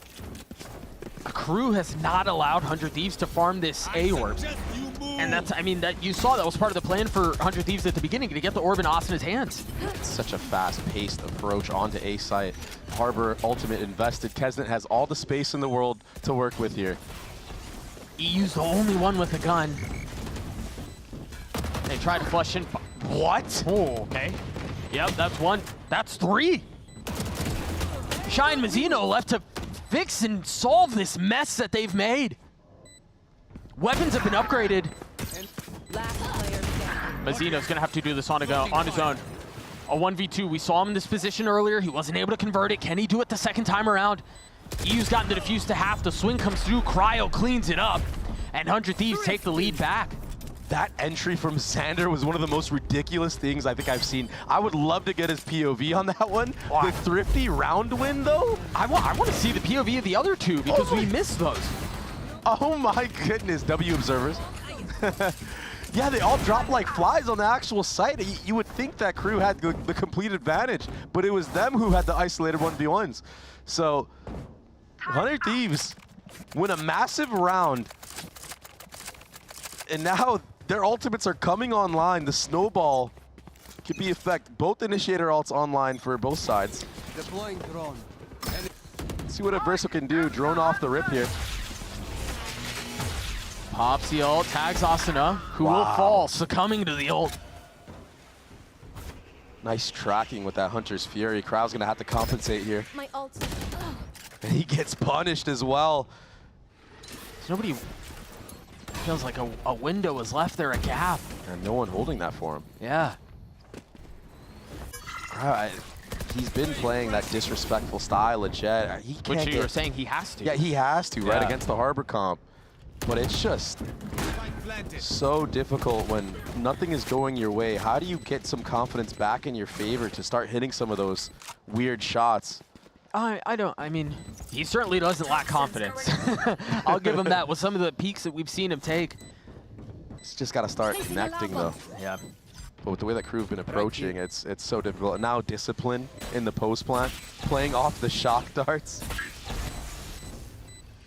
Wow, man, it's a difficult retake, but yeah, way in. Only 1 for 1 though. EU's gonna have to 1v3. Getting a little bit of damage dealt. He's gotta have to save here too.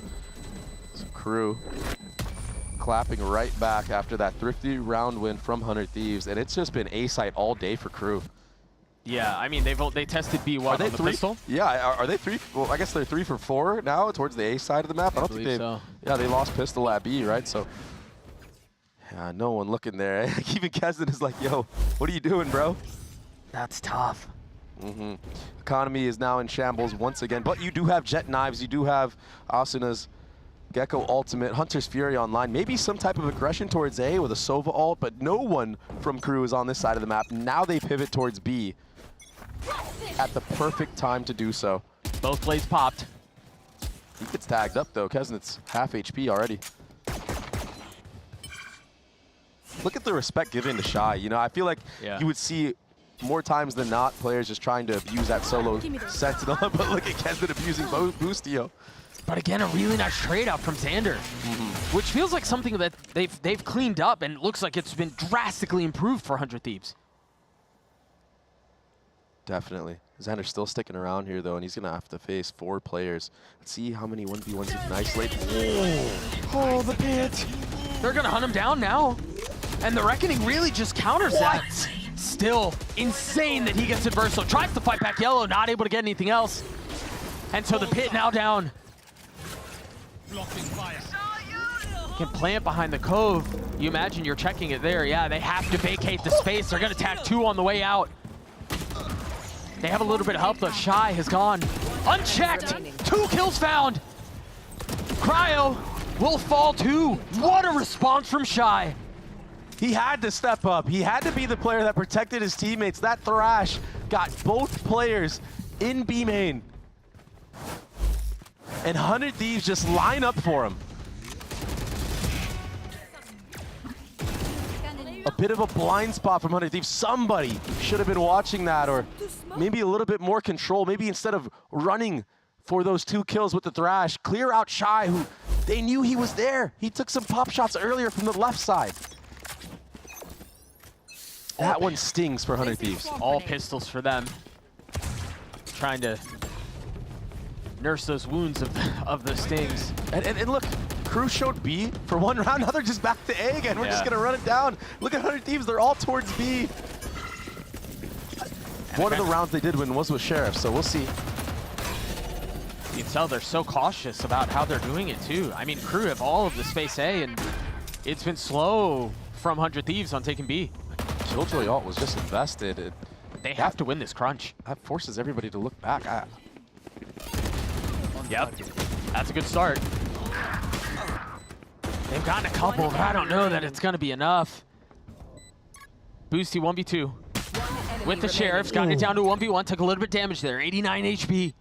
And it's Kesnet on the other side with a Vandal. You've got to find a way to upgrade a weapon, and you just can't. Boostio never even got the high ground to take the fight onto Kesnet. KRU get up to 5. The way that 100 Thieves are approaching these rounds with the Sheriffs, maybe they should do it with the rifles, because it's what, they've won 1 round doing it so far. And that round came very close, right? It comes down to a 1v1. Yeah. And you're at such a disadvantage. If they can emulate some of the team play that they're doing on these eco rounds, these thrifty rounds, on a gun round, maybe they'll have some success on this defensive side against KRU's attack. Checking in again with the watch party in Chile. I believe Kesset's family's somewhere in the mix over there too, watching, supporting. They've given him 5 reasons to cheer so far on Icebox. Very cool. Also very cool from KRU, a new look, a double lurk up tube.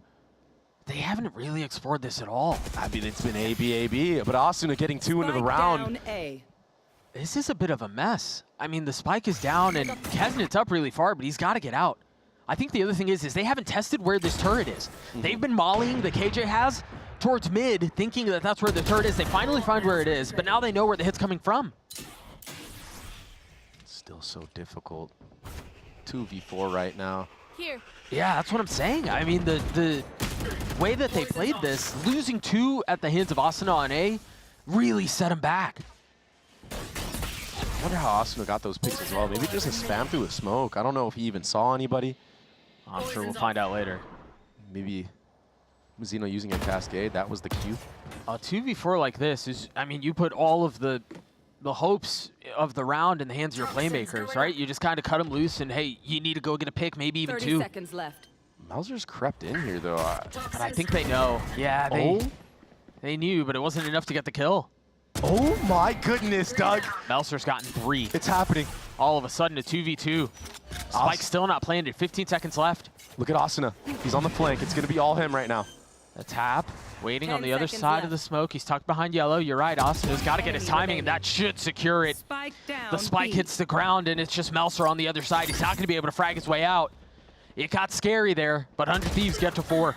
It's so uncomfortable for 100 Thieves, though, when they're up 4v2 like that, to drop 2 players, to create gaps based off of sound that you're doing. Maybe just hold. Don't make any audio cues for KRU to find a way back in. That's ridiculous. Yeah, right. That's how that happens. Sure. I mean, but if that's what 100 Thieves need to win a round, I'm worried. I wouldn't say that I'm worried. I mean, they're certainly in this fight. It's just 1 round between the 2. They still have the op in Cryo's hands. The fact that they've dealt with this double wall comp as effectively as they have so far. Yeah. We'll see. They continue to deny that orb, that A main orb, for 100 Thieves. And wisely so this time. Asuna's just 1 off his ult. They're opting to play in this time around. EU does get taxes and have to give, but he's going to flood right back in. You should run. And look at KRU. Playing very patient. Mazzino is the only one taking 1v1s, and he's winning them. I mean, they have the Killjoy ult. I mean, I guess Asuna was just trying to catch one on the way out. And now Viper's Pit being used as well. How do you retake with an operator as Cryo in this moment? A reckoning on top of it. So many ults invested from the side of KRU, making it so difficult for the retake to come in. Yeah, they are not gun shy on investing ults to secure rounds. It's really impressive to watch. No hesitation. It's just the save. You have to concede. Give it. What a round from KRU. 1 kill was all it took for them to call the save. That's Icebox, baby. and I think, again, it's the efficacy behind their ults. Wait, what's Boostio doing? I'll get an upgraded gun, but he can take it out Just here. to put it right back down. Yeah, but no, you're right. I mean, the way that KRU layered their ultimates in this round was very impressive. Even with having that first blood, maybe a lot of teams would be greedy. They would be stingy with the ults that they have, but from what we've seen so far, if KRU can commit an ult and actually convert into a round win, they're willing to do so. Right. And that's a lot of things that teams sometimes will overthink, and then they'll end up losing a round like that, and oh, maybe we should have used the ult this round, and they never end up using it. Yeah, that 1v1, Asuna was just stuck backside. Maybe Saving would have. could be good. If you guys do not, like, this doesn't look good. I think, yeah, a little bit of frustration. Like, he's like, oh, where's the help? Where's the disruption? Maybe even just trying to help him get out in that moment. Somebody from heaven going with him. Oh, I think him even just calling for the save there is wise. Because of that, Cryo's going to keep the op, which was a little dangerous at the end there, but you even saw Boosty go back in to grab the rifle because of that call. Wasn't able to, but because of the way they played the end of that round, they're able to carry an op and 2 rifles into this round. Sell me.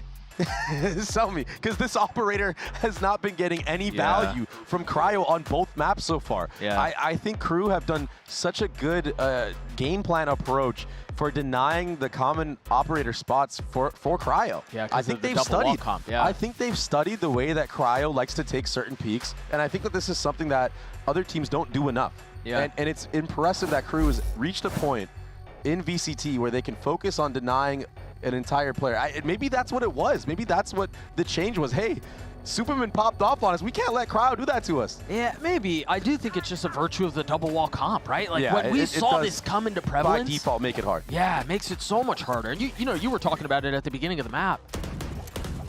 So you wonder here, if you're 100 Thieves, how do you solve that, right? How do you solve for that variable where you have to find value out of the op in the face of a double wall comp?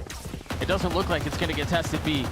As KRU once again knock on the door of A.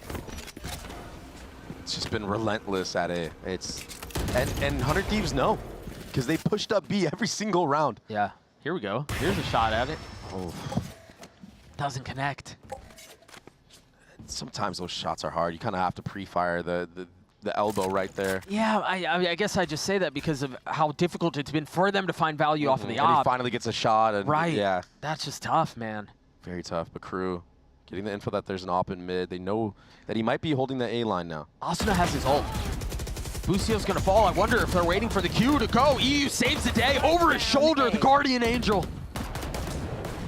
Keeping him alive, keeping the ult in play. Waiting for the pop, and now the Thrash unleashed. Mazzino dead. And just like that, Shy's the last one standing. EU doesn't swing there to save Asuna. I don't know that they convert that round. Yeah, the round's over. Yeah, Asuna dies, surely. And we saw a little bit of hesitation from the rest of the members of KRU as well. Kesnet being the one that kind of backs off, not trying to get that trade. Wait a second. 1v2. It's Shy in a 1v2. Oh, Shy in a 1v1.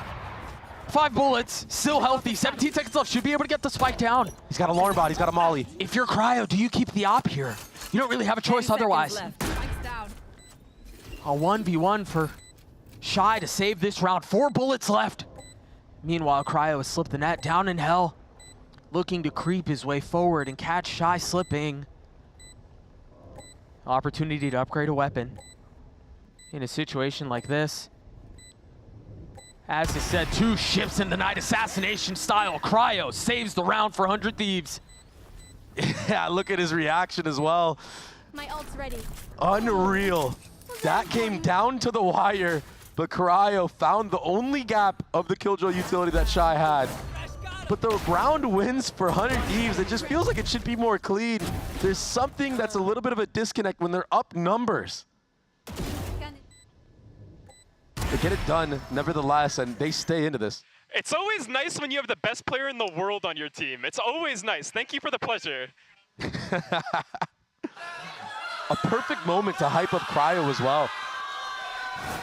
Up until that moment, the Cryo op kills, he was only getting like one and then getting traded, right? Yeah, they were few and far between. I think finally an opportunity to get multiple on the board for himself. Again, a hit towards A. I mean, it's been so effective, and you've done it this entire half. Why not finish it the same way? Yeah. Getting used to the scenery on that side of the map. Very early utility this time from 100 Thieves, though. Nice Hunter's Fury. It does connect on the Shy. And on the Mizzino. Now, this is interesting. I was talking about the KJ Molly that's been clearing up the turret from the defense. It's moved back here now. The drone out towards A is going to tag one more. A lot on Melser's shoulders, but he's going to get swung. He almost connected on the Cryo right there. That was very close. Look at Cryo's HP. Yeah. Meanwhile, they try to flood backside, and again, the defensive wall does not relent. And they know Melzer was somewhere around this mid-tube area. That's why you see Xander pushing up all the way B, doing some jiggles. He's just stuck 30 here. 30 seconds left. 30 seconds left. I don't even think you clear Cryo in this spot. There's just so much you have to worry about. You're going to have to start holding W at some point. Yeah, man, time is not your friend right now. Not at all. If you're Melser. He's walking straight into the crosshairs of Cryo. Easy pick'ems, and it was hard fought for 100 Thieves. I feel like the pressure that KRU put on early was immense. They were kind of overwhelming that A site, but 100 Thieves being able to snag some very close round wins and then fighting together at that A site ended up making it an even affair. 6-6 at this first half, much like Fracture. We'll see if 100 Thieves can cook up anything with this Gecko on the attacking side. Yeah, we'll see if that is the case on the other side of this break. We'll be right back.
You talked at the end of that first half there, Dre, about whether or not they're going to be able to...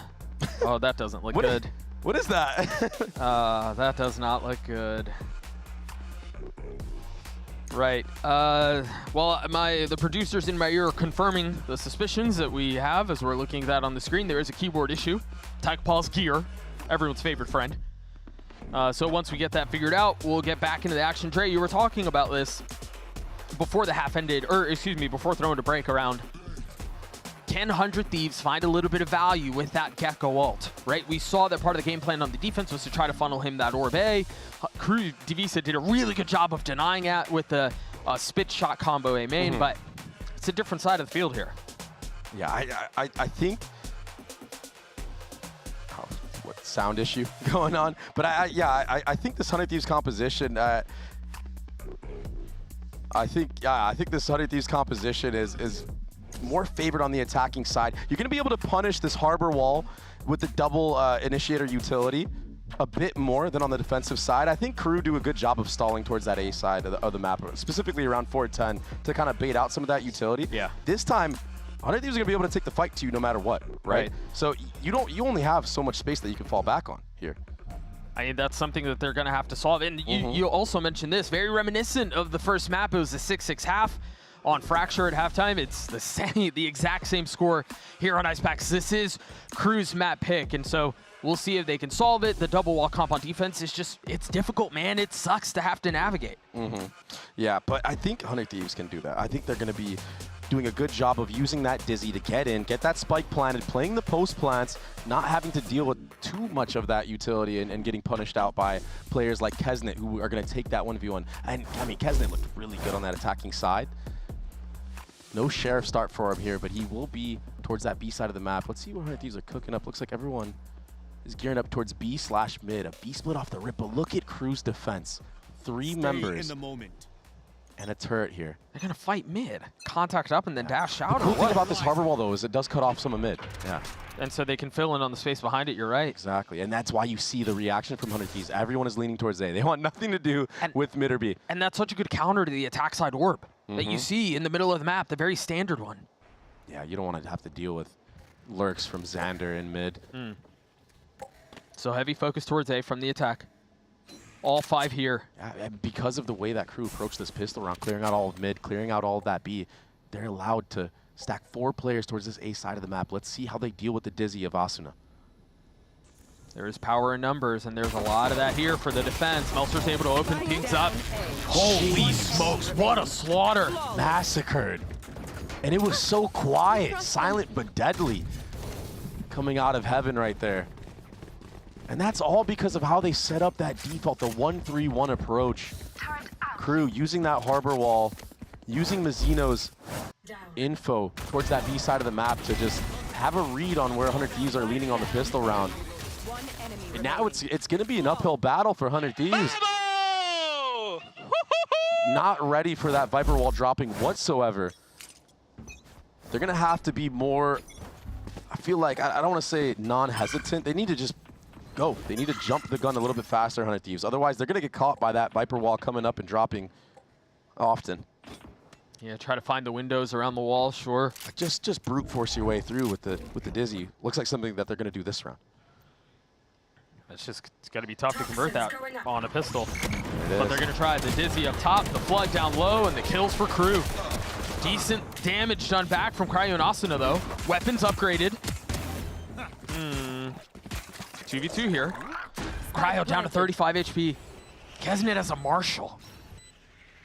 Marshall's so deadly, though, against no armor. You can use it to no scope. You can quick scope with it. He's creeping out heaven right now as we speak. But in a retake? Yeah, forget about the Marshall. It's going to be on the Ghost, and it's going to fall down to a 1v1. Mazzino weak. Asuna not much better off. But again, it's the king of the ropes. A thrifty round win for 100 Thieves. Just patented Asuna gameplay, whether it's jumping, whether it's on a rope, sliding, doesn't matter what it is. This time it's on the Gecko, and he's building further to that Thrash. At this time, yeah, less hesitant, more willing to take risks. It's something that I think 100 Thieves have a lot of success with. They just need to do it on gun rounds, not be afraid of dropping early. Rope. Let me get on that rope. King of the ropes, right? He does make it his playground. Again, a speed up towards B here. Trying to disrespect, or at least attempt to disrespect, this harbor wall. Mazzino has one of the only Vandals on the side of KRU. It's Mazzino and Kesnet. And Kesnet's rotating back this way as well. And all of it is because of the passive info that Meltzer's getting from being pushed so far up A. KRU's approach is definitely to deposit one player on an extremity, go heavy stack the other. Now it's 2 Vandals here towards this B side of the map. No one from 100 Thieves was towards that A side, so they're kind of forced to have to commit. Kesnet and Mazzino swapping positions. Oh, there it is. Vandal heard. Now they want to get out. It's going to be a foot race back towards A. Remember, Meltzer's going to get a lot of this info early because of his position. But can he connect the shots, though? That's the real question here. And does he get cleared hard? I mean, he got cleared. Did they spot him? Do they know where he is? Yeah, spammed dizzied, everything. But the thing is, the reinforcements are already here. The rotations have arrived, A. They're going back again. It's around the world for 100 Thieves, but it's the right call. And this time, there is no aggressive deposit B. So they won't know until it's too late. 30 seconds left. Look at Asuna. He's only 2 off of that thrash. And he's got the spike, so you know he's going to get a little bit closer. There's a real good chance he's got the ult next round. And he's going to have it. He will have it next round, yeah, if he doesn't die. Or if he dies or gets a kill, excuse me. Yeah, no, he's good. Boostio, here's the rotations here too. Should be free. Oh, he makes sound though. Whoa, he gets punished from 1 step. Did he not hear the drop? I think he did. I think it was just a mechanical error. He just looked up on the swing mid. Maybe it was that stuff he was doing with the keyboard on his lap earlier. Yeah, little taps. Playing the bongos. They're just getting a little crazy here though. What is going on right now? Lots of guns. Time running low. Crew are going to have to accelerate this. Really nice pick from Adverso. What? Do they have it? They should, yeah. They have plenty of time. What a throw from 100 Thieves. They had it. They had all the space. They made every perfect call. 1 misclick. Not even misclick. Just a keyboard error from Boostio here, making a step for Adverso to train his crosshair in. But what is that fight from Xander? Just alone all the way up front and no one's playing the spike. It's like they thought they had it in the bag. And KRU just took it from them. That is insane. How do you bounce back from a round like that? If I'm Ziggs, I'm insta-timeouting.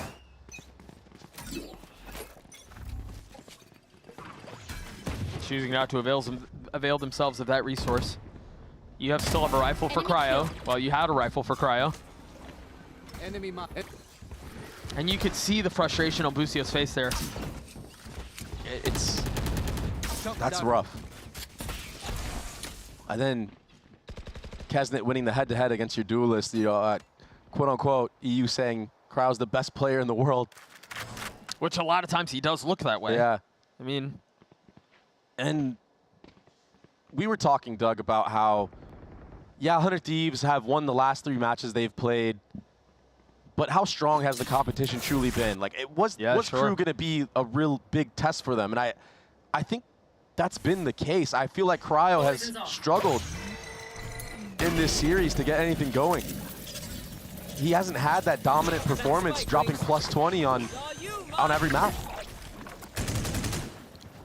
Wingman attempts to get the spike down. They try to swing back behind it. Melser and Mizzino are there to secure the site and secure the round for KRU. Fundamentally sound from KRU. Playing the man advantage, holding all the way back. Even the spam on the Gecko plant spot. Really nice work from the side of KRU. And now they're going to have some ultimates online. We have an operator online for the side of Kesnet. Let's see what he can do. Again, he doesn't have to play into that harbor wall. He's going to have to deal with the flash and a dart, though, and a drone.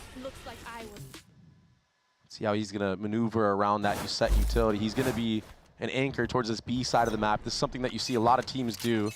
Setting up the solo op here, able to take this deep line, fall back all the way to snow if you need to, and you can play heavy on the other side. It does not look like 100 Thieves are interested in flirting with B whatsoever. And look at this wall that KRU like to throw. I mean, you could be in Nest, you could be anywhere at this moment. 100 Thieves want nothing to do with that aggressive space that KRU are threatening. And so what, they go into the op? Mm-hmm. Now here's the thing, you do have the utility to deal with this, but do you use it? Ooh! Careful, boys. Yeah, I can't believe he peeked back into that. And now the thrash is out. Kesnet gets a little bit of verticality, should keep him safe for now. As they continue to push towards B. The spit pushing him back even further. Mizzino tries to hold the line, but Cryo up close. Xander getting in on it as well. Dueling Hunter's Furies. ZU tries to get the last laugh, not connecting. Meanwhile, Shy on the swing. Besting Cryo, numbers away the attack. Spike now down, dart now through. This has been a little labored out from KRU. There's still so much to do. Is this where it falls apart for 100 Thieves again? Xander drops. Possibly. No more. 2v2. Still in the hands of Kesnet. That shock was good, but it wasn't good enough. Kesnet's gonna have to do it all on his own. He swings into Asuna, and he pays for it with his life. 100 Thieves get to 8. Yeah, this time Asuna and EU playing together, that little up-down, isolating those fights. Asuna is very, very sharp right now. Just deleting everybody from crew on that retake, and Operator not getting much value from either side so far. Just seems like Icebox is just tough right now. He had a chance, just so worried about a player being deposited, player being lurked up. These aggressive post plans from 100 Thieves, it looks nice on the mini-map, but when it comes down to the actual gunfight exchanges, it gets a little dicey. Xander getting caught out multiple rounds in a row, just alone. No real help. 100 Thieves going for that A default again, this time not having to worry about that aggressive harbor wall being used. And that kill from Xander is nice. It opens up the map so much for the attack. And you saw Kesnet was playing pretty far back. He was playing back in snow. And so he didn't even have the aggressive line, but they've taken all of this space mid, and they're continuing to creep forward. There's nothing to watch this. I think there might be a turret posted up on here, but you don't know that there's two members here. Oh, it's so far up. And so they can hold all of this, and now they know. But EU's dead for it. Harbor ult used, though. 100 Thieves are speeding up into this Viper's pit. They're going to try to layer more and more utility behind this. The Reckoning, the wall, the pit, everything there. Cryo with knives. That wall is just so good. And they can still afford to fall all the way back here because of Xander's positioning in B. He did clear out some of that mid. Another great call from Boostio's IGLing right now. And he's staying in here. All members of crew have to stay. Kesnet smells something. They're leaving. I think they knew, given that they saw it was Boostio, they thought that it might just be him left to try to get a couple, and he was right. 10 seconds left. Remember, Kesnet has blades online. Now a counter pit. And that's going to cause problems. You don't really have the utility to counter this. You kind of have to face check it. Watson is dead. Pit's still up, though. And that's the big problem. That's the one you have to solve. Swinging backside. Cryo not connecting onto the blades. The shock's going to provide a little bit of damage. As the Cloudburst bursts down, Xander gets 3. It's all in a Melser. 1v2. Again, trying to dance around the pit, but you just can't stand up on it. Very clutch play from Xander, wrapping around his own pit and taking the risk to swing both players back yellow. Cryo, he was dancing around, just buying time for that play to happen. Oh, Melzer just a little too scared to get in there. What an opening pick on a Shy. Shy just trying to re-clear some of that info, maybe see if there's a KJ turret there. Whoa. Yeah, that was massive. Hey, Xander! Good shot, boys. With all calm, Xander is Asuna is popping off. And now the economy of crew, it's starting to dwindle down. Light armor on 4 members, a Guardian on Shy. Aggressive on this 410 fight. Yeah, this is new from crew. No harbor here either. That's also light armor on 4 out of 5 members. Drone for drone. 4 or 5 are here, and you're right, the drone is going to tag a lot.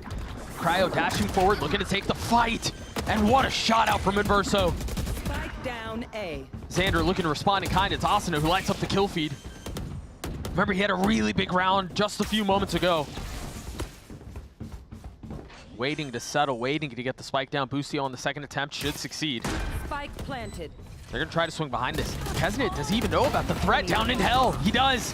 Inverso over his shoulder. Crew take the lead back. Fast flood. Kesnet silent walking all the way out. It's such an awkward position if you're 100 Thieves to just look up in that moment and pick which spot in Rafter when Inverso is still in screens peeking you. That pick, that head-to-head against Cryo on top site, it really did come down to that. Inverso was on the back foot and still connected a headshot. A little fadeaway, yeah. It's such an awkward position to be put in because he's just trying to play retake at that moment, not give a pick. Yeah, it looked like he even stumbled into a teammate at that moment too, someone that he was right next to. Oh.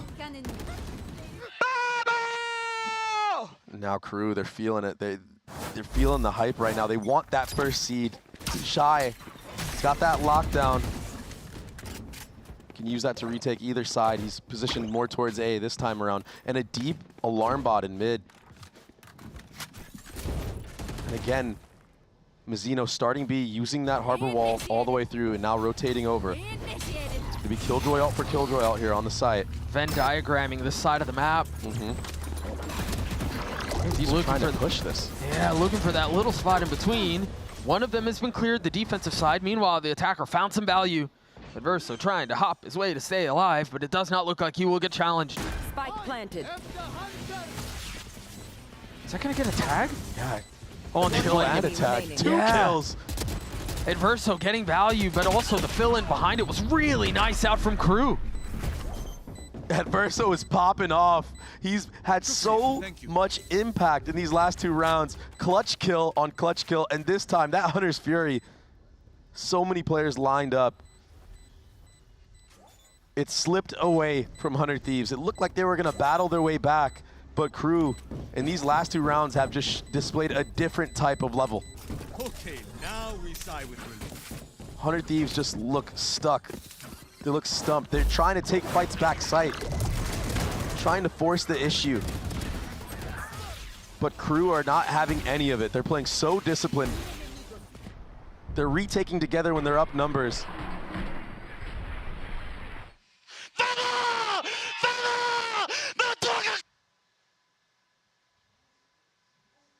The passion pit proves to be cinematic yet again. And remember that, I mean, yes, the leader for KRU, but also a guy who struggled. I mean, he struggled on at the end of the first map, and yes, he was the one who was able to get those massive kills, but much back into form. 16 and 11 for Adverso right now, as he's trying to lead KRU into that #1 seed. And to do so against a 100 Thieves team who, yes, had a lot of questions around what would their form be coming into this. Yeah, they were 3-1, but it was wins against teams that maybe are not as strong as KRU are now, and they've tested them, but KRU have managed to stay a step ahead the entire time. Yeah, and EU was talking about how a big strength of 100 Thieves was the adaptability. Where is that adaptability right now when they're up against the fence, against this KRU roster? It just seems like they're still going for these fights on both sites, backside, fighting snow, or backside A, going all the way to screens. They're not really playing the spike, not really playing around how KRU are approaching these retakes, where it's a lot more methodical, a lot more patient. So they're going to try to speed up across the middle of the map. 100 Thieves don't have any guns, but you're going to see the harbor wall out from Mizzino that blocks that off. And so it's going to be a race to try to get ahead of this. Oh, it's not even the Orbit's wall. That's a different look. Seems like a Hail Mary play to me. It's an eco. Trying to do anything you can to bring this back into your favor. If you can win this round, it would be massive. I thought that shot was clean. That one was. Yeah, yes, it was. It is a free A site, though.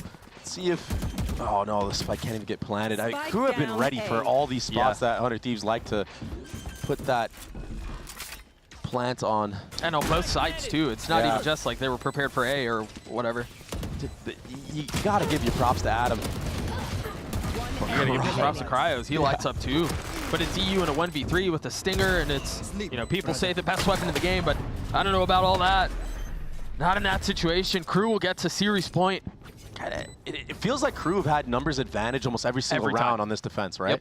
Yep. It just makes it so hard for 100 Thieves. It kind of makes 100 Thieves feel like they're forced to have to push that issue and try to even the numbers. But KRU are playing to that, like I've been saying this whole time, and it's tough, man. Icebox attack is not easy when you're playing against the protocols of KRU. This shot I thought it was on the money, man. Oh, I think just a little bit of an overflick. Very close though. Nah, he got robbed. Yeah, that's crazy. Look, we do need to discuss this, and we didn't talk about it in the previous round, but it matters here. 100 Thieves investing or choosing not to put much into the last round means that this is really kind of it. They've got guns. They've got everything that they should need for this last round, including Asana's ult and EU's. Haven't really been able to get much value with those ultimates either. Yeah. If you layer it on this A side, it could be a good opportunity, especially with Kesnet Papa that dash early on. But he double dips, almost dies because of it. Meanwhile, Xander exploring the western side of the map. It's something he hasn't really done yet. Right. He's been so afraid to kind of take those 1v1s at B, which is, I feel like, a Viper's job on this map. You can't be afraid. Yeah, I know you're up against a Harbor and it's Mizzino, you know?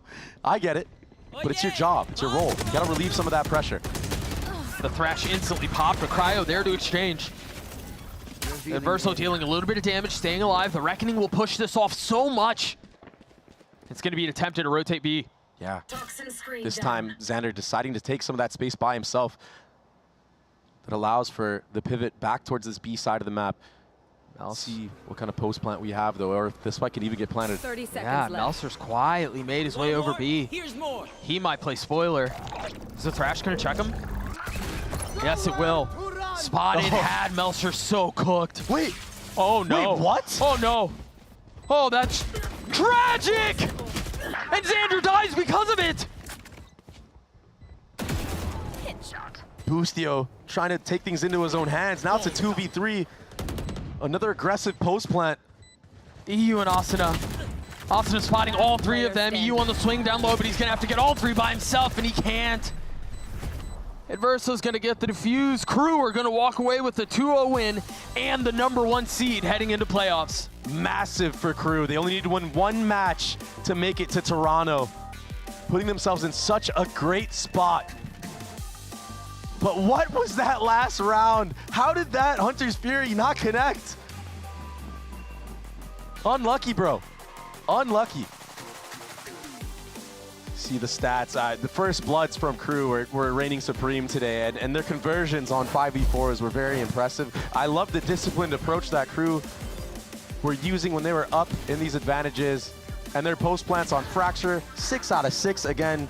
They looked clean, man. Yeah. And it was tough. Like, 100 Thieves battled. Like, it wasn't like it was pretty Valorant. Let's just say that, right? Yeah, I mean, it wasn't a walk in the park, that's for sure. And I think we talked about this a couple of times throughout the cast. There were questions coming into this series. How would KRU look on the other side of a loss against a team that they beat probably 6 days out of 7, right? And then for 100 Thieves, yeah, they come in at 3-1, but what really was the quality of the opposition? And I think both of those questions were answered today. 100 Thieves, they are strong enough to be competing. They are in a really good spot to make a run there. Yes, there are a couple of things they need to clean up, but KRU bounced back very nicely after the loss to EG.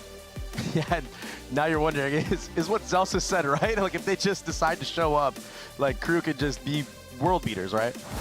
I mean, I think they've shown to be very, very good, and I don't see that changing. I mean, yeah, they got bested by EG, and every dog has their day, but that looked like a KRU, again, that's in a position to compete, to make a deep run, to talk about international performances. And if things go the way we're likely looking at, we're looking at a world where we have G2, MIBR, maybe even KRU at Toronto. I mean, that's wild to send 2 LATAM teams into that. Hey, man, all these teams have been cooking with their roster changes. I think KRU have done a phenomenal job over the years of curating something great, right? They came from being just mechanical talent that everybody thought about to now actually having depth in their strategy, and that is what is most impressive about this roster. It's been phenomenal to watch them play so far, and I can't wait to see them in the playoffs. They're gonna have to get through playoffs, but Toronto is on the cards. Let's send it to Riv for the Verizon post-match interview. All right, we're in the KRU den right now after they get a big victory. We got the team. They're ready. Dryad and I are here to do some chatting. I got to ask first for a seed, how's it feel? Melzer, you played awesome throughout the series. We feel really good, really comfortable. Yeah, we play amazing this time. Todos los partidos jugamos en la raja. Nos caímos el último partido, o sea, el partido anterior jugamos muy mal. Creo que volvimos a nuestro estado actual y que venimos practicando y mejorando en treino. Entonces, feliz de la victoria y hay que seguir con este mental para lograr clasificar a Toronto.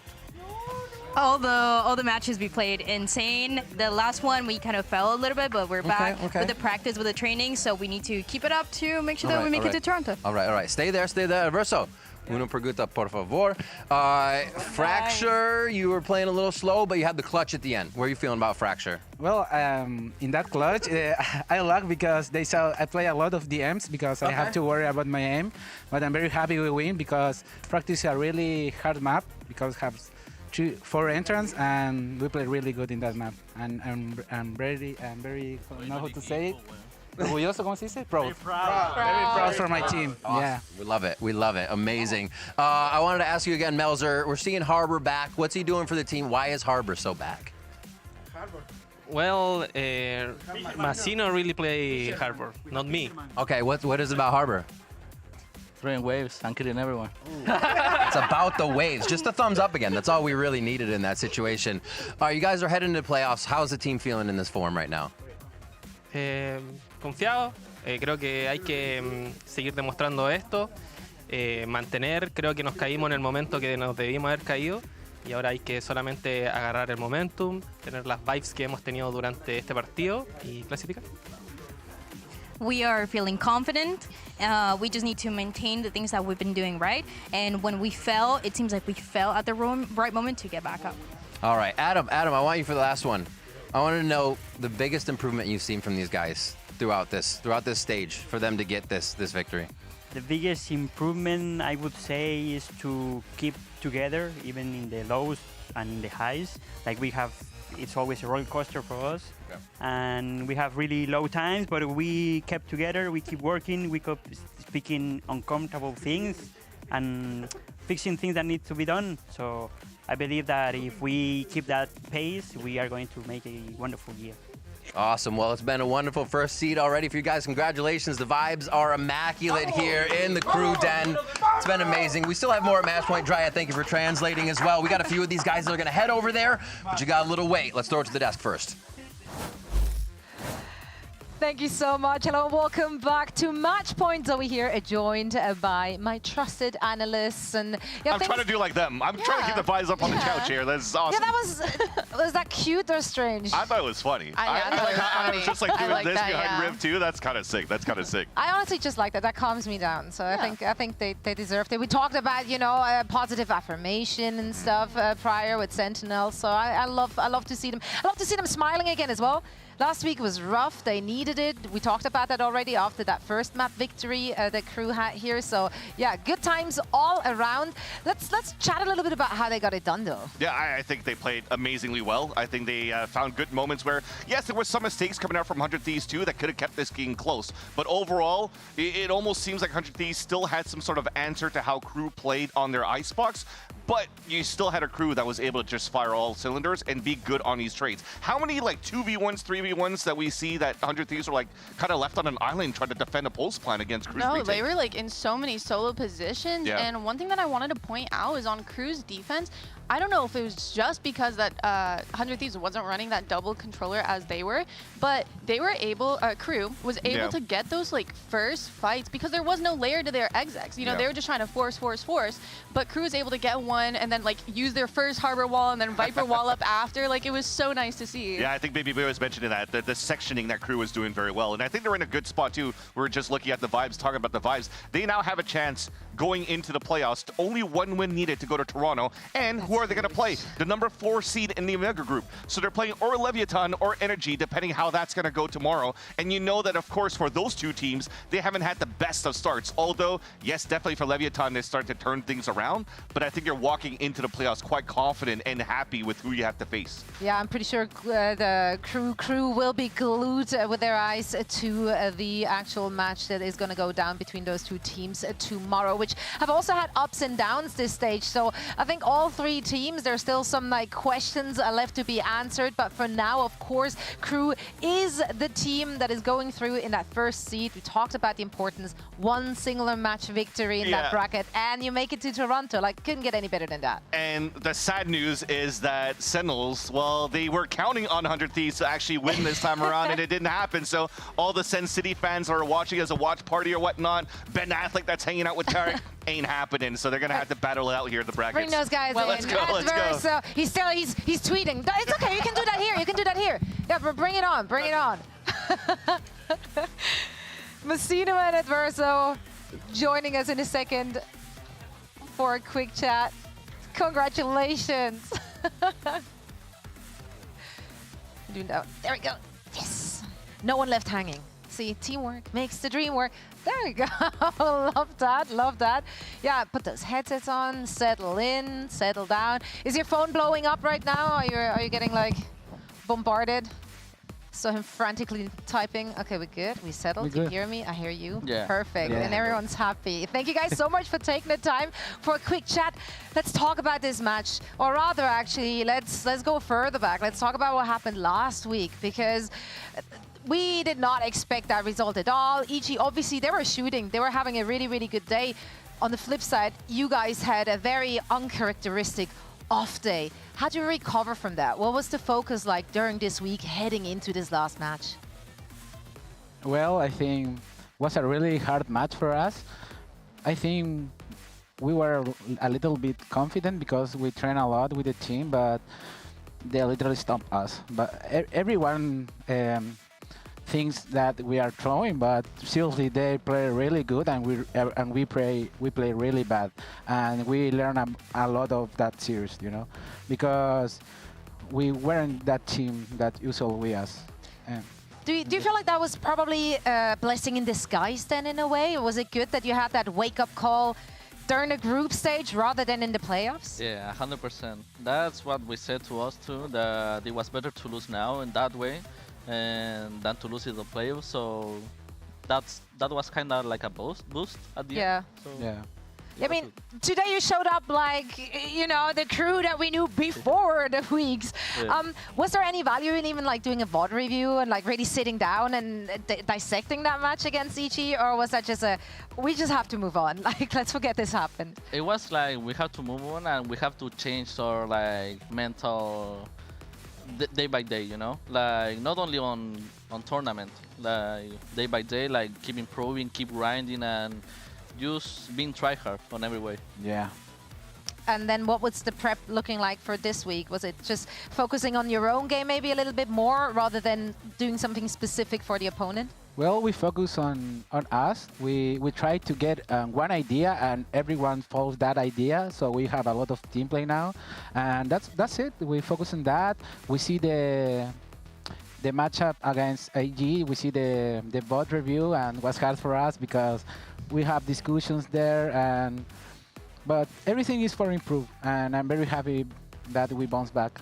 Yeah, I think everyone was happy to see that bounce back in such a convincing fashion as well. Now, looking ahead, almost all teams are locked in and qualified for the playoffs. Is there a particular team that you're really excited about going up against? Any revenge matches coming up? Anything you're really looking forward to? For me, at least, I don't really care who we play. Of course, it's going to be fun playing against everyone there because they're the top teams. Yeah. So it's going to be fun matches, and yeah, that's for me. I want to play against MIVR. MIVR. I need the revenge. Thanks for the translate. I was like, I'm not sure. I'm trying my best. You're doing I great. want to play against him, against Day, because I think we don't play really good in that matchup.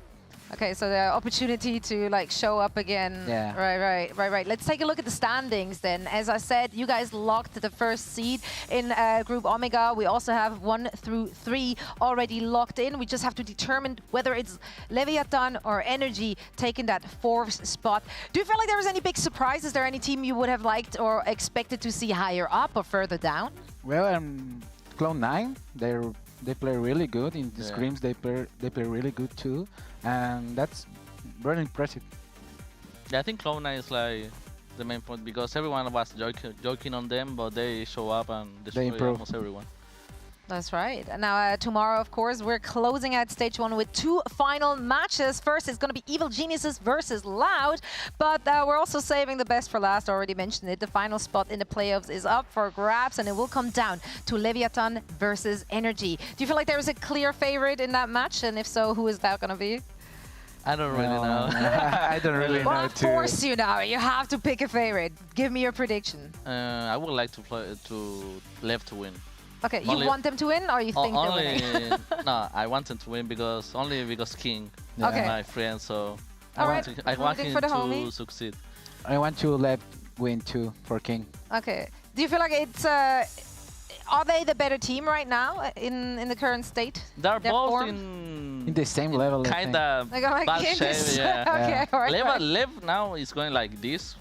they're improving. So yeah, but All right. who Well, knows? we're hoping for a good game. I'm hoping for some good, honest Valorant on the server. It's gonna be fun watching it live. Exactly. I love that the last match of the stage is like with the seeding on the line, the last spot on the line. So script writers did a really, really good job on this one.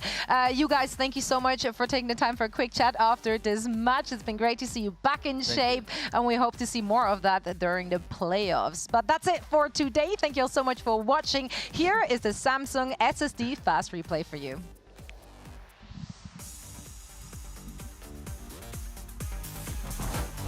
We are about ready to get into game. The players are prepared. Sentinels, 2G, all are in the server and ready to go. Spots out one player. Attacking Hunter's Fury used towards spawn, and it's Bang to open up the round. 2G need to get into the site quickly, but they cannot get past Bang. Are they saving? They gotta go. 2G has to run, but they're going straight into Bang. And he's putting them down. Bang! Unbelievable. Explore into garage here. Second is positioned on both long angles. And that feels like the nail in the coffin. A little dart bait, not too bad, but Zekin's still moving, and Zekin's just mowing them down. Spraying through the teammate. Now the Omen ult. Bang's here too, but Zekin might not need the help. 13-4. Sentinels. A banging opening here on Haven. Find a block on the pull, but it doesn't work. PXS chooses a good timing for one, for two. PXS! Incredible to pull off the rounds. 2G, they get the one they needed. The ult's coming in. Zen following up towards backside and